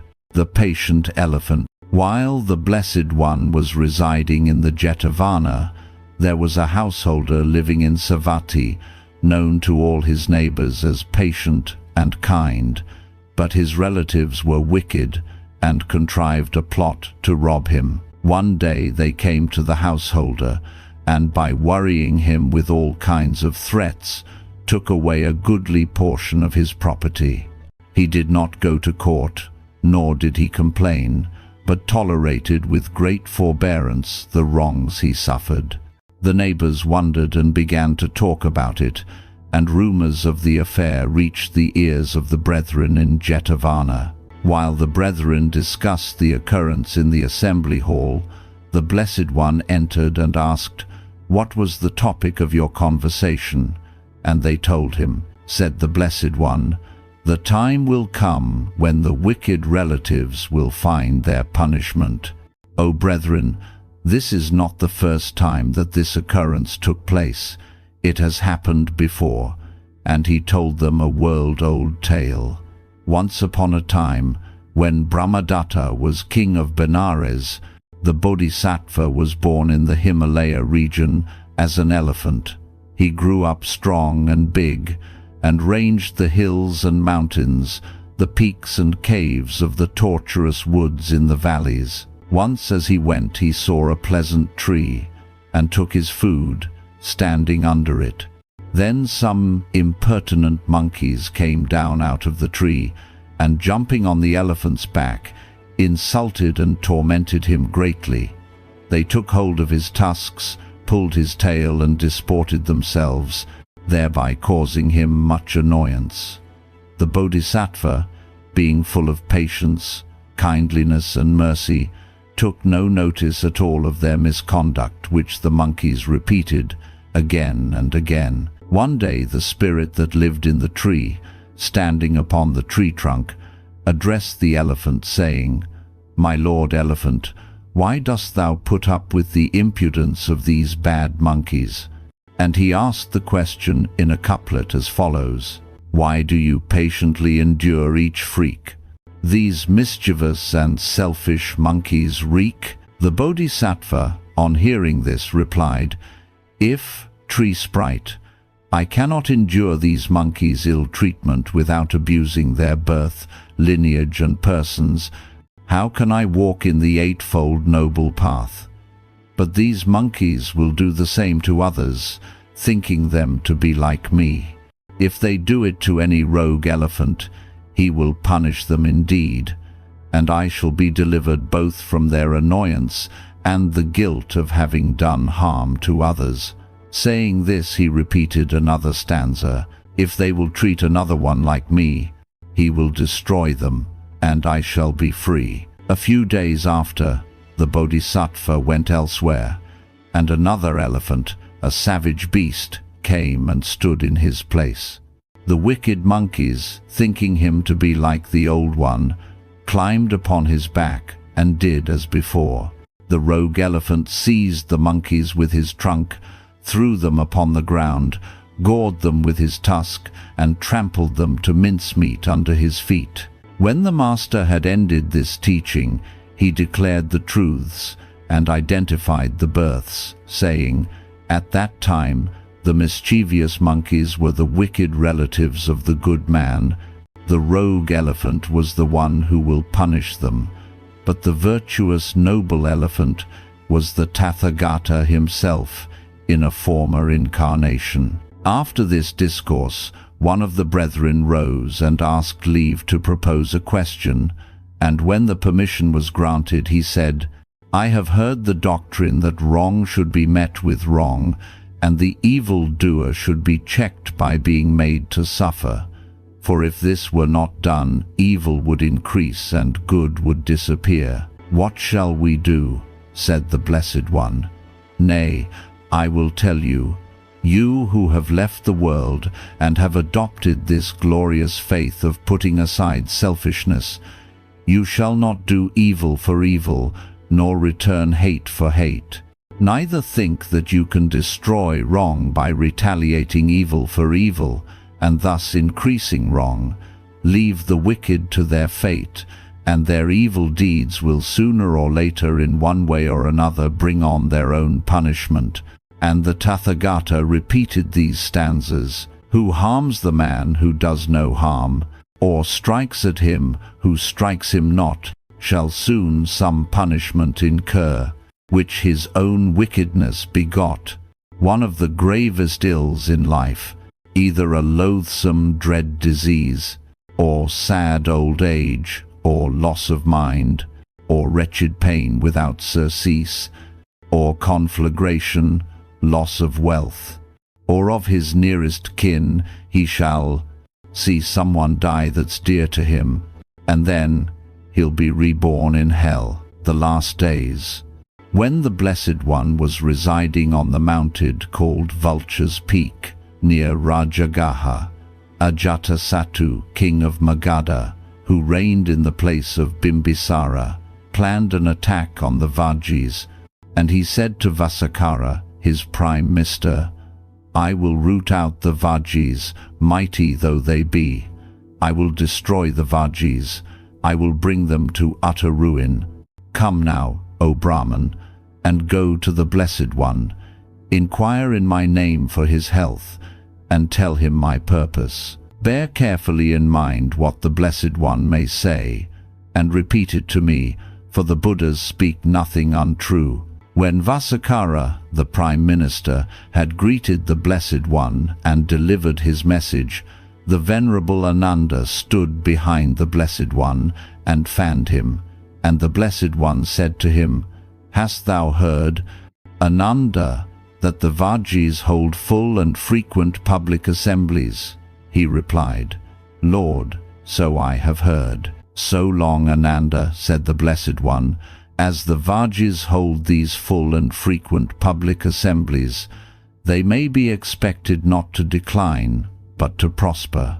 So long as they meet together in concord, so long as they honor their elders, so long as they respect womanhood, so long as they remain religious, performing all proper rites, so long as they extend the rightful protection, defense and support to the holy ones, the Vajis may be expected not to decline, but to prosper. Then the Blessed One addressed Vasakara and said, When I stayed, O Brahman, at Vesali, I taught the Vajis these conditions of welfare, that so long as they should remain well instructed, so long as they will continue in the right path, so long as they live up to the precepts of righteousness, we could expect them not to decline, but to prosper. As soon as the king's messenger had gone, the Blessed One had the brethren that were in the neighborhood of Rajagaha assembled in the service hall and addressed them, saying, I will teach you, O bhikkhus, the conditions of the welfare of a community. Listen well, and I will speak. So long, O bhikkhus, as the brethren hold full and frequent assemblies, meeting in concord, rising in concord, and attending in concord to the affairs of the Sangha. So long as they, O bhikkhus, do not abrogate that which experience has proved to be good, and introduce nothing except such things as have been carefully tested, so long as their elders practice justice, so long as the brethren esteem, revere, and support their elders, and hearken unto their words, so long as the brethren are not under the influence of craving, but delight in the blessings of religion, so that good and holy men shall come to them and dwell among them in quiet, so long as the brethren shall not be addicted to sloth and idleness, so long as the brethren shall exercise themselves in the sevenfold higher wisdom of mental activity, search after truth, energy, joy, modesty, self-control, earnest contemplation, and equanimity of mind, so long the Sangha may be expected to prosper. Therefore, O bhikkhus, be full of faith, modest in heart, afraid of sin, anxious to learn, strong in energy, active in mind, and full of wisdom. Sariputta's faith. The Blessed One proceeded with a great company of the brethren to Nalanda, and there he stayed in a mango grove. Now the Venerable Sariputta came to the place where the Blessed One was, and having saluted him, took his seat respectfully at his side, and said, Lord, such faith have I in the Blessed One, that methinks there never has been, nor will there be, nor is there now any other, who is greater or wiser than the Blessed One, that is to say, as regards the higher wisdom. Replied the Blessed One, Grand and bold are the words of thy mouth, Sariputta. Verily thou hast burst forth into a song of ecstasy. Surely then thou hast known all the Blessed Ones, who in the long ages of the past have been holy Buddhas. Not so, O Lord, said Sariputta. And the Lord continued, Then thou hast perceived all the Blessed Ones, who in the long ages of the future shall be holy Buddhas. Not so, O Lord, but at least then, O Sariputta, thou knowest me as the holy Buddha now alive, and hast penetrated my mind. Not even that, O Lord. Thou seest then, Sariputta, that thou knowest not the hearts of the holy Buddhas of the past, nor the hearts of those of the future. Why, therefore, are thy words so grand and bold? Why burstest thou forth into such a song of ecstasy? O Lord, I have not the knowledge of the hearts of all the Buddhas that have been and are to come, and now are. I only know the lineage of the faith. Just as a king, Lord, might have a border city, strong in its foundations, strong in its ramparts, and with one gate only. And the king might have a watchman there, clever, expert, and wise, to stop all strangers and admit only friends. And on going over the approaches all about the city, he might not be able so to observe all the joints and crevices in the ramparts of that city, as to know where such a small creature as a cat could get out. That might well be.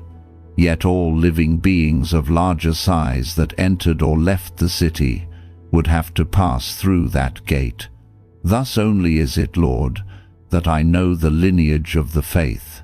I know that the holy Buddhas of the past, putting away all lust, ill will, sloth, pride and doubt, knowing all those mental faults which make men weak, training their minds in the 4 kinds of mental activity, thoroughly exercising themselves in the 7-fold higher wisdom, received the full fruition of enlightenment. And I know that the holy Buddhas of the times to come will do the same. And I know that the Blessed One, the holy Buddha of today, has done so now. Great is thy faith, O Sariputta, replied the Blessed One, but take heed that it be well grounded. The visit to Pataliputta. When the Blessed One had stayed as long as convenient at Nalanda, he went to Pataliputta, the frontier town of Magadha, and when the disciples at Pataliputta heard of his arrival, they invited him to their village rest house. And the Blessed One robed himself, took his bowl, and went with the brethren to the rest house. There he washed his feet, entered the hall, and seated himself against the center pillar, with his face towards the east. The brethren also, having washed their feet, entered the hall, and took their seats round the Blessed One against the western wall, facing the east. And the lay devotees of Pataliputta, having also washed their feet, entered the hall, and took their seats opposite the Blessed One against the eastern wall, facing towards the west. Then the Blessed One addressed the lay disciples of Pataliputta, and he said, 5-fold, O householders, is the loss of the wrong doer through his want of rectitude. In the first place, the wrongdoer, devoid of rectitude, falls into great poverty through sloth. In the next place, his evil repute gets noised abroad. Thirdly, whatever society he enters, whether of Brahmins, nobles, heads of houses, or samanas, he enters shyly and confusedly. Fourthly, he is full of anxiety when he dies. And lastly, on the dissolution of the body after death, his mind remains in an unhappy state. Wherever his karma continues, there will be suffering and woe. This, O householders, is 5-fold loss of the evil-doer. 5-fold, O householders, is the gain of the well-doer through his practice of rectitude. In the first place, the well-doer, strong in rectitude, acquires property through his industry. In the next place, good reports of him are spread abroad. Thirdly, whatever society he enters, whether of nobles, Brahmins, heads of houses, or members of the order, he enters with confidence and self-possession. Fourthly, he dies without anxiety. And, lastly, On the dissolution of the body after death, his mind remains in a happy state. Wherever his karma continues, there will be heavenly bliss and peace. This, O householders, is the fivefold gain of the well-doer. When the Blessed One had taught the disciples, and incited them, and roused them, and gladdened them far into the night with religious edification, he dismissed them, saying, "The night is far spent, O householders. It is time for you to do what ye deem most fit." "Be it so, Lord," answered the disciples of Pataliputta, and rising from their seats, they bowed to the Blessed One, and keeping him on their right hand as they passed him, they departed thence. While the Blessed One stayed at Pataliputta, the king of Magadha sent a messenger to the governor of Pataliputta to raise fortifications for the security of the town. The Blessed One, seeing the laborers at work, predicted the future greatness of the place, saying, "The men who build the fortress act as if they had consulted higher powers. For this city of Pataliputta will be a dwelling place of busy men, and a center for the exchange of all kinds of goods. But three dangers hang over Pataliputta: that of fire, that of water, that of dissension." When the governor heard of the prophecy of Pataliputta's future, he greatly rejoiced and named the city gate through which the Buddha had gone towards the river Ganges, the Gautama Gate.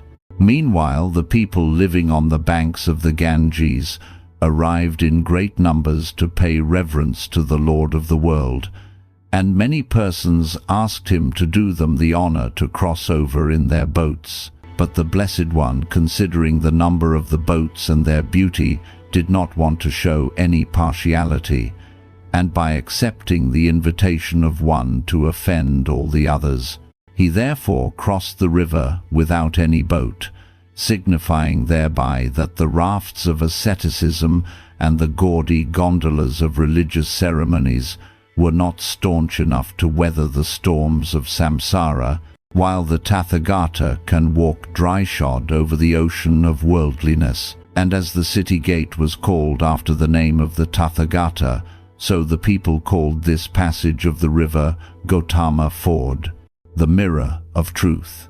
The Blessed One proceeded to the village Nadika with a great company of brethren, and there he stayed at the brick hall. And the Venerable Ananda went to the Blessed One, and mentioning to him the names of the brethren and sisters that had died, anxiously inquired about their fate after death, whether they had been reborn in animals or in hell, or as ghosts, or in any place of woe. The Blessed One replied to Ananda and said, "Those who have died after the complete destruction of the three bonds of lust, of covetousness, and of the egotistical cleaving to existence, need not fear the state after death. They will not be reborn in a state of suffering. Their minds will not continue as a karma of evil deeds or sin, but are assured of final salvation. When they die, nothing will remain of them but their good thoughts, their righteous acts, and the bliss that proceeds from truth and righteousness. As rivers must at last reach the distant main, so their minds will be reborn in higher states of existence, and continue to be pressing on to their ultimate goal, which is the ocean of truth, the eternal peace of nirvana. Men are anxious about death and their fate after death. But consider, it is not at all strange, Ananda, that a human being should die. However, that thou shouldst inquire about them, and having heard the truth still be anxious about the dead, this is wearisome to the Blessed One. I will therefore teach thee the mirror of truth, and let the faithful disciple repeat it. Hell is destroyed for me, and rebirth as an animal, or a ghost, or in any place of woe. I am converted.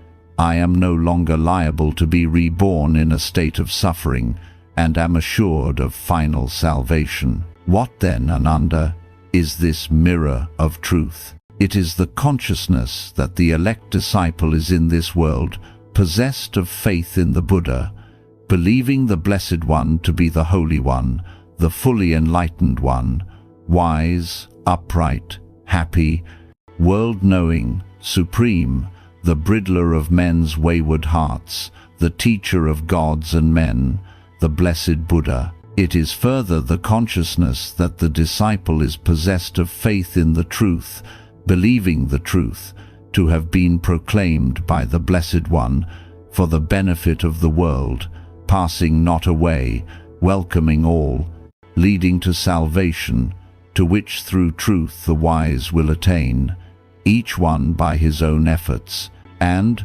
finally, it is the consciousness that the disciple is possessed of faith in the order, believing in the efficacy of a union among those men and women who are anxious to walk in the noble eightfold path, believing this church of the Buddha, of the righteous, the upright, the just, the law-abiding, to be worthy of honor, of hospitality, of gifts, and of reverence, to be the supreme sowing ground of merit for the world, to be possessed of the virtues beloved by the good, virtues unbroken, intact, unspotted, unblemished, virtues which make men truly free, virtues which are praised by the wise, are untarnished by the desire of selfish aims, either now or in a future life, or by the belief in the efficacy of outward acts, and are conducive to high and holy thought. This is the mirror of truth, which teaches the straightest way to enlightenment, which is the common goal of all living creatures. He who possesses the mirror of truth is free from fear. He will find comfort in the tribulations of life, and his life will be a blessing to all his fellow creatures. The courtesan Ambapali. Then the Blessed One proceeded with a great number of brethren to Vesali, and he stayed at the grove of the courtesan Ambapali. And he said to the brethren, "Let a brother, O bhikkhus, be mindful and thoughtful. Let a brother, whilst in the world, overcome the grief which arises from bodily craving, from the lust of sensations, and from the errors of wrong reasoning. Whatever you do, act always in full presence of mind. Be thoughtful in eating and drinking, in walking or standing, in sleeping or waking, while talking or being silent." When the courtesan Ambapali heard that the Blessed One was staying in her mango grove, she was exceedingly glad, and went in a carriage as far as the ground was passable for carriages. There she alighted, and thence proceeding to the place where the Blessed One was, she took her seat respectfully at his feet on one side. As a prudent woman goes forth to perform her religious duties, so she appeared in a simple dress without any ornaments, yet beautiful to look upon. The Blessed One thought to himself, "This woman moves in worldly circles, and is a favorite of kings and princes, yet is her heart calm and composed. Young in years, rich, surrounded by pleasures, she is thoughtful and steadfast. This indeed is rare in the world.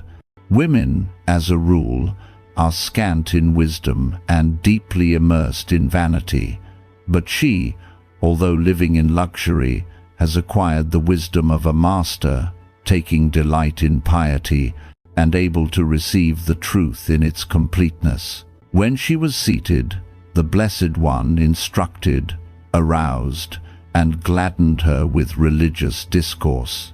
As she listened to the law, her face brightened with delight. Then she rose and said to the Blessed One, "Will the Blessed One do me the honor of taking his meal together with the brethren at my house tomorrow?"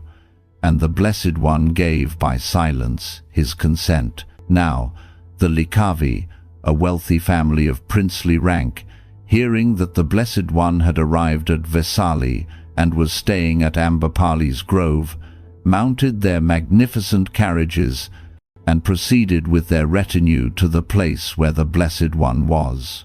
The Likavi were gorgeously dressed in bright colors and decorated with costly jewels, and Ambapali drove up against the young Likavi, axle to axle, wheel to wheel, and yoke to yoke. And the Likavi said to Ambapali, the courtesan, "How is it, Ambapali, that you drive up against us thus?" "My lords," said she, "I have just invited the Blessed One and his brethren for their tomorrow's meal."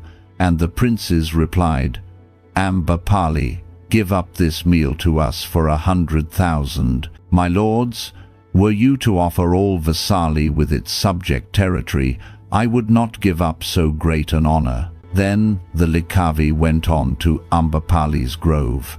When the Blessed One saw the Likavi approaching in the distance, he addressed the brethren and said, "O brethren, let those of the brethren who have never seen the gods gaze upon this company of the Likavi, for they are dressed gorgeously, like immortals." And when they had driven as far the ground was passable for carriages, the Likavi alighted and went on foot to the place where the Blessed One was, taking their seats respectfully by his side.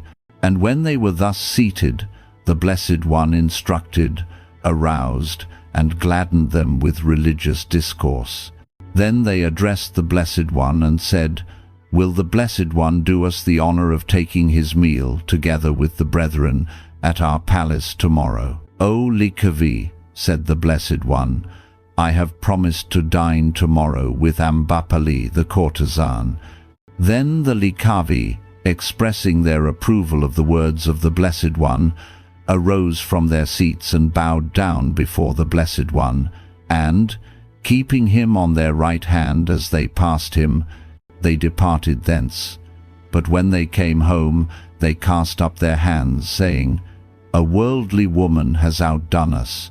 We have been left behind by a frivolous girl." At the end of the night, Ambapali, the courtesan, made ready in her mansion sweet rice and cakes, and on the next day announced through a messenger the time to the Blessed One, saying, "The hour, Lord, has come, and the meal is ready."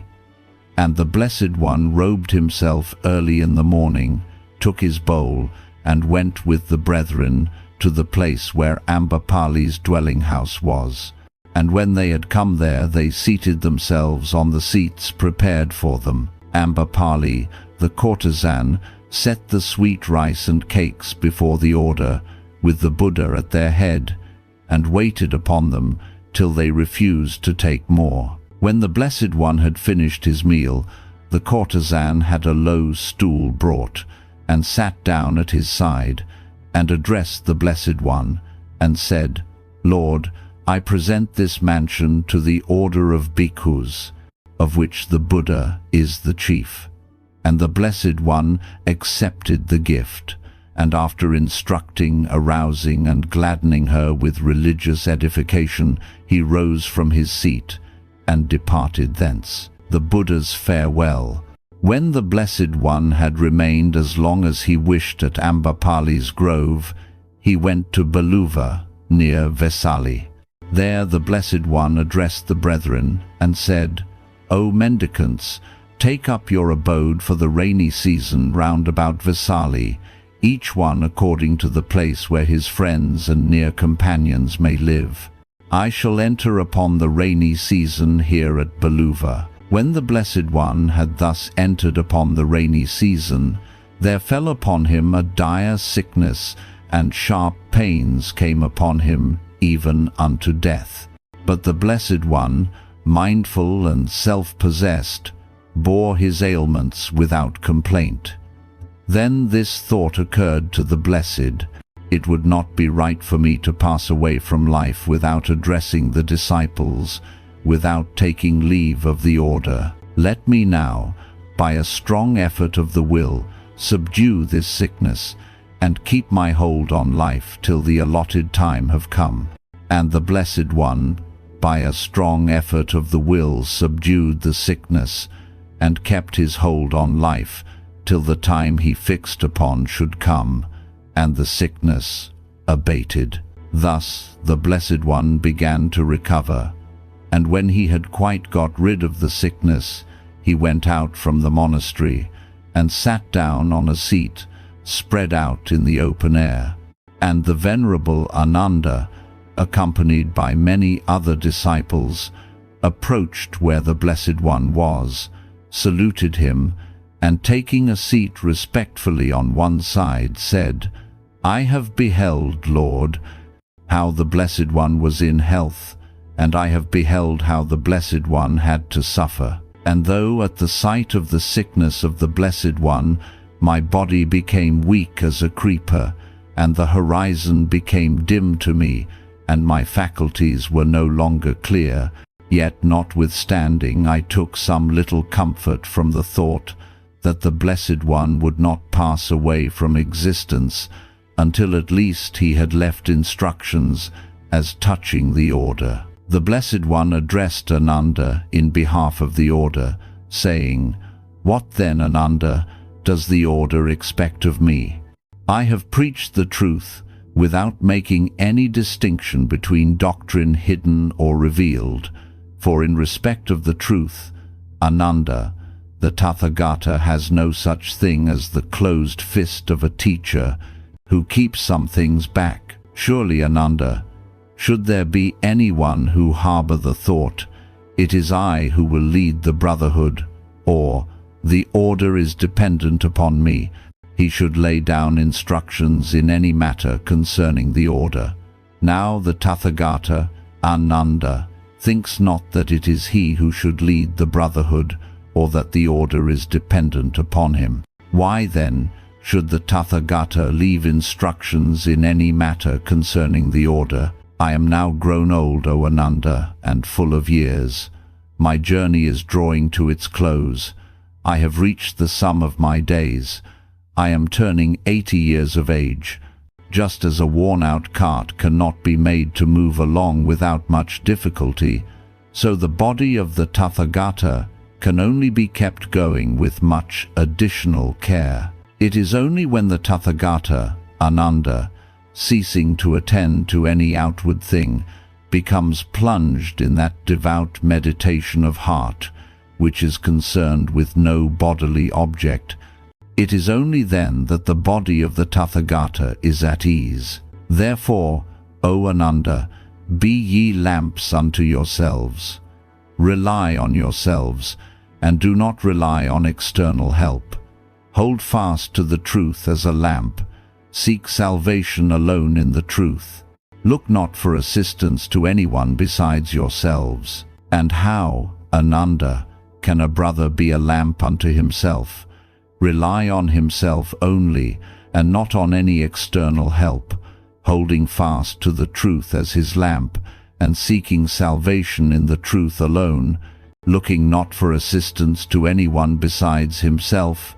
Herein, O Ananda, let a brother, as he dwells in the body, so regard the body that he, being strenuous, thoughtful, and mindful, may, whilst in the world, overcome the grief which arises from the body's cravings. While subject to sensations, let him continue so to regard the sensations that he, being strenuous, thoughtful, and mindful, may, whilst in the world, overcome the grief which arises from the sensations.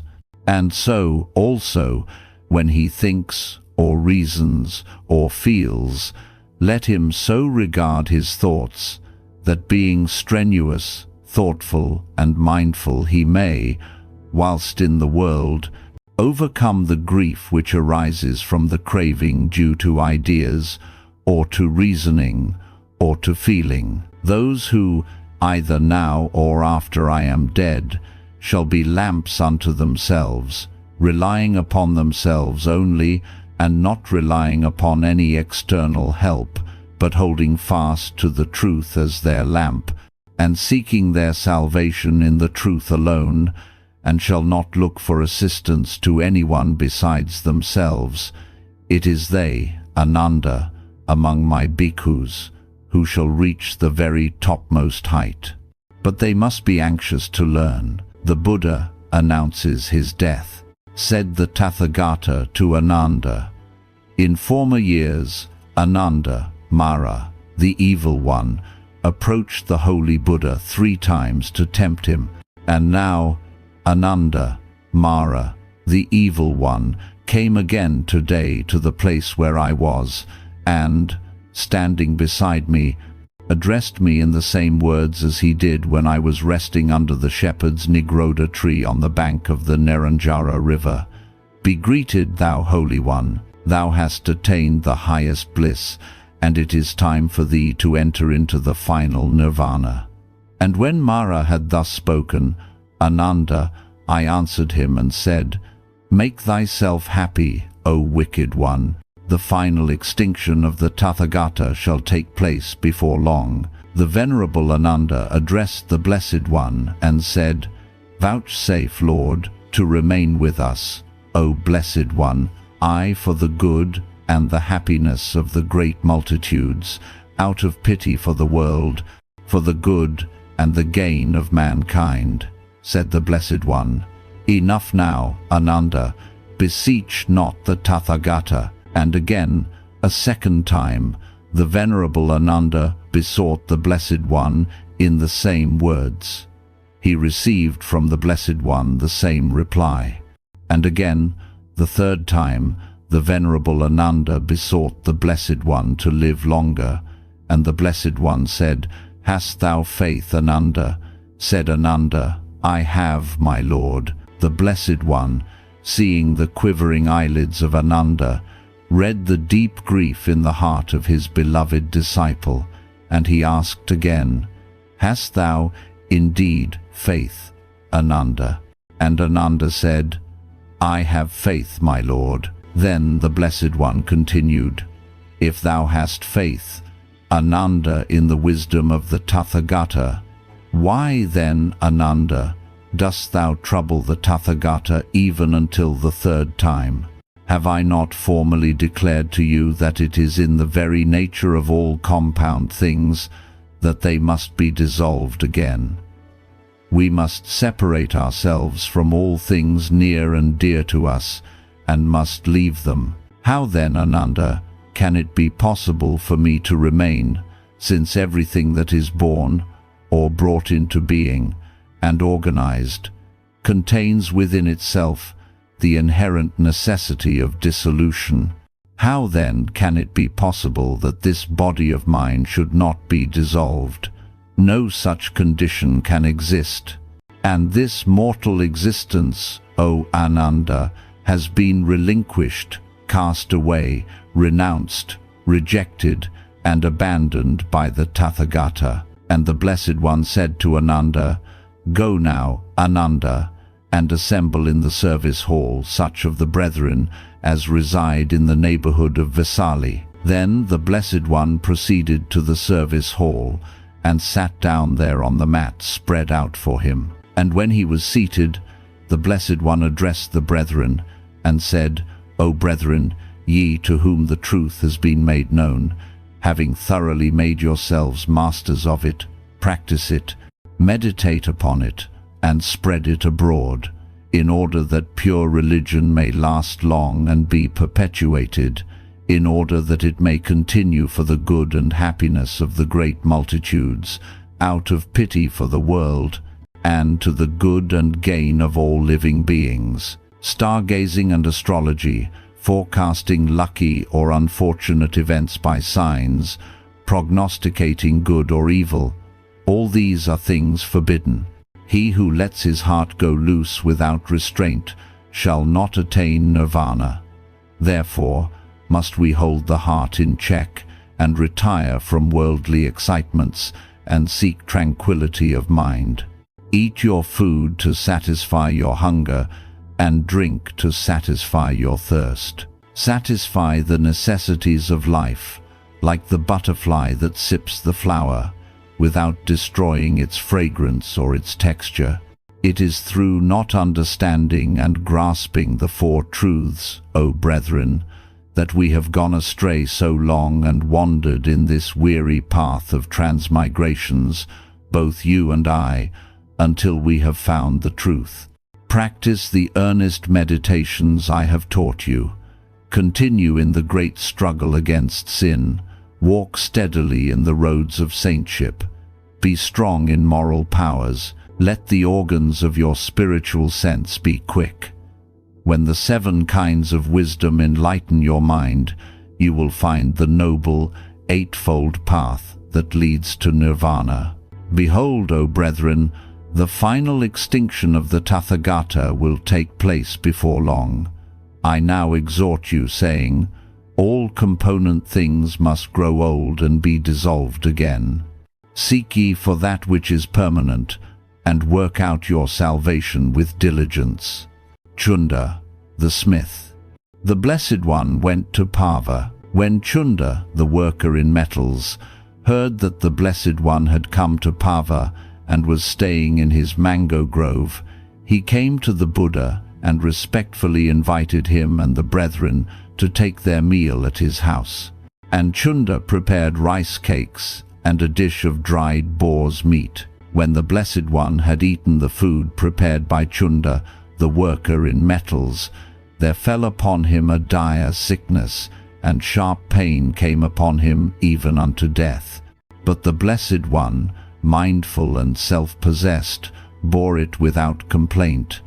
And the Blessed One addressed the Venerable Ananda and said, Come, Ananda, let us go on to Kusinara. On his way the Blessed One grew tired, and he went aside from the road to rest at the foot of a tree, and said, Fold the robe, I pray thee, Ananda, and spread it out for me. I am weary, Ananda, and must rest a while. Be it so, Lord, said the Venerable Ananda, and he spread out the robe folded fourfold.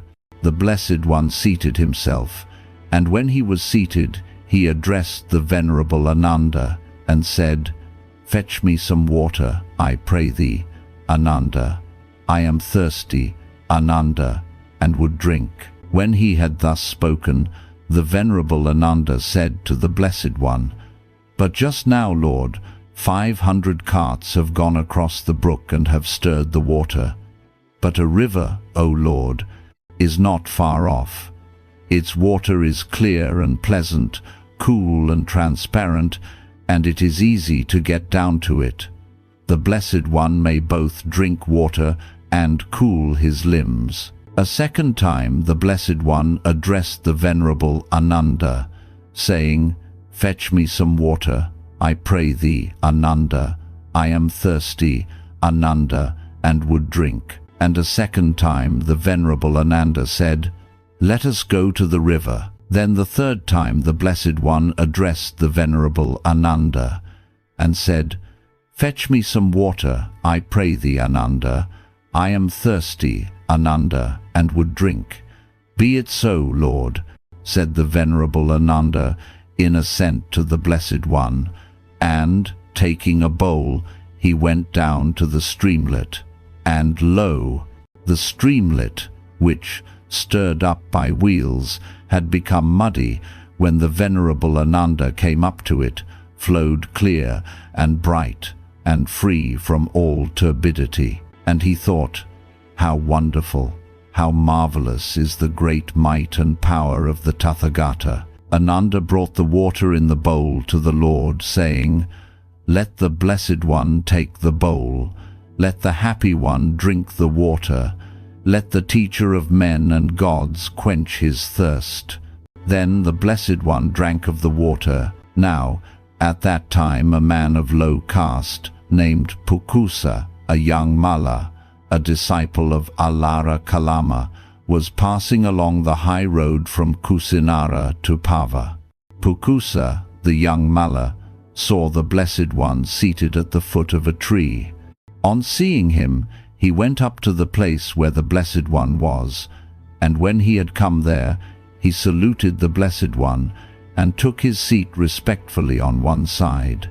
Then the Blessed One instructed, edified, and gladdened Pukusa, the young Malla, with religious discourse. Aroused and gladdened by the words of the Blessed One, Pukusa, the young Malla, addressed a certain man who happened to pass by and said, "Fetch me, I pray thee, my good man, 2 robes of cloth of gold, burnished and ready for wear." "Be it so, sir," said that man in assent to Pukusa, the young Mala, and he brought 2 robes of cloth of gold, burnished and ready for wear. The Mala Pukusa presented the 2 robes of cloth of gold, burnished and ready for wear, to the Blessed One, saying, "Lord, these 2 robes of burnished cloth of gold are ready for wear.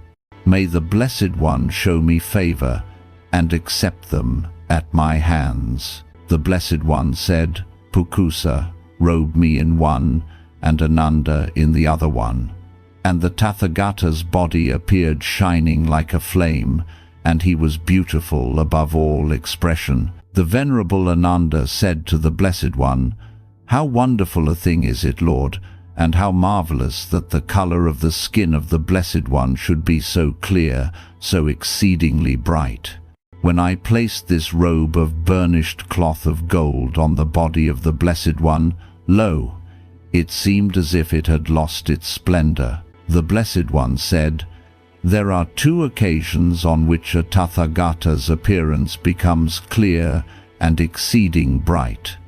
In the night, Ananda, in which a Tathagata attains to the supreme and perfect insight, and in the night in which he passes finally away, in that utter passing away which leaves nothing whatever of his earthly existence to remain." And the Blessed One addressed the Venerable Ananda and said, "Now it may happen, Ananda, that someone should stir up remorse in Chunda the smith by saying, 'It is evil to thee, Chunda, and loss to thee, that the Tathagata died, having eaten his last meal from thy provision.'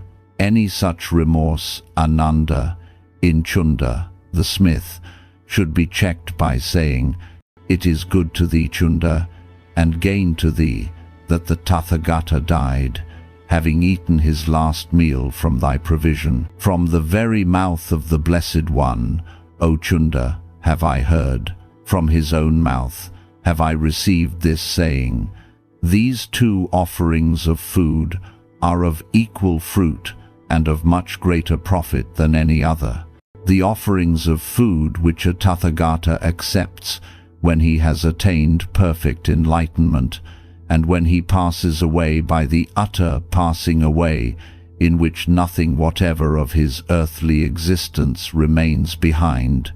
These 2 offerings of food are of equal fruit and of equal profit, and of much greater fruit and much greater profit than any other. There has been laid up by Chunda the smith a karma redounding to length of life, redounding to good birth, redounding to good fortune, redounding to good fame, redounding to the inheritance of heaven and of great power. In this way, Ananda, should be checked any remorse in Chunda the smith. Then the Blessed One, perceiving that death was near, uttered these words, "He who gives away shall have real gain. He who subdues himself shall be free. He shall cease to be a slave of passions. The righteous man casts off evil, and by rooting out lust, bitterness, and illusion, do we reach nirvana." Mettaya. The Blessed One proceeded with a great company of the brethren to the Sala Grove of the Malas, the Upavatana of Kusinara, on the further side of the river Hiranavati, and when he had arrived he addressed the Venerable Ananda and said, "Make ready for me, I pray you, Ananda, the couch with its head to the north, between the twin Sala trees. I am weary, Ananda, and wish to lie down." "Be it so, Lord," said the Venerable Ananda, and he spread a couch with its head to the north, between the twin Sala trees, and the Blessed One laid himself down, and he was mindful and self-possessed. Now, at that time the twin Sala trees were full of bloom with flowers out of season, and heavenly songs came wafted from the skies, out of reverence for the successor of the Buddhas of old. And Ananda was filled with wonder that the Blessed One was thus honored. But the Blessed One said, "Not by such events, Ananda, is the Tathagata rightly honored, held sacred, or revered. But the devout man, who continually fulfills the greater and lesser duties, walking according to the precepts, it is who rightly honors, holds sacred, and reveres the Tathagata with the worthiest homage. Therefore, O Ananda, be ye constant in the fulfillment of the greater and of the lesser duties, and walk according to the precepts. Thus, Ananda, will ye honor the Master." Then the Venerable Ananda went into the vihara and stood leaning against the doorpost, weeping at the thought, "Alas, I remain still but a learner, one who has yet to work out his own perfection. And the Master is about to pass away from me, who is so kind." Now the Blessed One called the brethren and said, "Where, O brethren, is Ananda?" One of the brethren went and called Ananda. And Ananda came and said to the Blessed One, "Deep darkness reigned for want of wisdom. The world of sentient creatures was groping for want of light. Then the Tathagata lit up the lamp of wisdom, and now it will be extinguished again, ere he has brought it out." The Blessed One said to the Venerable Ananda, as he sat there by his side, "Enough, Ananda, let not thyself be troubled. Do not weep. Have I not already, on former occasions, told you that it is in the very nature of all things most near and dear unto us, that we must separate from them and leave them? The foolish man conceives the idea of self. The wise man sees there is no ground on which to build the idea of self. Thus he has a right conception of the world, and well concludes that all compounds amassed by sorrow will be dissolved again, but the truth will remain. Why should I preserve this body of flesh, when the body of the excellent law will endure? I am resolved, having accomplished my purpose and attended to the work set me, I look for rest. For a long time, Ananda, thou hast been very near to me by thoughts and acts of such love as is beyond all measure. Thou hast done well, Ananda. Be earnest in effort, and thou too shalt soon be free from evils, from sensuality, from selfishness, from delusion, and from ignorance. Ananda, suppressing his tears, said to the Blessed One, "Who shall teach us when thou art gone?" And the Blessed One replied, "I am not the first Buddha who came upon earth, nor shall I be the last. In due time another Buddha will arise in the world, a holy one, a supremely enlightened one, endowed with wisdom in conduct, auspicious, knowing the universe, an incomparable leader of men, a master of angels and mortals. He will reveal to you the same eternal truths which I have taught you. He will preach his religion, glorious in its origin, glorious at the climax, and glorious at the goal, in the spirit and in the letter. He will proclaim a religious life, wholly perfect and pure, such as I now proclaim." Ananda said, "How shall we know him?" The Blessed One said, "He will be known as Mettaya, which means he whose name is kindness, entering into nirvana. Then the Mallas, with their young men and maidens and their wives, being grieved and sad and afflicted at heart, went to the Upavatana, the Sala grove of the Mallas, and wanted to see the Blessed One, in order to partake of the bliss that devolves upon those who are in the presence of the Holy One. The Blessed One addressed them and said, "Seeking the way, ye must exert yourselves and strive with diligence. It is not enough to have seen me. Walk as I have commanded you. Free yourselves from the tangled net of sorrow. Walk in the path with steadfast aim. A sick man may be cured by the healing power of medicine, and will be rid of all his ailments without beholding the physician. He who does not do what I command sees me in vain. This brings no profit, while he who lives far off from where I am, and yet walks righteously, is ever near me. A man may dwell beside me, and yet, being disobedient, be far away from me. Yet he who obeys the Dharma will always enjoy the bliss of the Tathagata's presence. Then the mendicant Subhadra went to the Sala grove of the Malas, and said to the Venerable Ananda, I have heard from fellow mendicants of mine, who were deep-stricken in years and teachers of great experience. Sometimes, and full seldom, do Tathagatas appear in the world, the holy Buddhas. Now it is said that today, in the last watch of the night, the final passing away of the Samana Gautama will take place. My mind is full of uncertainty, yet have I faith in the Samana Gautama, and trust he will be able so to present the truth, that I may become rid of my doubts. Oh, that I might be allowed to see the Samana Gautama. When he had thus spoken, the Venerable Ananda said to the mendicant Subhadra, Enough, friend Subhadra, trouble not the Tathagata. The Blessed One is weary. Now the Blessed One overheard this conversation of the Venerable Ananda with the mendicant Subhadra, and the Blessed One called the Venerable Ananda and said, Ananda, do not keep out Subhadra.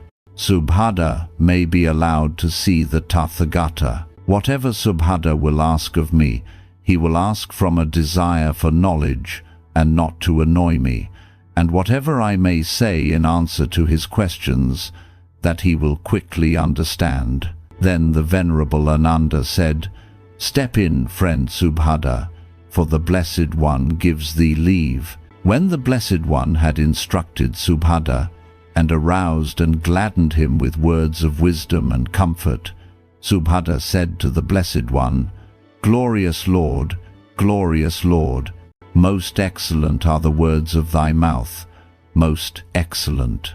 They set up that which has been overturned, they reveal that which has been hidden, they point out the right road to the wanderer who has gone astray.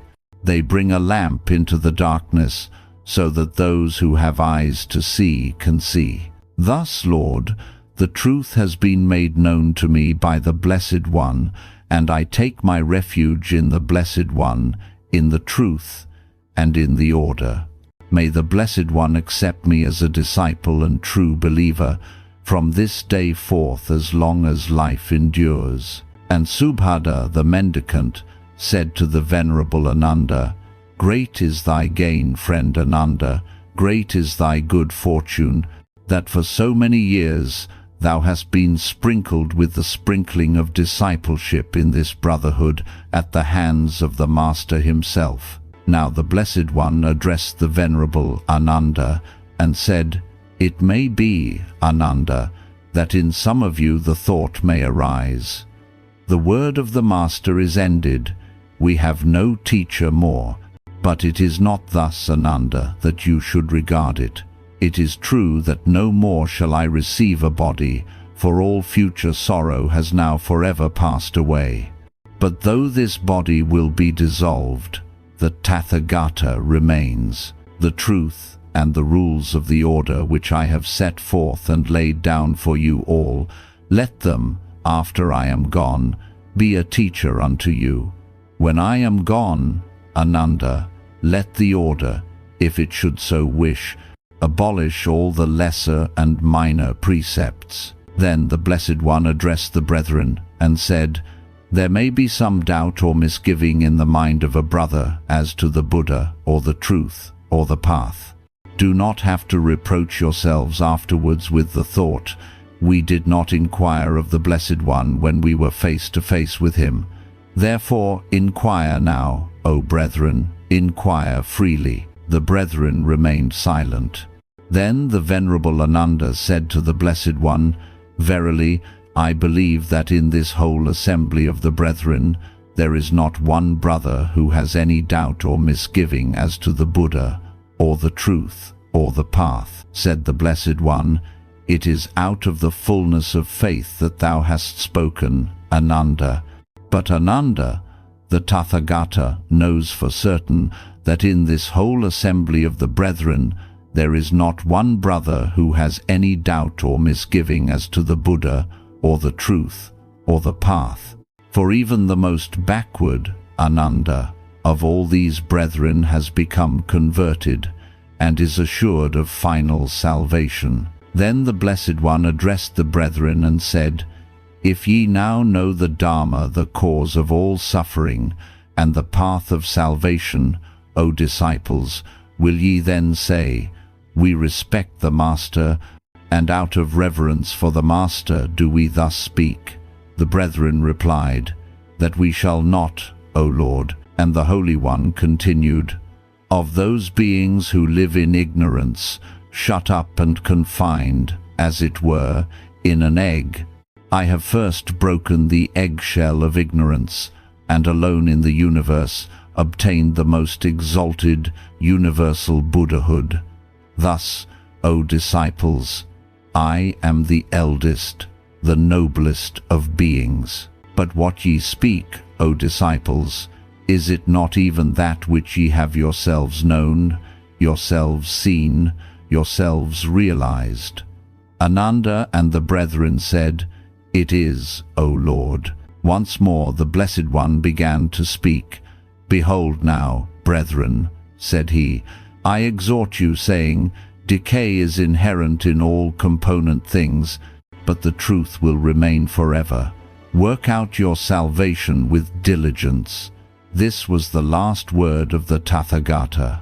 Then the Tathagata fell into a deep meditation, and having passed through the 4 jhanas, entered nirvana. When the Blessed One entered nirvana, there arose, at his passing out of existence, a mighty earthquake, terrible and awe-inspiring, and the thunders of heaven burst forth, and of those of the brethren who were not yet free from passions, some stretched out their arms and wept, and some fell headlong on the ground, in anguish at the thought, "Too soon has the Blessed One died. Too soon has the Happy One passed away from existence. Too soon has the light of the world gone out." Then the Venerable Anuruddha exhorted the brethren and said, "Enough, my brethren. Weep not, neither lament. Has not the Blessed One formally declared this to us, that it is in the very nature of all things, near and dear unto us, that we must separate from them and leave them, since everything that is born, brought into being, and organized, contains within itself the inherent necessity of dissolution? How then can it be possible that the body of the Tathagata should not be dissolved? No such condition can exist. Those who are free from passion will bear the loss, calm, and self-possessed, mindful of the truth he has taught us. The Venerable Anuruddha and the Venerable Ananda spent the rest of the night in religious discourse. Then the Venerable Anuruddha said to the Venerable Ananda, "Go now, brother Ananda, and inform the Mallas of Kusinara, saying, the Blessed One has passed away. Do then whatsoever seemeth fit." And when the Mallas had heard this saying, they were grieved and sad and afflicted at heart. Then the Mallas of Kusinara gave orders to their attendants, saying, "Gather together perfumes and garlands, and all the music in Kusinara."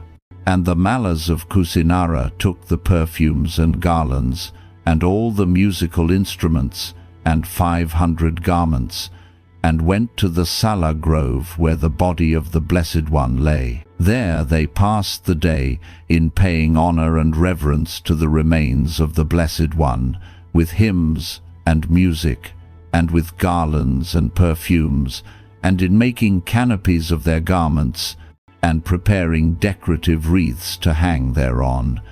And they burned the remains of the Blessed One, as they would do to the body of a king of kings. When the funeral pyre was lit, the sun and moon withdrew their shining.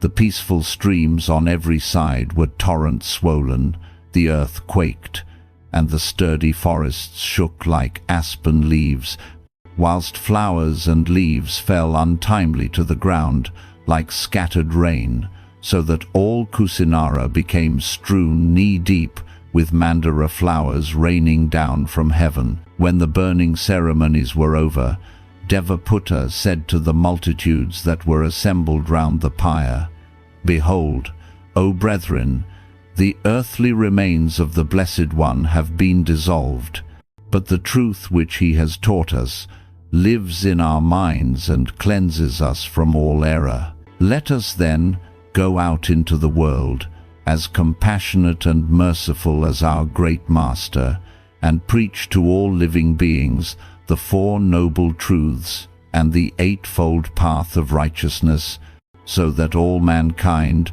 may attain to a final salvation, taking refuge in the Buddha, the Dharma, and the Sangha." When the Blessed One had entered into nirvana, and the Mallas had burned the body with such ceremonies as would indicate that he was the great King of Kings, ambassadors came from all the empires that at the time had embraced his doctrine to claim a share of the relics, and the relics were divided into 8 parts, and 8 dagobas were erected for their preservation.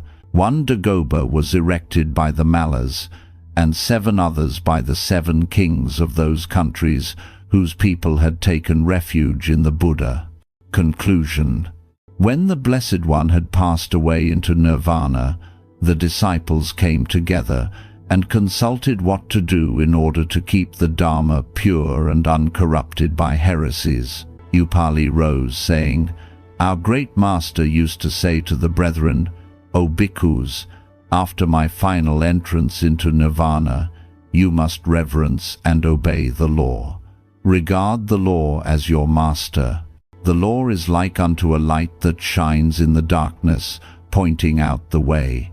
It is also like unto a precious jewel to gain, which you must shun no trouble, and be ready to bring any sacrifice, even should it be needed, your own lives. Obey the Dharma which I have revealed to you. Follow it carefully, and if, as in no way different from myself." Such were the words of the Blessed One. The law, accordingly, which the Buddha has left us as a precious inheritance, has now become the visible body of the Tathagata. Let us therefore revere it and keep it sacred. For what is the use of erecting dagobas for relics if we neglect the spirit of the Master's teachings? Then Anuruddha rose and said, "Let us bear in mind, O brethren, that Gautama Siddhartha has revealed the truth to us. He was the Holy One, and the Perfect One, and the Blessed One, because the eternal truth had taken abode in him. The Tathagata taught us that the truth existed before he was born into this world, and will exist after he has entered into nirvana. The Tathagata said, 'The truth is omnipresent and eternal, endowed with excellencies innumerable, above all human nature, and ineffable in its holiness.' Now let us bear in mind that not this or that law which is revealed to us in the Dhamma is the Buddha, but the entire truth, the truth which is eternal, omnipresent, immutable, and most excellent. Many regulations of the Sangha are temporary. They were prescribed because they suited the occasion and were needed for some transient emergency. The truth, however, is not temporary. The truth is not arbitrary nor a matter of opinion, but can be investigated, and he who earnestly searches for the truth will find it. The truth is hidden to the blind, but he who has the mental eye sees the truth. The truth is Buddha's essence, and the truth will remain the ultimate standard. Let us, then, revere the truth. Let us inquire into the truth and state it, and let us obey the truth. for the truth is Buddha, our master, our teacher." And Kassapa rose and said, "Truly thou hast spoken well, O brother Anuruddha. Neither is there any conflict of opinion on the meaning of our religion, for the Blessed One possesses 3 personalities, and each of them is of equal importance to us. There is the Dharmakaya, there is the Nirmanakaya, there is the Sambhogakaya. Buddha is the all-excellent truth, eternal, omnipresent, and immutable. This is the Sambhogakaya, which is in a state of perfect bliss. Buddha is the all-loving teacher, assuming the shape of the beings whom he teaches. This is the Nirmanakaya, his apparitional body. Buddha is the all-blessed dispensation of religion. He is the spirit of the Sangha and the meaning of the commands left us in his sacred word, the Dharma. This is the Dharmakaya, the body of the most excellent law. If Buddha had not appeared to us as Gautama Sakyamuni, how could we have the sacred traditions of his doctrine? And if the generations to come did not have the sacred traditions preserved in the Sangha, how could they know anything of the great Sakyamuni? And neither we nor others would know anything about the most excellent truth, which is eternal, omnipresent, and immutable. Let us then keep sacred and revere the traditions. Let us keep sacred the memory of Gautama Sakyamuni, so that people may find the truth. Then the brethren decided to convene a synod to lay down the doctrines of the Blessed One, to collate the sacred writings, and to establish a canon which should serve as a source of instruction for future generations. Thank you so much for watching and staying with me until the end of this video. May the Buddha's timeless wisdom bring more peace and compassion into your heart.